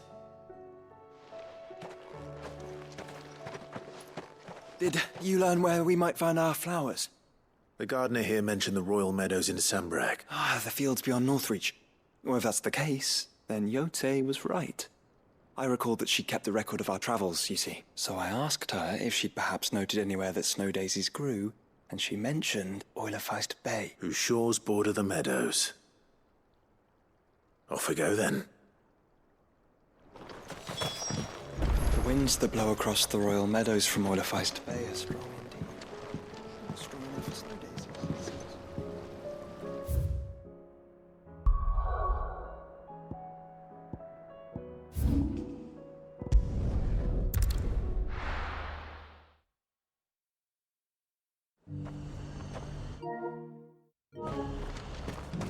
The garrison said, take another 100.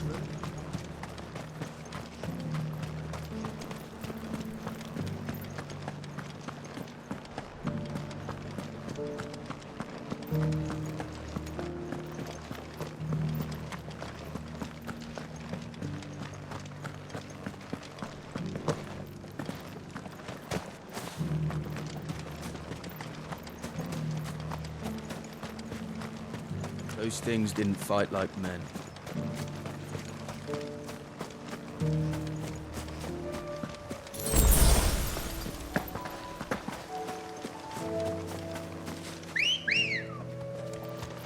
Let's go. Run like the wind.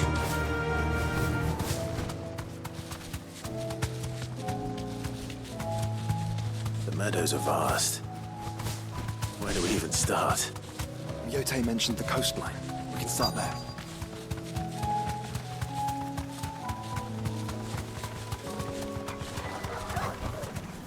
Have care.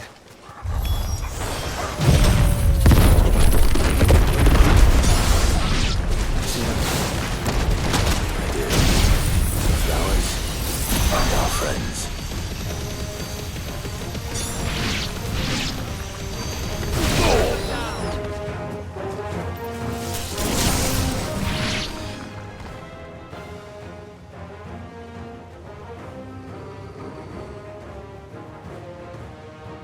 What do you see, boy?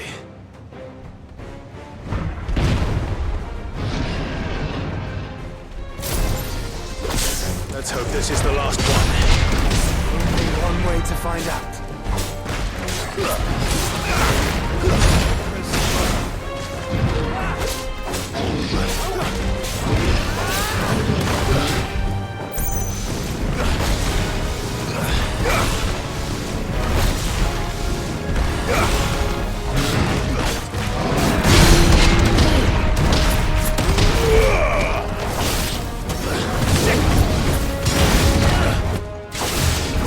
This one. All yours, Torgal. Now, Torgal.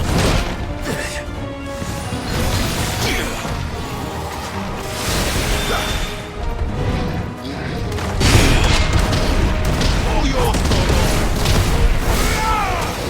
Now, Torgal.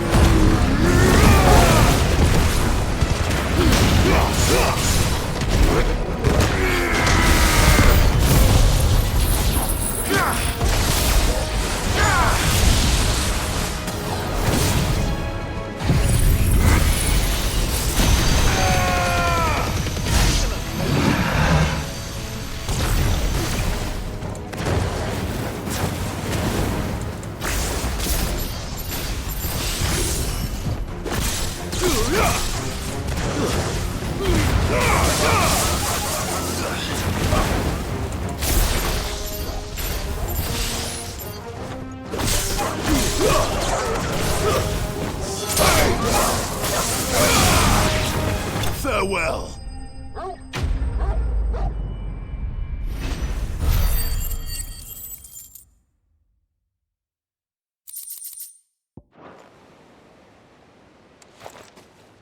That was harder than I expected.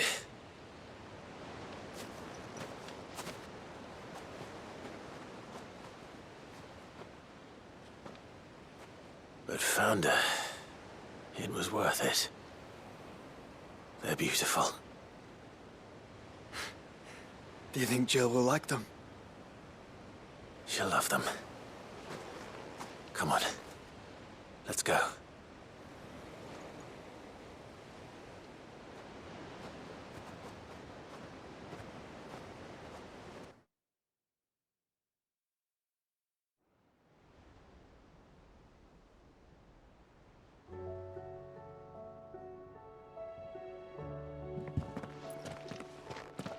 It appears my work is done.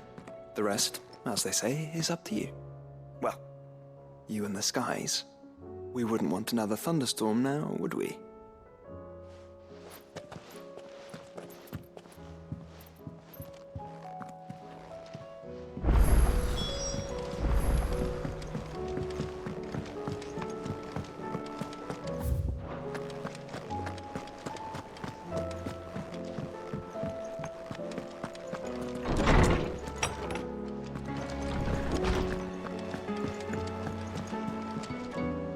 Jill, there's something I'd like to show you. There is? And where might this something be? It's, not here. Now, I know this is sudden, but how would you fancy a trip to Oriflamme?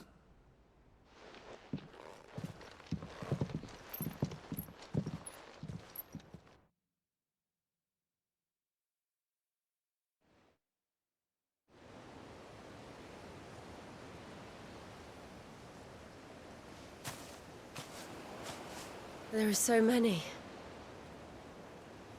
This is what you wanted to show me.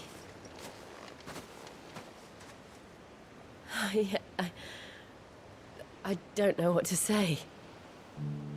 You don't need to say anything. The smile on your face is enough. We've been worried about you. Joshua and I. Do you remember when I took you to Man's Hill? Or tried to?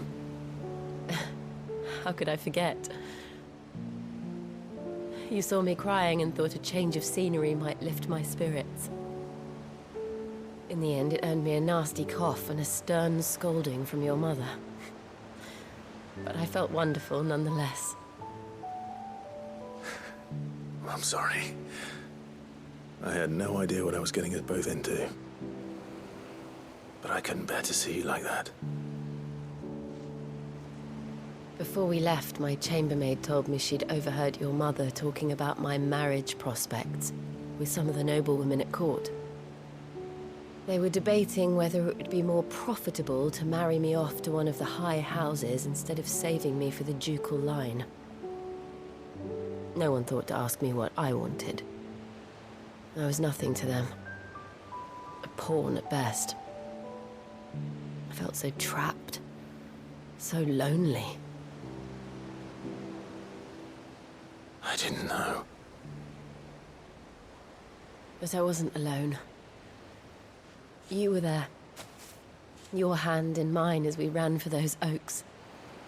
And I knew then, no matter what happened, I would be all right. I'll never forget that feeling.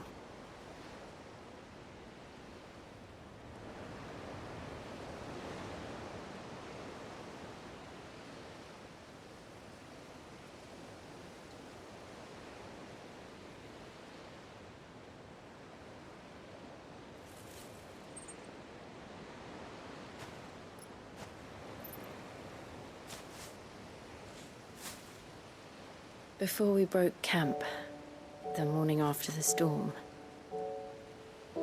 do you know what I did? No? What? I slipped away from my governess to climb the tor. And from there I saw a sea of petals, all reaching for the sun. And I realized no matter how terrible the night, dawn would always come.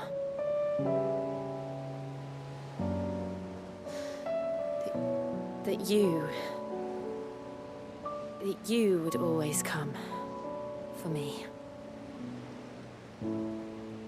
And you have. Again and again.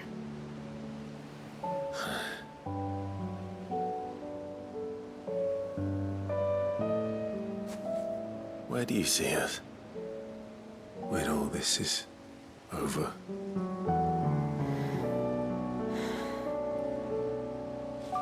I don't know.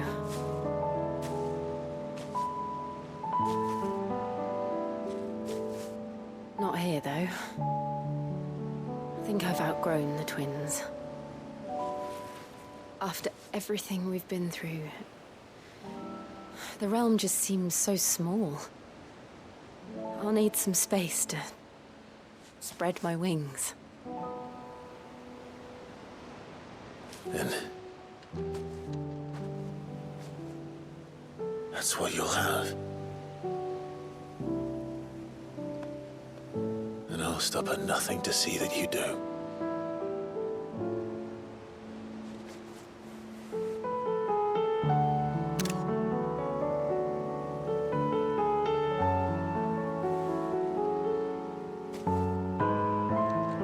I never was much good at garlands, but it'll have to do.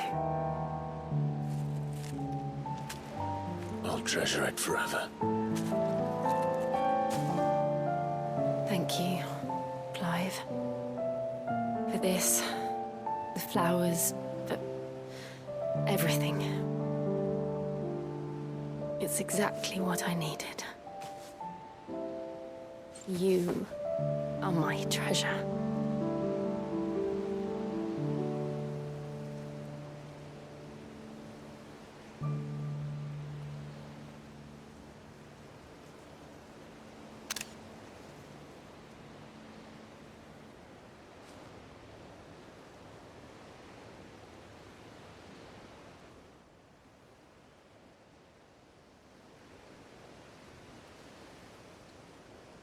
We should probably be getting back. I expect the others are wondering where we are. You're right. There's still much to do. And we'll do it together.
Knowledge hoarded is knowledge lost.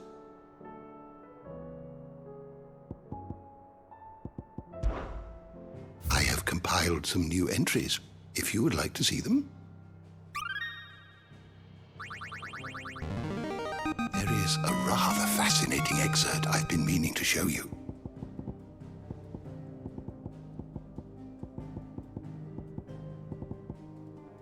If If you have a question for me, I should be happy to answer it.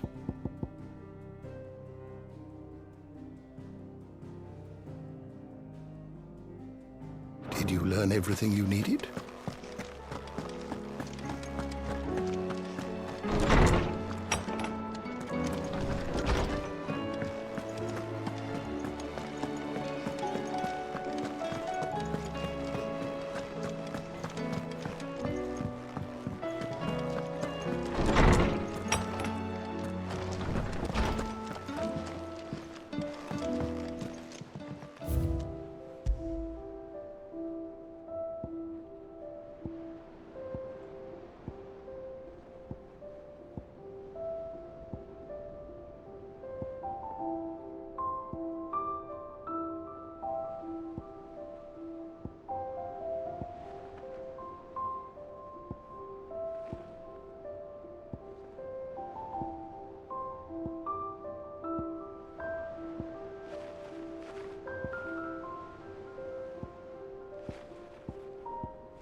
Clive, do you have a moment?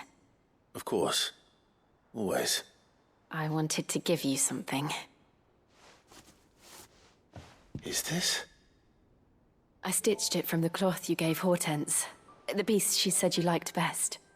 I told her I used to enjoy needlework, but I didn't think she'd remember. It's beautiful, Jill. You didn't have to. When I was very little, I recall my mother telling me that young ladies of the court would give knights ribbons from their hair before they went off to war. I still wear mine, so I made you this instead. Red is the color of passion, the fire in your heart. Fierce and bright, it binds you and your brother, you and your friends, you and me. Our bond. May it never be broken. And may it ever bring you back to me. I will always, always be here. Thank you, Jill.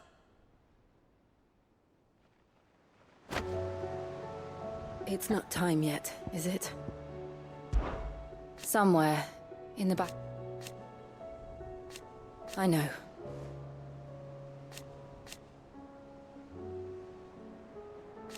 Thank you. And so for now...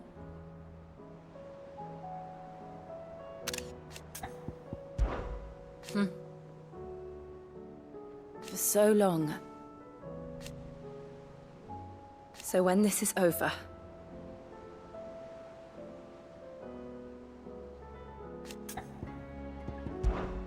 Right.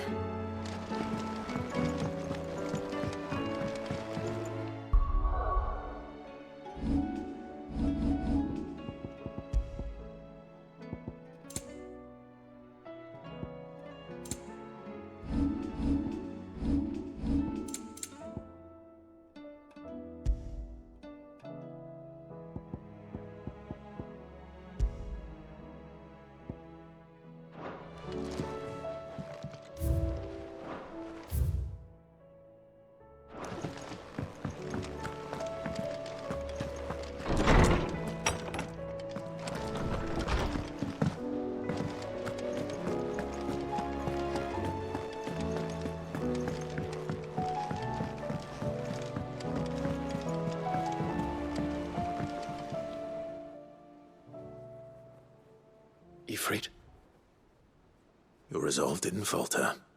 No. Though I continue to be bewildered by fate. That I should meet with my old tutor here, at the very end of the world. I thank you, with all my heart, for giving me this chance.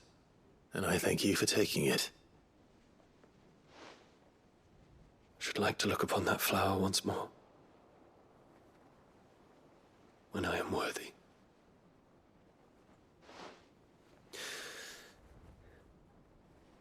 I stand ready to leave for Origin at your word. May Grieger go with us. And see us safely home.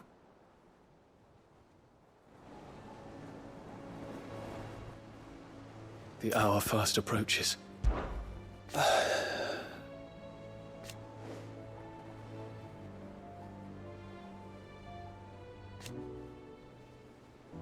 Alas. And yet...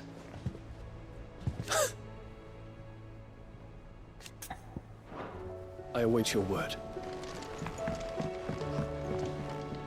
Brother, I put Father's helm in your chambers. He should be with you when his vision is finally realized. Thank you, Joshua.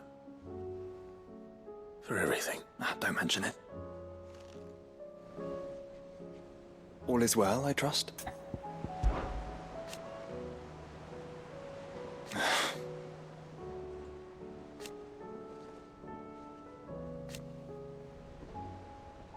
His flame burn.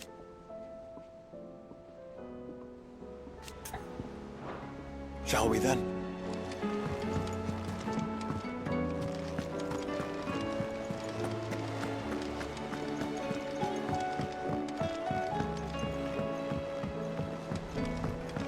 Twinside's hundreds of leagues away. That'd mean the crystal is... Oh, I wasn't expecting you back so soon. All yours. I don't have that one. You do.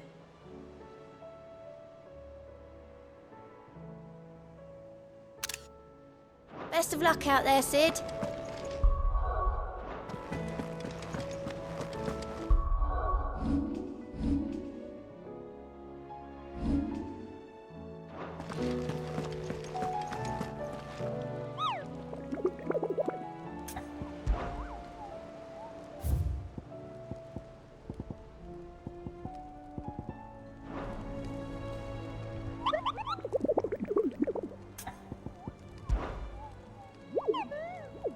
You're not from the forest. Well, which forest?